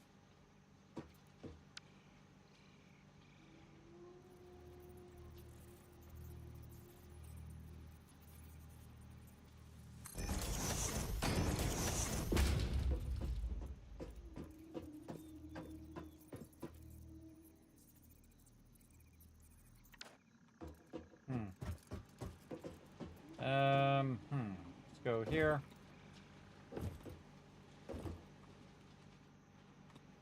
Okay, or don't jump. There we go. All right, so what we're going to do is we're going to bring our water up on top here. Like this.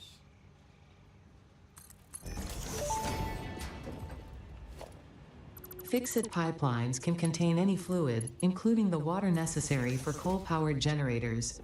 Note: water does not flow upwards by itself. While water extractors provide some lift, to truly defy gravity, consider the use of pipeline pumps.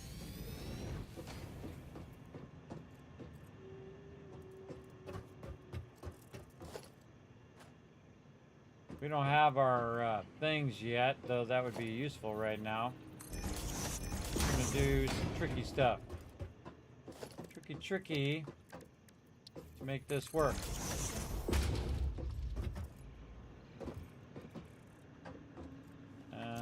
We need a... Oh yeah, pipeline right here. Just do it up on top of this. Ah, okay.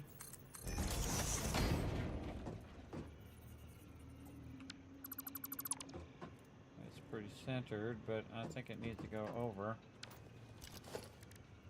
Over here.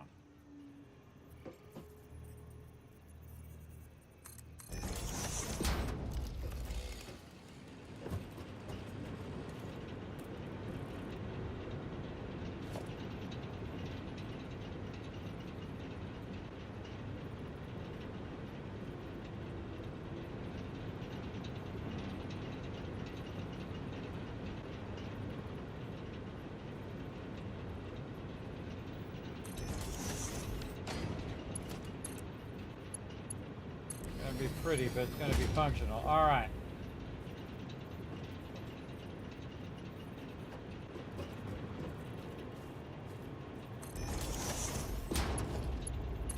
What I'm trying to do is to run the water up above so I can run the materials underneath. I've come to the thought that all this game needs is just the ability to run the water down into whatever it is you're trying to run it to. And that solves a lot of problems. For sure, especially with your water. All right, good enough. Again, we only need the one pump to get it up there, and then it will just flow downward. We're going to leave that. Oh, and look, the coal finally made it here. So, okay, I did do it right. I was a little worried I didn't. Okay, so there we go. So let's go ahead and put a splitter in here at the end. This is going to input from this side. And I hear it started up. Yeah, it's going right now. Got 97 coal already in there. Nice, and again, that's 60 coming in at 60. This only needs 15. So we can go ahead and run all of these. Get the input on this side.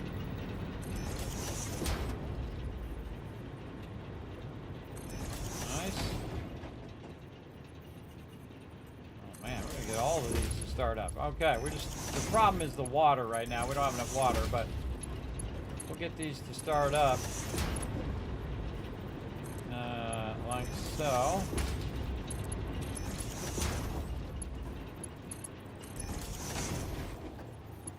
And the whole thing is kind of up and down right there where it's not really sitting flat on the foundations, which isn't great, but we're going to go ahead and let that run. So again, the 60 of each thing should eventually make this work. But we need the water for each one. So this is 50-50, that's 100, and then this is 50-50, that's 100 there. So we need to get another one of these in here. We need reinforced iron plates. Where's our thing at? We built one over here.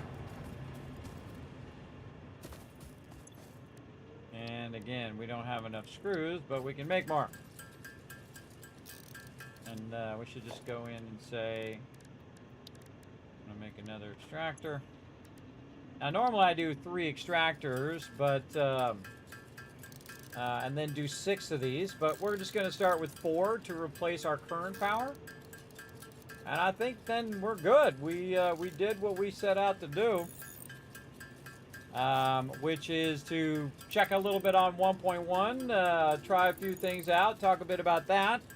And then we're going to come back and play for real next Tuesday, where I go at like 10 times the speed I'm going today.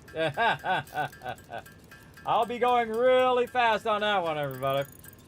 So be ready. It's going to be epic. Show you all even more of my awesome tricks on how to get started. Okay, so that's all looking good. We got all that in there. We need some more water. Right now that's extracting 120, and we want to go ahead and extract a bit more. Upgrade this to 240. Again, if you think 50 and 50 there, and then this is 50-50 with extra on top. So again, we're going to take this. I'm going to go ahead and bring this out just a bit. And one of the things I suggest to do first on your pipes is that you run a nice straight pipe first. This way you can also put a pump on it like this, and then you can put a merger after the pump so that the pump is pushing, because this pushes the water forward. And then we can take this one over here, try to keep it from going too elevated, go into there, because it has its own built-in ability to do its own head lift, so it should be fine. There we go. Again, this water is also back pumping into there, which is not really what you want. And normally also I do the pumping from the back. I might want to do that here. Let's do that here. Whichever one's the furthest in the chain. Pump from there. Because then it doesn't backlog into that machine. So it only pushes this way. Okay, we got one started up. We want to see the other one start up. And that's going to be from getting enough resources and then getting enough water as well. And again, this is working on a overflow system. What we should be doing is probably load balancing all 4 of these. You know what? Let's do that. Now again, if we disconnect the power, it's no big deal because our other power is still running. So it'll just keep running its way down here. And oh, we didn't create a backlog. That was what we were going to do. The backlog here. So that while we're fooling around with this, it's still bringing the coal in. Always want to have that raw resources coming in, backlogging. Okay, so we want to take this out. Do a nice even distributed of all of this. So this is going to be splitter in. Oh. How am I going to do this here?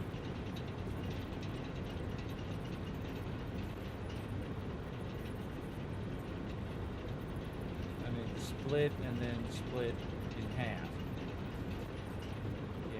So this one in there. This one goes into there. This one goes into here. That's because I have 4. If I had 6, then I would do 3, 3.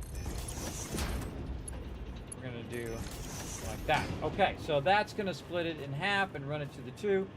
And then down here, we need another splitter which splits it in half and goes in both of those. So then this goes to here, and then this splits from there up into there, and this up into there, and then it's going to evenly put that in there, though, you know, the belt distances and stuff like that also make a difference.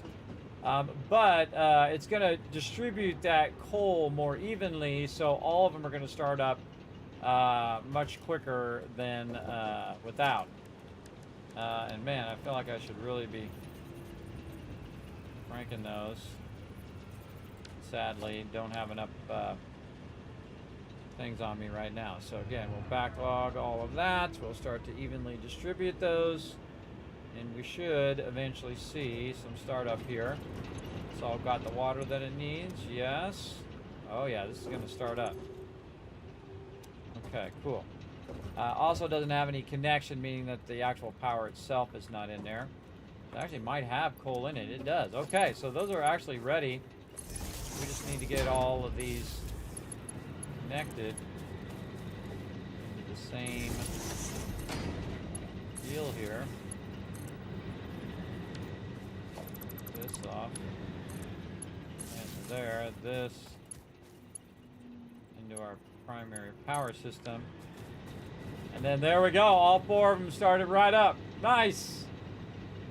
Okay, so we should see our power just boom. Yeah, look at that. Just exponentially went all the way up. And then we can see that our production is exactly 300. And our perpetual power is going to be exactly 300 as well. So now we got it right on the dot. All of this is absolutely perfectly balanced. Where it can just run and run and run for as long as we want to let it run.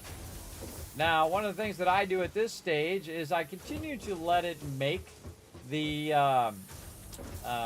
power, right? To make the whatever we call it, the biofuel here, the solid biofuel. But what will happen at some point is 1, it'll run out, or 2, it'll just fill the box and then backlog and stop.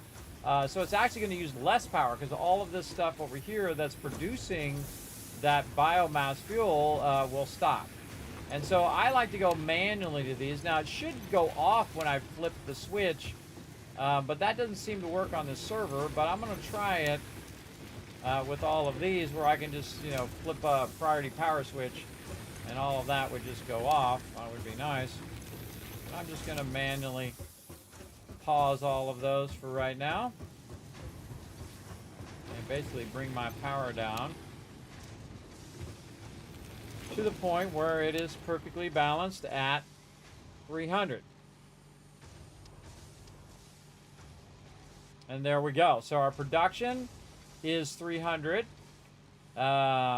And our capacity is 300, but our actual max cons, meaning that if everything's running, is 250. So now we actually have extra, and then eventually when it stops doing all that fuel, it'll actually have even more. So we can just let this run and run and run forever. Yeah, because it never runs out of resources. So you can let this run, and eventually it'll fill up all the boxes. It'll fill everything up, especially if we let it run doing the smart plating. Because that smart plating you could let run for a while and it would just fill it up with 1,000 smart plating as well.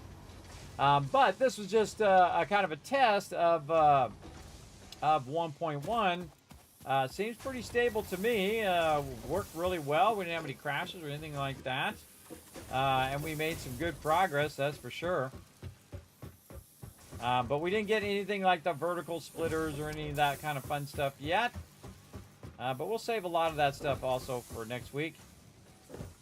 But we do have 3 unlocked. Let's go in here and see if there's anything new in here that they might have added.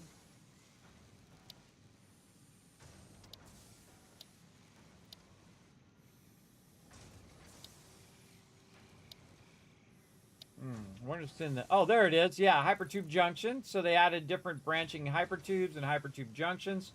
So you don't have to run separate hypertubes to all these different places. You can just run them to one place, and then you can go one way or the other way. Or you can come along there and say, oh, I'm going to go this way. Or you can have it where it comes back from that direction, and then you can come from 2 different directions. I think that's really cool, so we'll mess around with that. I like this expanded power, too, so you can run these big power lines really, really far. That's useful. Power storage is good. A lot of good stuff in there. But yeah, definitely check out the hypertube stuff. Now, I think that's basically it for now. Let's go ahead and make the awesome sink, or awesome shop. Oh, we need more screws. How many screws do we need for the awesome shop? 200.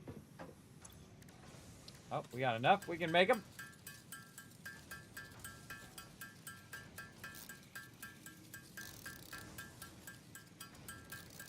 We make this stuff fast, man. We crush it.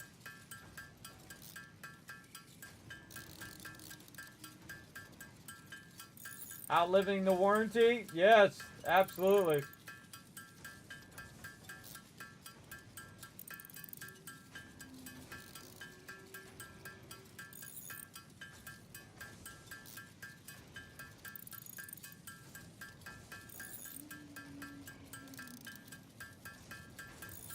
Okay. Nice. And then awesome shop. Let's go see if there's some of this new stuff in the awesome shop. All the stuff. I still haven't done these yet. One of these days. One of these days. Maybe this next playthrough. We'll see. Oh, conveyor wall hole. Look at that. Cool. Conveyor throughput. Oh, we definitely going to try all that out. I hope they fix these better. Those are kind of hit and miss. Oh, also the fact that when you pick up the sign, it also picks up what's on the sign. That's good. Oh, shelf unit. Okay, okay. Okay, we're talking about a bit about all of that. This is all of our stuff here. About the same.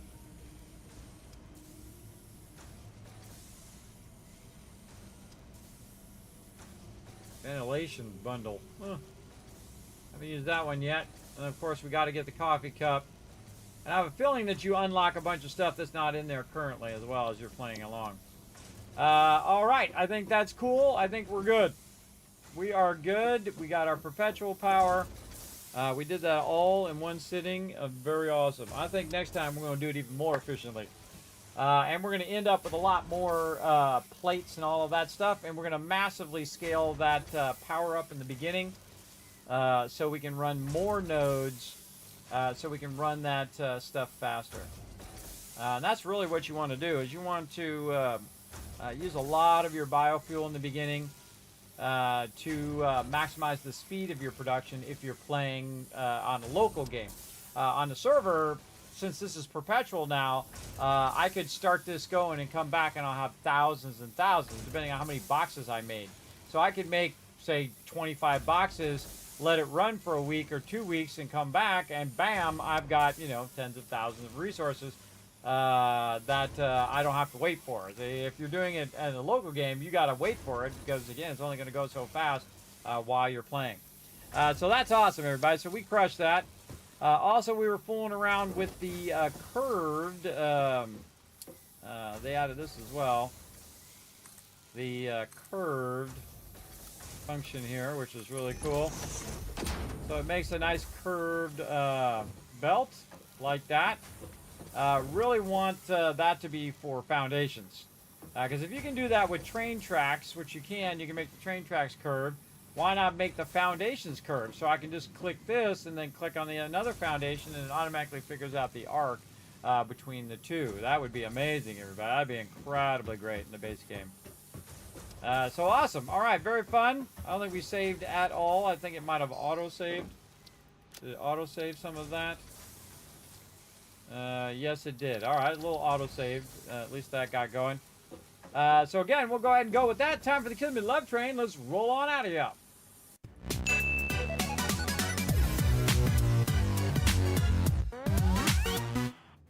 Now, in the future, also, everybody, it's probably starting next week, I'm also going to be tagging on Throne and Liberty to the end of the stream. So, whenever we play something, we'll play something for a while, and then we'll do like an hour or two of Throne and Liberty at the end, just to do dailies and run and do contracts and all that stuff at the end of the stream.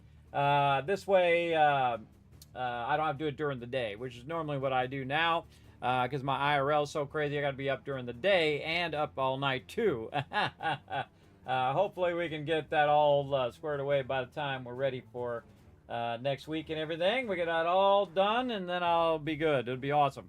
So all right, everybody, I'm just going to give you a bunch of Kiz Caps. You guys know what to do if you've been in the stream before. Make sure to go out and support the stream by following those links. Oh, not the right buttons. Come on. There it is. There it is. Go to all those links over there, especially patreon.com/Kismet, and help support the stream over there. Become a patron. It does massively help the stream. So I do appreciate everybody who does go over there and do that. There's all those links individually as well to help you out. That's it for me. I'm going to go ahead and shower you with a bunch of Kiz Cats for being super smart, hanging out all the way to the end of the stream. Now, remember, we're going to get real serious next time. We're just fooling around this time. That was a pretty great start. But we're going to have even more epic start in my favorite place to start in the game. And we're just going to throw down, everybody. Just throw down in a major way. Can't wait. It's going to be super fun. All right. See you guys again. But I'll be back later tonight, Wednesday night, for some Fallout, finally. Some Fallout 76. And we might do a little bit more Astronomics if we have enough time. We'll see how it goes. We'll see you then. Bye, everybody.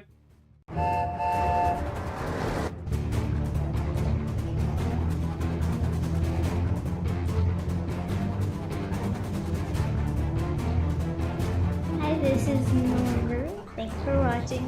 This is subscribe.